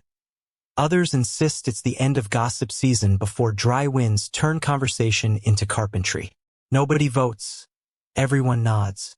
The certainty that matters is that light will ride water and the night will remember it. Craft tables colonize the docks with a seriousness that dissolves into laughter every 10 minutes. Lantern frames get cut from banana pith rounds and slotted into bamboo ribs with a carpenter's confidence. Wax cups drop into circular thrones like stars finding orbits. Paper arrives in the colors of fruit stalls. Mango, dragon fruit, pomelo, longan, and glue smells faintly of rice because rice is the glue that convinces almost everything here. A woman in a blue scarf demonstrates a trick for crimping fish lips so they look amused rather than anxious. Children perfect tail fins with the zeal of poets adjusting line breaks. A quiet superstition leans over one table. Never paint a lantern eye with a brush that's been used for boat eyes. Those pupils teach hulls to travel and might convince a lantern to swim past polite distances. Timing becomes theology disguised as good manners. Released too early and the lanterns outrun the crowd's patience, racing for the dark like rumor. Released too late and the tide argues, shooing cups back to their makers as if the river found fault with handwriting. A man whose job tonight is current whisperer dips a thin palm frond into the canal and watches the shiver against the stem. That quiver is the minute hand, he explains and demonstrates a second trick with a floating sliver of banana stem. If it spins twice in place, wait. If it drifts nose first toward the mouth, the lanterns will carry their hopes without hovering. Practice makes poet. Poet makes tide table. Superstition wears its best shoes on festival nights and steps lightly over logic without bruising it. A grandmother unwraps a single sticky rice cake, round, glossy, freckled with sesame, and passes it around so everyone can inspect the first crack.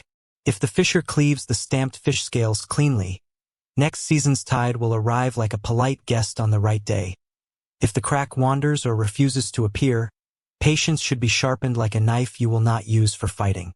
She laughs at her own seriousness and eats the omen, which is perhaps the most sensible footnote superstition has ever received. Mainstream history sidles in with a respectful bow.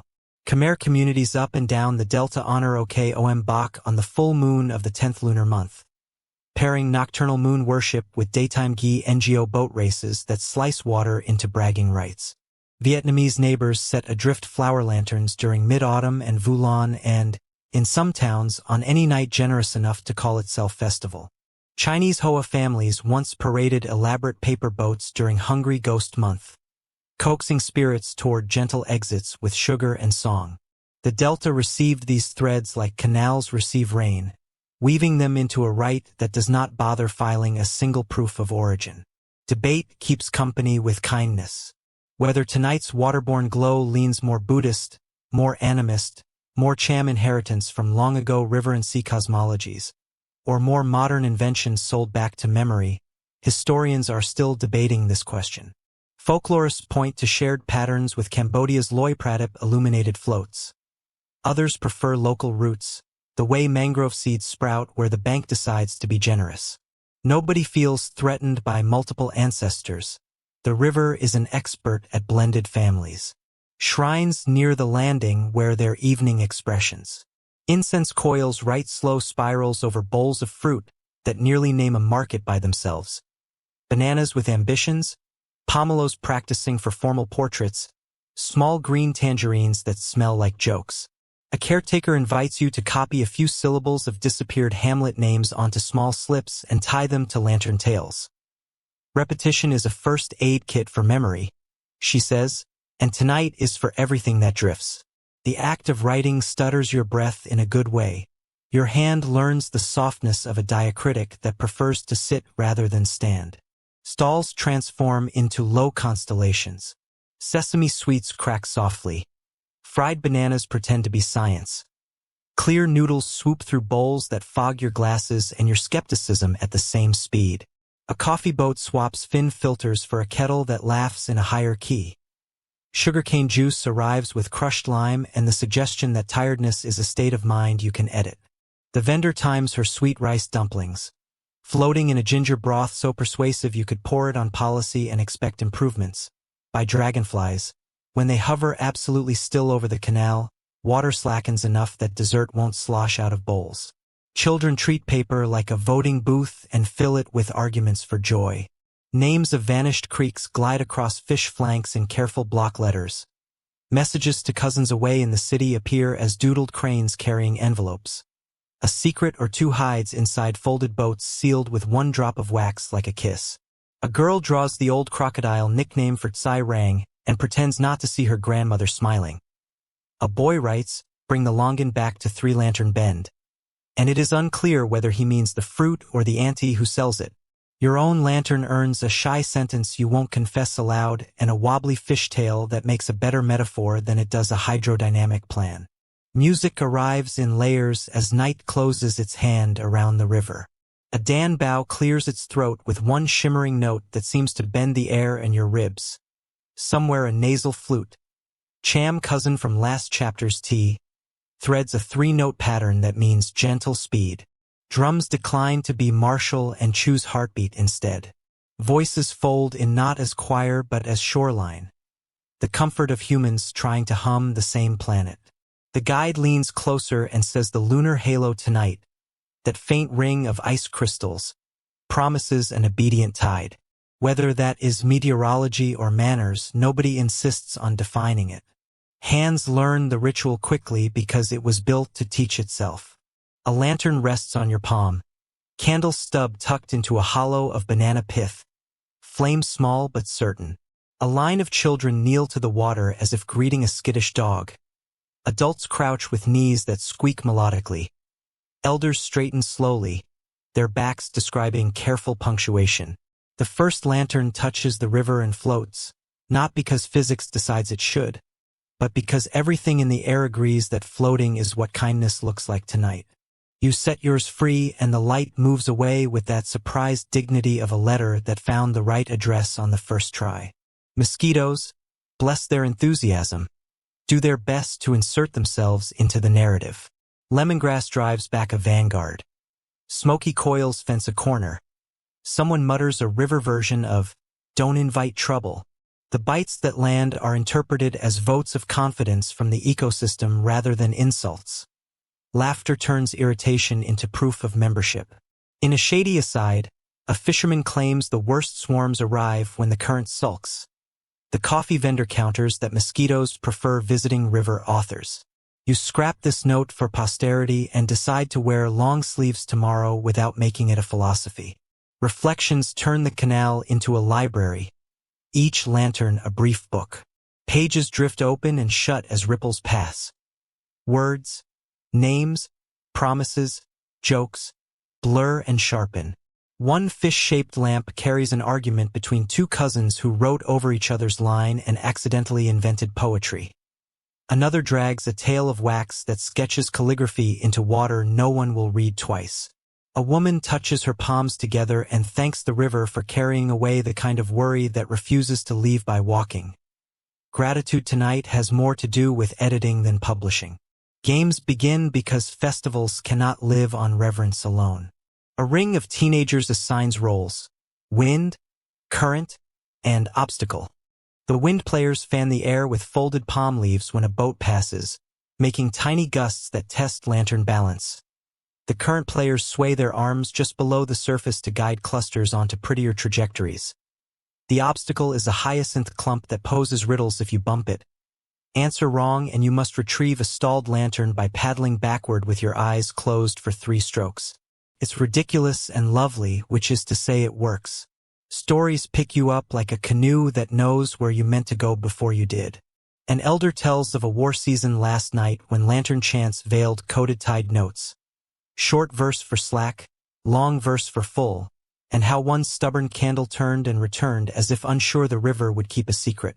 A middle-aged aunt talks about a year when flood came late and lanterns scraped the high water mark so precisely that children thought the wall itself had invented stars. Historians are still debating this question of whether coded lantern rites genuinely aided stealth crossings or mostly calmed nerves, but nobody doubts that the glow did its honest share of soothing. Adaptation tiptoes in without making a speech. Sky lanterns, once popular, relocated to water lanterns after a string of accidental fires turned good intentions into bad headlines. Paper now carries a stamp that brags biodegradable. Wax cups are stubby to shorten burn time, and threads are plant fiber that crabs consider snacks. The monk blessing the fleet has added a broom to his inventory, not for sweeping souls, but for collecting leftover frames at the end. A coda the river seems to appreciate. Progress lands best when it looks like housekeeping. Science shows up with bare feet and a grin. Lon the biologist appears with her glass jar and gentle swagger, lowering it by a string until its mouth opens just below the skin of the water. A swirl wakes bioluminescent confidences along the path of her fingers. Pinprick galaxies that answer touch with light. Dinoflagellates complain energetically before forgiving. Her notebook earns one more polite line. Glow intensity. Lively, salinity. Friendly, current, conversational. Whether the brackish pulses created by upstream gates alter bloom timing this far down, scientists are still debating this question. Meanwhile, the jar becomes a small planet and everyone votes yes with their eyes. Floats in the old Khmer style ride by like careful thrones. Tiny pagodas stitched from palm ribs and patience. Candles paint the edge in a sequence that feels older than any law in the district office. And a drum on one deck keeps a heartbeat gentle enough to let prayer ride it unnoticed. Someone whispers that these are cousins of Cambodia's Loy Pratap, The illuminated flotillas that parade during the water festival when the tunnel sap breathes out and the Mekong xylophone changes key. Provenance aside, beauty floats. The river signs no papers and charges no fees. Stars finally clock in for their shift, and the sky becomes a map with its own unarguable grammar. Orion shoulders the southward tilt. Pleiades explodes neatly. Canopus nestles low like a lantern refusing drama. Venus, theatrical as always, poses in a way that convinces teenagers to write vowels wrong. A cham uncle from the T-boat points with his chin and tells you that on festival nights the constellations do not serve navigation so much as memory rehearsal, reminding crews where old harbors sit under rice fields and which bend of the river performs the best imitation of a safe mouth. Foreshadowing sneaks in dressed as announcement. The loudspeaker, that dusty oracle mounted on the post near the ferry, clears its throat and reads out tomorrow's tide predictions, then adds in the same tone that house-moving teams are invited to borrow rollers from the community shed after breakfast. It is not an omen, merely logistics wearing a suit. Families nod like people who know what leaving without leaving means, and the lanterns keep writing soft punctuation across water. Afterward, release reveals its other half, return. Volunteers in shallow skiffs retrieve frames that have burned out and drifted into jobs they didn't apply for, pooling paper like fallen petals into baskets that smell like pre-dawn markets. Someone counts the number of lotus cups that reach the bend by the jackfruit tree, because counts like that become next year's folklore. The broom at the temple edge tests the bank's intention for tomorrow. It stands upright, as if approving festival logic. You add a small bow to the broom because flattery of gravity never hurts. Night refuses to hurry, and the canal enjoys its reflection session. Lanterns thin into a dotted line that gestures towards someplace generous. Frogs vote yes with bass. Geckos stamp the evening's paperwork with their rubber-stamped syllables. Engines stay shy because loudness would interrupt the gratitude that's decided to stay another hour. A grandmother touches the last ember with a splinter and sighs a sentence that doesn't need translation. Sleep well, water. The sentence has more river in it than vowels. Memory arranges chairs like a committee that knows not to schedule a follow-up meeting. Little hammock, tonight only a lantern name on paper, tomorrow a real boat hauling morning vegetables. Gets mentioned at 3 different corners by 3 different mouths. The vanished creek from the shrine board appears as a drawn fish on 4 separate lanterns that happen to meet midstream for a minute and then separate like cousins late for buses. The market's chant becomes a hum without prices. History sits on the plank and lets its feet dangle into brackish politeness. Stories loosen their belts.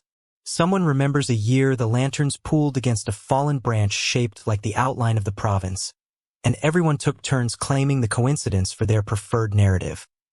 Omen, warning, joke, tender physics. Someone else remembers the unfortunate lantern that set a rooster's temper alight when the bird decided the river required commentary. The rooster survived with its dignity upgraded. The lantern did not. A third person smiles about a lantern that drifted into a mangrove nest and convinced 3 baby herons that dawn had arrived. The birds were not pleased with reality, and thus learned history. Closing time gestures instead of announcing. The monk pads the bank with a basket, gathering paper boats like a librarian reshelving, and thanks each volunteer with tea that tastes like leaves agreeing to spend the night together. Children rescue the best fish shapes for tomorrow's drawing class, and a teacher pockets 2 slips with vanished names to pin above the alphabet. The current, which demonstrated perfect hospitality all evening, grows bolder at the edges as if reminding everyone that water has jobs to do besides ferrying hope. Lantern smell lingers. Wax, smoke, a whisper of charred paper, something like sugar hiding in the edges where people laughed while tying knots. A breeze prowls through and rearranges the scent into something calmer. Nets coil under eaves with the contentment of tools that sat out a night because human hands were busy composing. The fan in a nearby kitchen invents a hymn that includes crickets as guest soloists. The pot on the charcoal stove gives a baritone sigh. Chopsticks lie in their basket like a pile of polite arrows. Homes do their last chores in a soft chorus. Floors are swept of visitor dirt.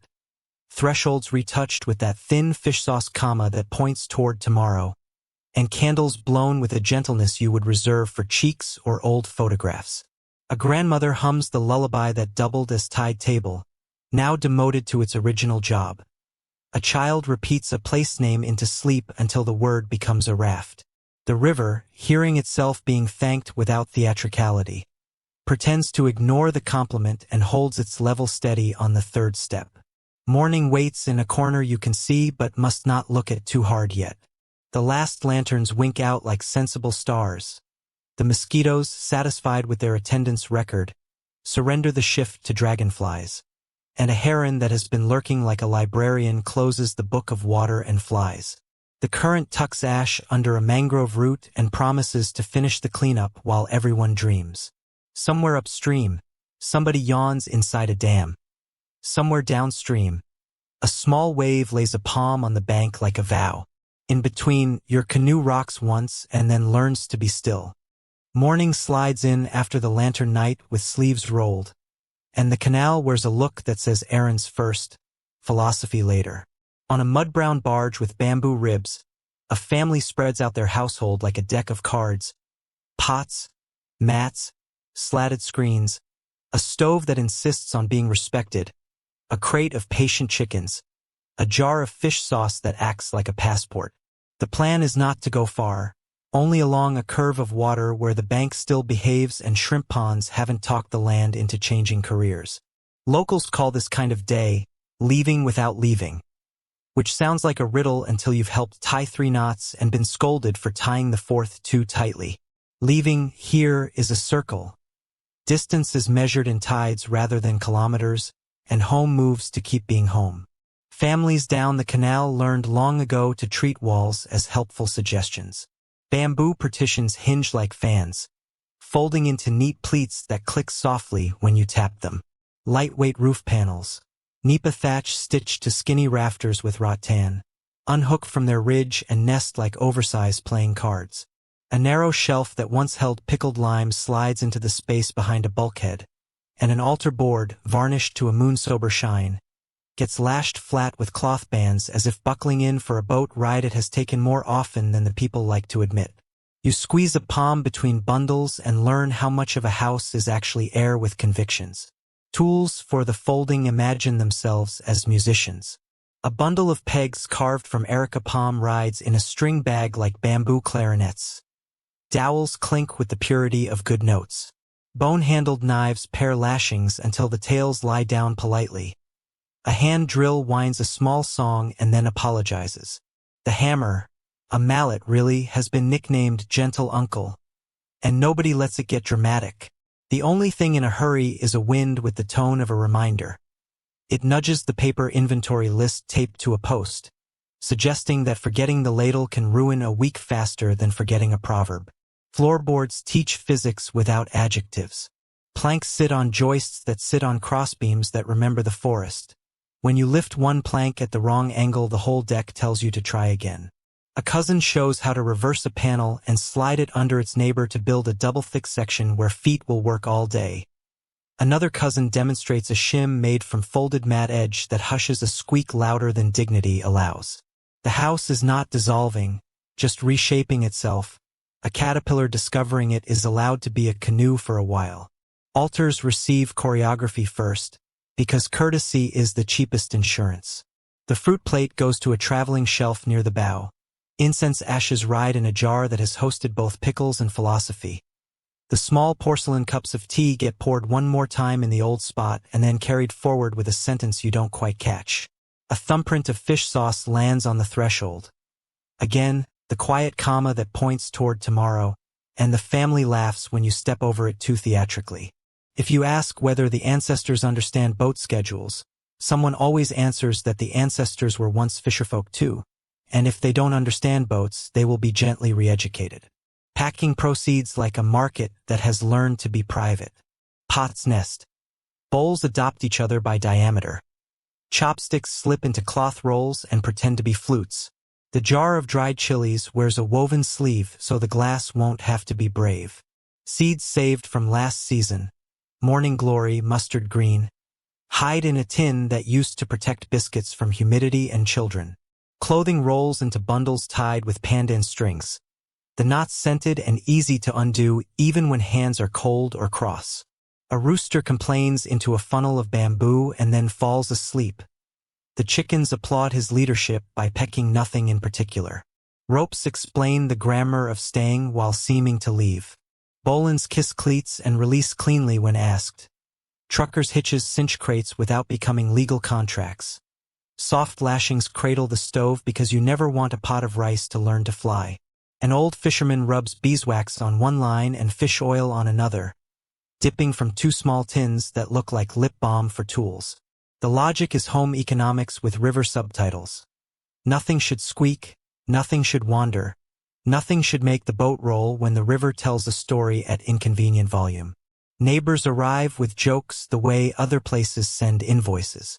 Someone brings banana trunks, those slippery rollers that persuaded a walking house in another chapter. Today they will cushion where the barge kisses appear. Someone else carries a sack of dried hyacinth stems, the best padding for glass in a world that distrusts bubble wrap. A man with a pencil behind his ear draws the boat's waterline on the back of a child's hand and tells him to keep an eye on it.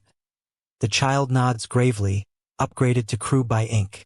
Every sentence contains a small kindness and a small instruction, and sometimes they are the same thing.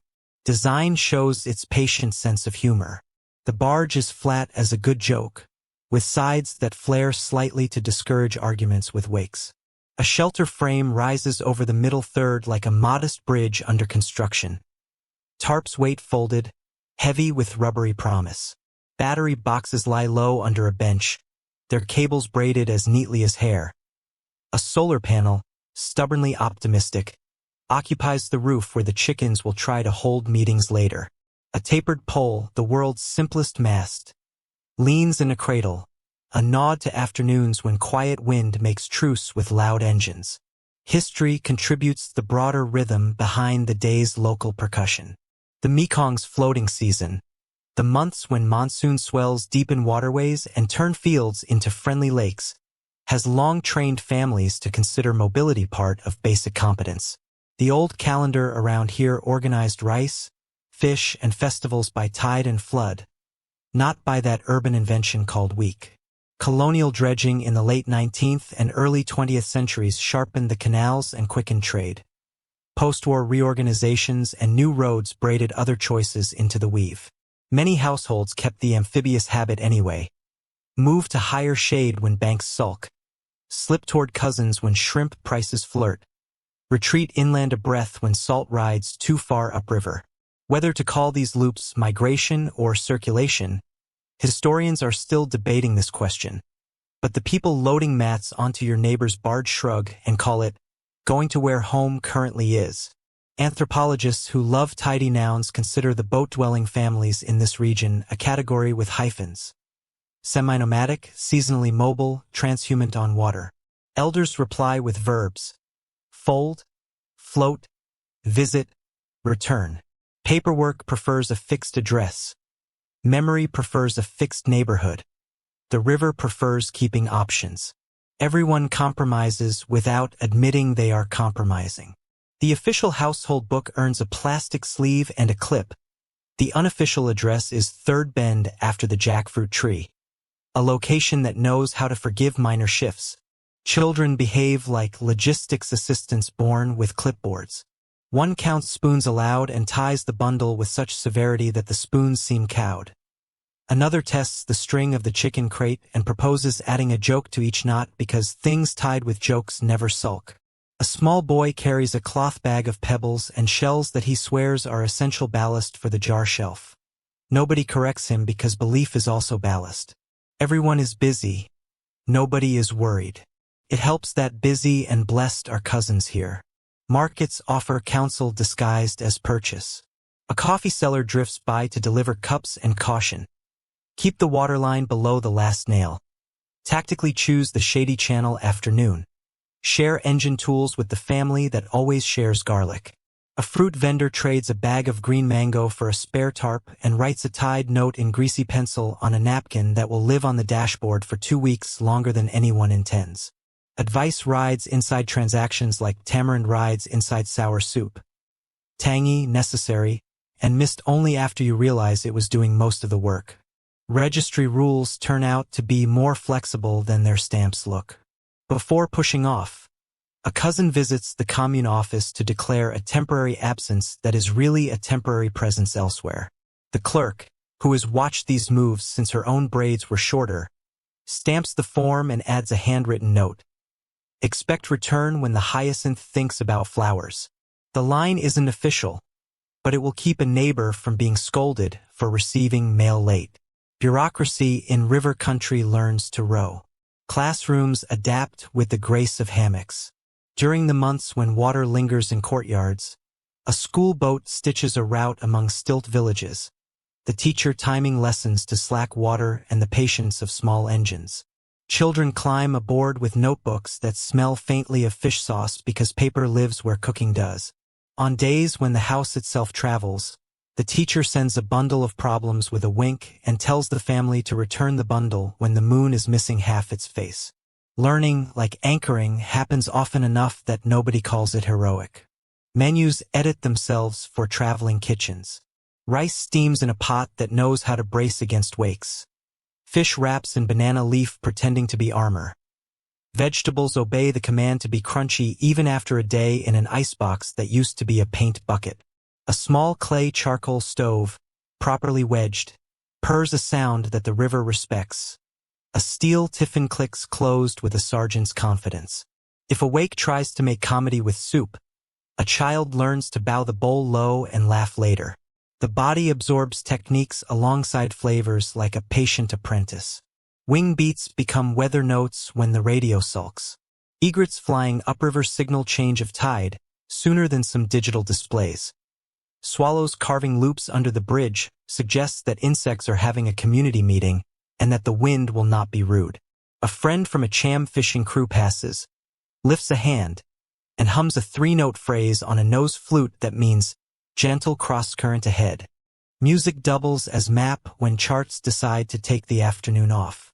Quirks keep morale buoyant. A superstition insists that one egg carried in a pocket protects against sudden engine mood swings. Another says rubbing a beetle leaf along the gunnel before pushing off convinces the river that this family has not forgotten its manners. A trick for balance places a coin on the cabin roof. If it skitters toward the stern, redistribute weight. If it sits like an elderly cat, approve and proceed. Skeptics direct their skepticism toward tasks and let the coin do its unscientific best. Logbooks appear in the friendliest places. A grandmother keeps the dates of previous moves penciled on the underside of a lid. Each migration measured not in miles but in people visited. Aunt Lone's Pier, Uncle Ba's Orchard, Miss Twee's Market Corner. Between the names she notes moon phases and a one-word mood for the river. Generous, impatient, glassy, unforgiving, polite. History written like this becomes seasoning. Every later decision tastes better for being steeped in it. Debates hop aboard and ride for free. One aunt argues that moving like this is how people here have always outlived bureaucracies. A nephew argues that generating enough phone signal to maintain the family shop's chat group is the new form of anchoring. Someone else points out that whichever way the debate tilts, the shrimp ponds don't care and the tide table remains law. Historians are still debating this question at conferences with air conditioning. And the family, satisfied that arguments have been fed, returns to tying knots. Music nudges the day forward because rhythm keeps hands honest. A radio plays a tune older than most roofs and younger than the oldest or someone taps a mallet on a beam in a beat that aligns with rope pulls. A boy chants the names of 9 dragons, the river's branches. In a tempo nobody admits is a metronome. The drumming hushes when the waterline kisses a mark made earlier with charcoal, then resumes in a key that suggests satisfaction lightly salted with caution. Pilots check routes in fluid logic. Depth matters less than mood in some channels. If the hyacinth points east, enter from the left bank. If a floating ribbon of oil shows up, avoid that neighbor because engines are trying to tell on each other. A boy with a bamboo pole reads the bottom the way a reader schemes headlines. He calls out, sans smile or mud sigh or root. The words are not scientific. They are better than scientific in the moment because they organize action. Midwives of motion attend quietly. A pair of elderly women sit at the stern and watch faces instead of ropes. When the grandmother of the house looks away a beat too long, one offers water. When a teenager stares at the doorframe as if it might not love the new angle, the other tells a story about doors forgiving a great many sins. Care leans against the railing like an extra stanchion and holds. Calendars consult social gravity. It is understood that a family should not push off on the day a first rice transplant occurs, or on the morning after an elder's dream contained a flooded ladder. It is also understood that sometimes tide and work refuse poetic synchronization, and in those cases a compromise is reached by sharing sticky rice with the neighbor most qualified to gossip. Practical theology proves that appetite rescues schedules more efficiently than arguments. Maps ride on bodies as much as on paper. A scar on one uncle's shin marks a submerged route that never learned to share. A tan line on another cousin's forearm points like a compass at a benign sandbar.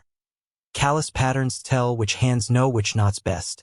When a city visitor asks for coordinates, the crew points at someone's elbow and says the river bends there, then waves west, and the visitor, to his credit, learns to be grateful for metaphors that leave no one lost. Engines accept their supporting role.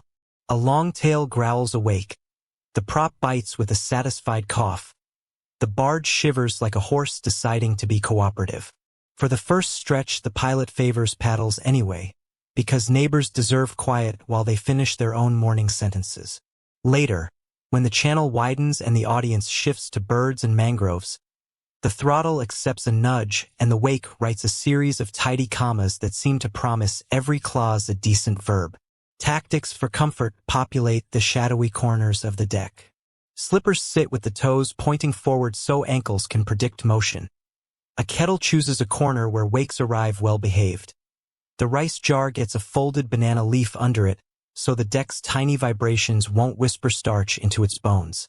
Somebody chalks a note near the ladder. Remember to look before standing, which saves more bruises than any helmet ever will. Shelter assembles itself midstream, because traveling shade is a human right.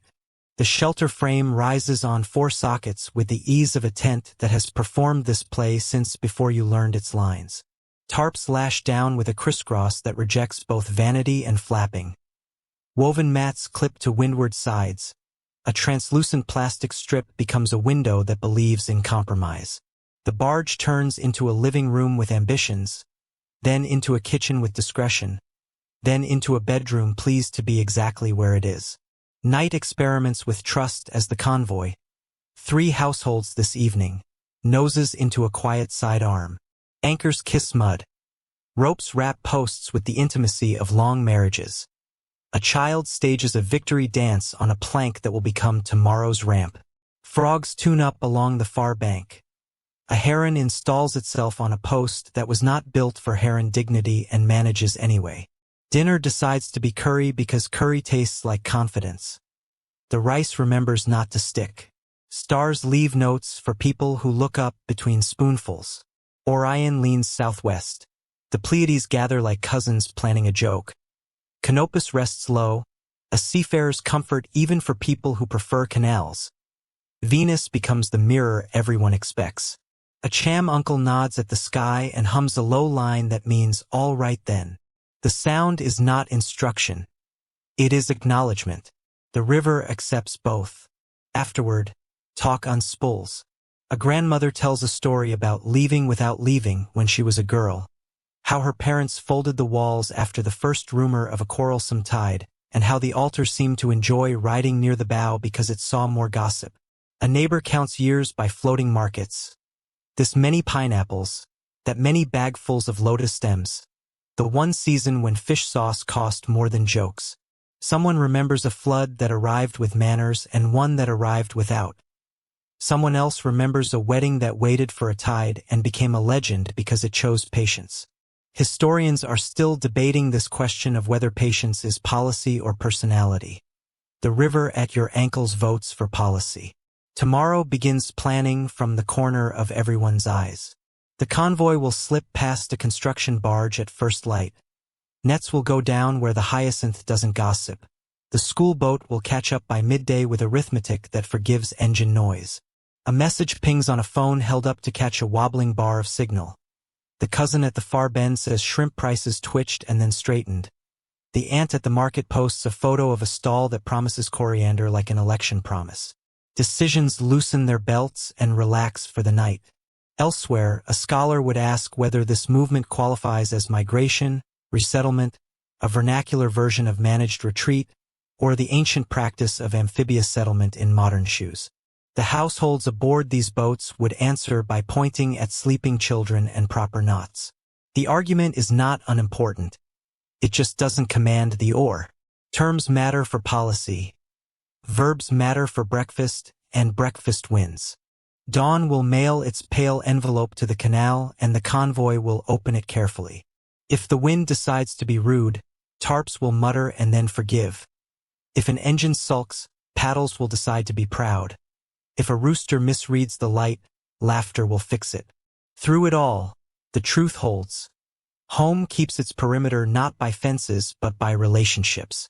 Leaving, properly done, keeps you inside the circle where people know your boat's name and your stove's moods. Maps printed in ink might call this a short hop from one hamlet to the next. Maps printed in muscle call it continuity. The barge arranges itself along the bank like a comma that promises the sentence will continue. The boat eyes painted on the bow look forward without being smug. The current, satisfied that nobody is pretending to be a rock, gives the hull a small pat on the shoulder and goes on with the day's business of carrying other people's verbs. Engines clear their throats. Anchors shrug. The rope you tied with extra humility decides to be forgiving. The convoy pushes into the channel that learned to be friendly last night and will probably remember today. A child waves at the jackfruit tree that means, turn soon. And the tree, trained by decades of being waved at, performs shade even more enthusiastically. The river lays down a pathway of small, neat ripples like a handwriting sample you're proud to show a teacher. Tactics evolve during the second hour. The pilot favors the bank where the breeze wears tamarind perfume. The cousin in the second boat spots a shoal by the misbehavior of a small line of bubbles. The last boat in the convoy tests a new habit, keeping a strip of banana leaf tucked into the stern crack to squeak if the vibration pattern changes. Practicality in the delta is a magpie, collecting shiny tricks until a nest becomes a clinic. Shelter gets a midday update. Tarps loosen to welcome river wind. Mats hang like flags drying gossip. The stove shifts an arm length along the deck so that steam can escape into polite air instead of hugging people's faces. A kettle clicks and gives tea the color of brass. Sesame sweets appear in the kind of bowl that used to hold nails and now holds happiness. Someone declares, with the authority bestowed by biscuits, that stopping for lunch is a navigational decision not up for appeal. Night returns with fewer lanterns than last chapter but with equal civility. The boats moor under a mangrove where mosquitoes have surprisingly poor manners, and someone bluffs the swarm with lemongrass and bravado. Fish slap in the dark with the punctuation of comic timing, and the child who had been promoted by ink earlier gets promoted again by being allowed to turn the radio knob. A voice announces a story about a vanished harbor under the rice. Another voice reads a tide list. The page turns. The phones go to sleep in a tin kept for that purpose so dreams can breathe without notifications. Stars refuse to end the chapter without signing. A path of milk-colored light lies downriver and a frog barks like an enthusiastic clerk. The barge deck warms under bare feet that have worked all day and will work again tomorrow with good humor. Somewhere a dam hums the wrong song for this hour, but the river here speaks louder. Leaving without leaving, you think, and the phrase stops being a riddle. It becomes the only way to keep a shoreline that forgets itself from making you do the same. Dawn forgets to hurry, and the channel wears a silver that makes even mud look introspective. A tin saucer becomes an altar on the thwart. Pandan leaves curl into green commas, and the match you strike refuses drama. Smoke rises with a sugargrass memory, drifts under the bow like a letter folded twice, and the river answers by smoothing a wrinkle in the surface, as if to say, fine, Tell me your version first. In the small quiet that follows, you hold the heat over the water and let the ash sprinkle a sentence you hope the tide will learn to repeat. Smoke, being scandalously efficient at travel, sneaks into corners you didn't know the morning kept. The first thin exhale reminds you of kitchen roofs blackened by patient sauce, then of the mosquito coils that defended small wrists last night, then of palm sugar stalls where the caramel smells like memory doing push-ups. A paddle knuckles the hull with one soft knock, the ferryman's code for still here, and the canoe leans the way a chair leans toward a good story. You lift the saucer again and draw a tiny ring over the gunwale, a circle that feels less like protection and more like agreement. Across the channel, lantern wax from the festival glints from a mangrove root, a pale scab waiting for someone's thumbnail and a story. A child in a red shirt tests the glue with serious concentration, then runs a wet thumb along the scar until it vanishes into leaf shadow and gossip. That disappearing act feels like a tutor hired by the river to teach humility. What light the night gave away returns as a tissue-thin film on bark and then retires into mud, leaving you with the assignment. Remember without collecting, honor without hoarding. Markets arrive in your head before the vendors arrive on the water. Pineapple poles tilt like exclamation points, a coffee brazier breathes audibly, and you can almost hear the bargaining that happens in eyebrow and elbow. Dawn is when arithmetic wears perfume, 3 kilos, a gift wedge, a cousin's introduction, and your memory obliges by adding the taste of condensed milk that glows in the glass like a plan that finally made sense. Somewhere within the smell of pandan and silt, you reassemble the grammar of haggling. Smooth corrections, not sharp turns. Prices as commas, not verdicts. Kitchens a creak away materialize on your tongue. Fish sauce piping secrets into caramel. Lemongrass standing like polite spears. Chilies blinking mischief. A grandmother's ladle traces a figure 8 through a pot and your brain hears it as infinity rehearsing for dinner. The rule she taught about the first drip for ancestors and the last for luck keeps its seat at the table. Thank you very much. The awkward truth that taste outlives docks and fences settles into your chest like a well-behaved anchor. Even if the shore chooses new coordinates, the recipe refuses to drift. Farther back in the file cabinet of the nose, the cham wind unfolds its sea breeze papers. Tea that tastes like brass. A nose flute threading 3 notes into weather. Star names filed under directions that don't mind being asked twice. Matten's grin greets you from a patch of shade where kites hum wind gossip and kites teach wrists to listen. The rumor of a harbor that vanished into rice fields plays the same old trick, offering 2 plausible locations and refusing to alibi for either. Whether the buried piers sleep near the mountain's knee or out by the old mouth, historians are still debating this question, and the breeze hums without needing to be right. Warehouses reappear as a colonnade of ribs and iron teeth, the cafe stool thrown like a joke into the middle of modernization's PowerPoint. Tiles keep a flood ledger in petals, and a weighing beam retires into a workbench that trains propellers to apologize. The ferryman's voice floats through the rafters.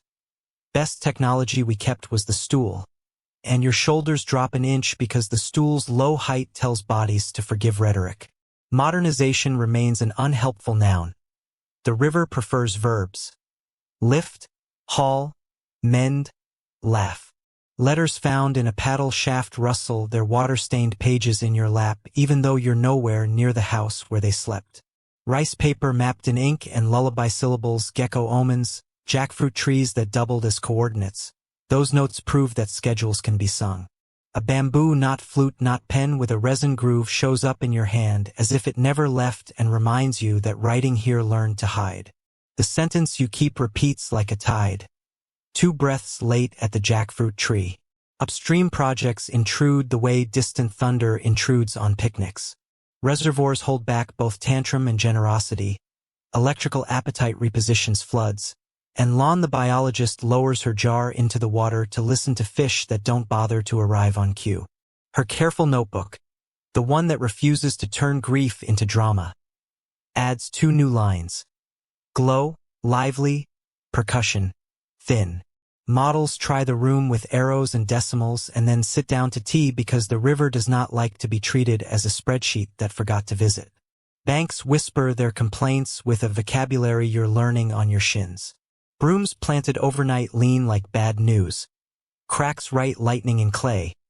Banana trunks return as rollers for houses practicing polite escape. Barges scoop night by the barge load. Sand goes one way in trucks while steps go the other way in silence. Children play silt, wave, mangrove, and teach ministers with a tray that looks more honest than certain policy diagrams. Humor holds the railing while worry ties a better knot. Names on the shrine board clear their throats, and smoke agrees to carry them a few more bends. Formal titles in petty bureaucrat fonts, nicknames like Three Lantern Bend, grandmother versions with vowels that lounge. Each speaks an address that you can still find with a paddle and a question.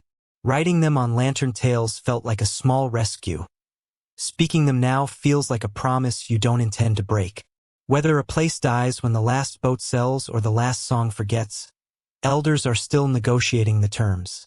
Your vote, helpfully, is to keep singing. Houses that walk take a bow right where the bank bent wrong. Jacks, wedges, and banana shoes. Glass of water level checks. Fish sauce bottle bubbles used as instruments. You can hear the mallet called gentle uncle landing kind taps that reorganize fate. Altar boards travel like dignitaries who don't demand red carpets. Pigs practice graceful indignation. Tarps become verbs. The move always starts as strategy and ends as comedy, because laughter keeps floorboards brave. Archivists in this country often come disguised as smells and rhythms. The river keeps exactly what it can carry without becoming a mule. Coffee smoke, engine thup-thup, kite hum in a crosswind. The particular kindness of a bowl bracing itself in your hands while wake and appetite negotiate. Paper mildews and sinks, stone smudges with moss, roofs migrate, but sound keeps its passport renewed. The archive you can read is not in a room. It is on your skin. Mainstream notes settle in with less swagger than usual because the morning prefers low voices. 9 Dragons is the name poets use for the river's mouths. The number wandered with silt and politics and maps, and still does. Tunnel sap breathes in one season and out in another when the monsoon behaves. The delta you're floating in is a Holocene negotiation between mountain dust and tide moods. Whether the oldest mouth counted by scribes sat where today's sandbars rehearse or a league east under modern shrimp ponds, historians are still debating this question, and the mangroves nod like polite moderators. Oddly specific tricks, the kind that stick, take turns at the microphone. Pandan leaves charred on purpose make fragrant ash that doubles as mosquito diplomacy and ancestor mail. A fish sauce bottle, half filled, becomes a carpenter's level because bubbles are multilingual. A coin on the roof of a barge tells the truth about trim as long as nobody pretends it's science. A basil leaf rubbed along cork floats reportedly discourages insects with a taste for buoyancy. Whether these work by physics or by making hands pay attention, your vote is both. And the river seems fine with that coalition. Inventory of what to carry forward starts in your pockets rather than in your backpack. One rope knot that releases even when tired. One lullaby that measures a slack. One way to see a channel by thumbprint whirls of current. One willingness to plant a sapling without asking for applause. One promise to name places out loud, even when maps glare disapproval. The philosophy of a delta fits in a palm if you stop insisting it needs paragraphs. Palms of both kinds, your hands and the trees, assign homework. Finger pads learn to read current temperature the way cheeks read moods. Mangrove leaves present their glossy pages and invite you to remember which side faces salt. When you train your wrist to draw a tiny circle with ash over the water, the motion recalls last night's lanterns and promises to behave like a punctuation mark that refuses to be final. Mosquitoes maintain their brand identity by showing up at the exact wrong second, and the joke about not surviving the first swarm returns for an encore. Lemongrass oil negotiates a truce, which has always been the currency of this river.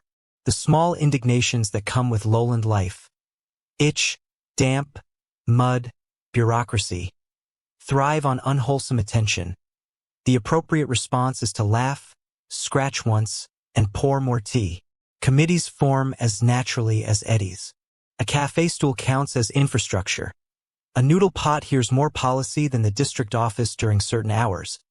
The loudspeaker announces tide and the borrowing schedule for rollers. The WhatsApp group named after a bird distributes emojis that mean fetch laundry, or avoid the hyacinth snarl on the second bend. Decisions happen slowly because slow decisions spill less soup. Echoes do the work of minutes. Engine mutter, paddle sigh, flute trill, market chant, gecko rubber stamp syllables. Each repetition teaches the river how to remember itself. What leaves most quickly is spectacle. What sticks is cadence. Even now, with the pandan ash cooling on your saucer, the channel carries a low, braided hum that sounds exactly like people agreeing to keep living here. Promises that you make to the water carry weight if they come with chores. Keep the bank company with saplings and brush mattresses rather than opinions. Put names into children's homework and into labels on jars, because labels ride trucks. Taste the river every so often, literally on a fingertip, so your mouth can notice what graphs will later confirm. Share tools like their gossip. Share jokes like their seed. Tonight will arrive, and with it another queue of boat lights threading the dark where the big channel yawns. Before that, you will idle in a back eddy. Let the saucer go cold. Rinse it with a careful swirl, and tuck it under the plank with the calm of someone who believes in weak rituals done often. Memory in a delta is an accrual of little habits. None heroic, all stubborn. Before leaving the bend, a last check on the shrine board in your own head turns up a syllable that would prefer not to be lonely. Speak it, even if no one else is listening. The river is often listening, pretending not to, which is one of its manners. Then stroke once, short and neat, to slip into the main current where decisions arrive slower than you fear and faster than you think. Finally, the pandan ash lingers as a dark smudge on your fingertips. Rubbing thumb and forefinger together turns the smell into a low hum that outlasts tide predictions and small swarms. It is not magic. It is just attention you can smell, and attention, in this stretch of world, is the domesticated cousin of love. With the canoe pointed toward a reach that remembers your name, you paddle as if punctuation mattered. Softly now, the day rolls its shoulders and lets the last errands sit down beside the fan's gentle hum. A small breeze learns the inside of the room and finds the corner where a cup keeps its heat. The fabric of the mosquito net lifts once, twice, like a breath rehearsing sleep. Lantern ash on your fingers stops being scent and becomes the idea of a scent. And the water beyond the stilts decides to say as little as possible so your thoughts won't start answering back. Somewhere not far, an engine turns over and then thinks better of it. Somewhere nearer, rice settles in a jar with 3 slow clicks that sound like a promise you don't have to remember in the morning. Let the paddle lean. Let the saucer hide. Let the shore, indecisive as always, drift a finger width this way or that without turning it into an argument. In this dimness, the river is simply a long, cool sentence that asks nothing for now. Close your eyes the way boats close their eyes. Cords slack, knots patient, wood confident of the next tide. Whatever chapters floated past tonight. Markets, songs, sand, names. Fold themselves smaller than worry and lighter than speech. Sleep, then, with the slow assurance of a lantern that has just gone out in its own good time, and find the river waiting inside the dream, unhurried, amused, and on your side.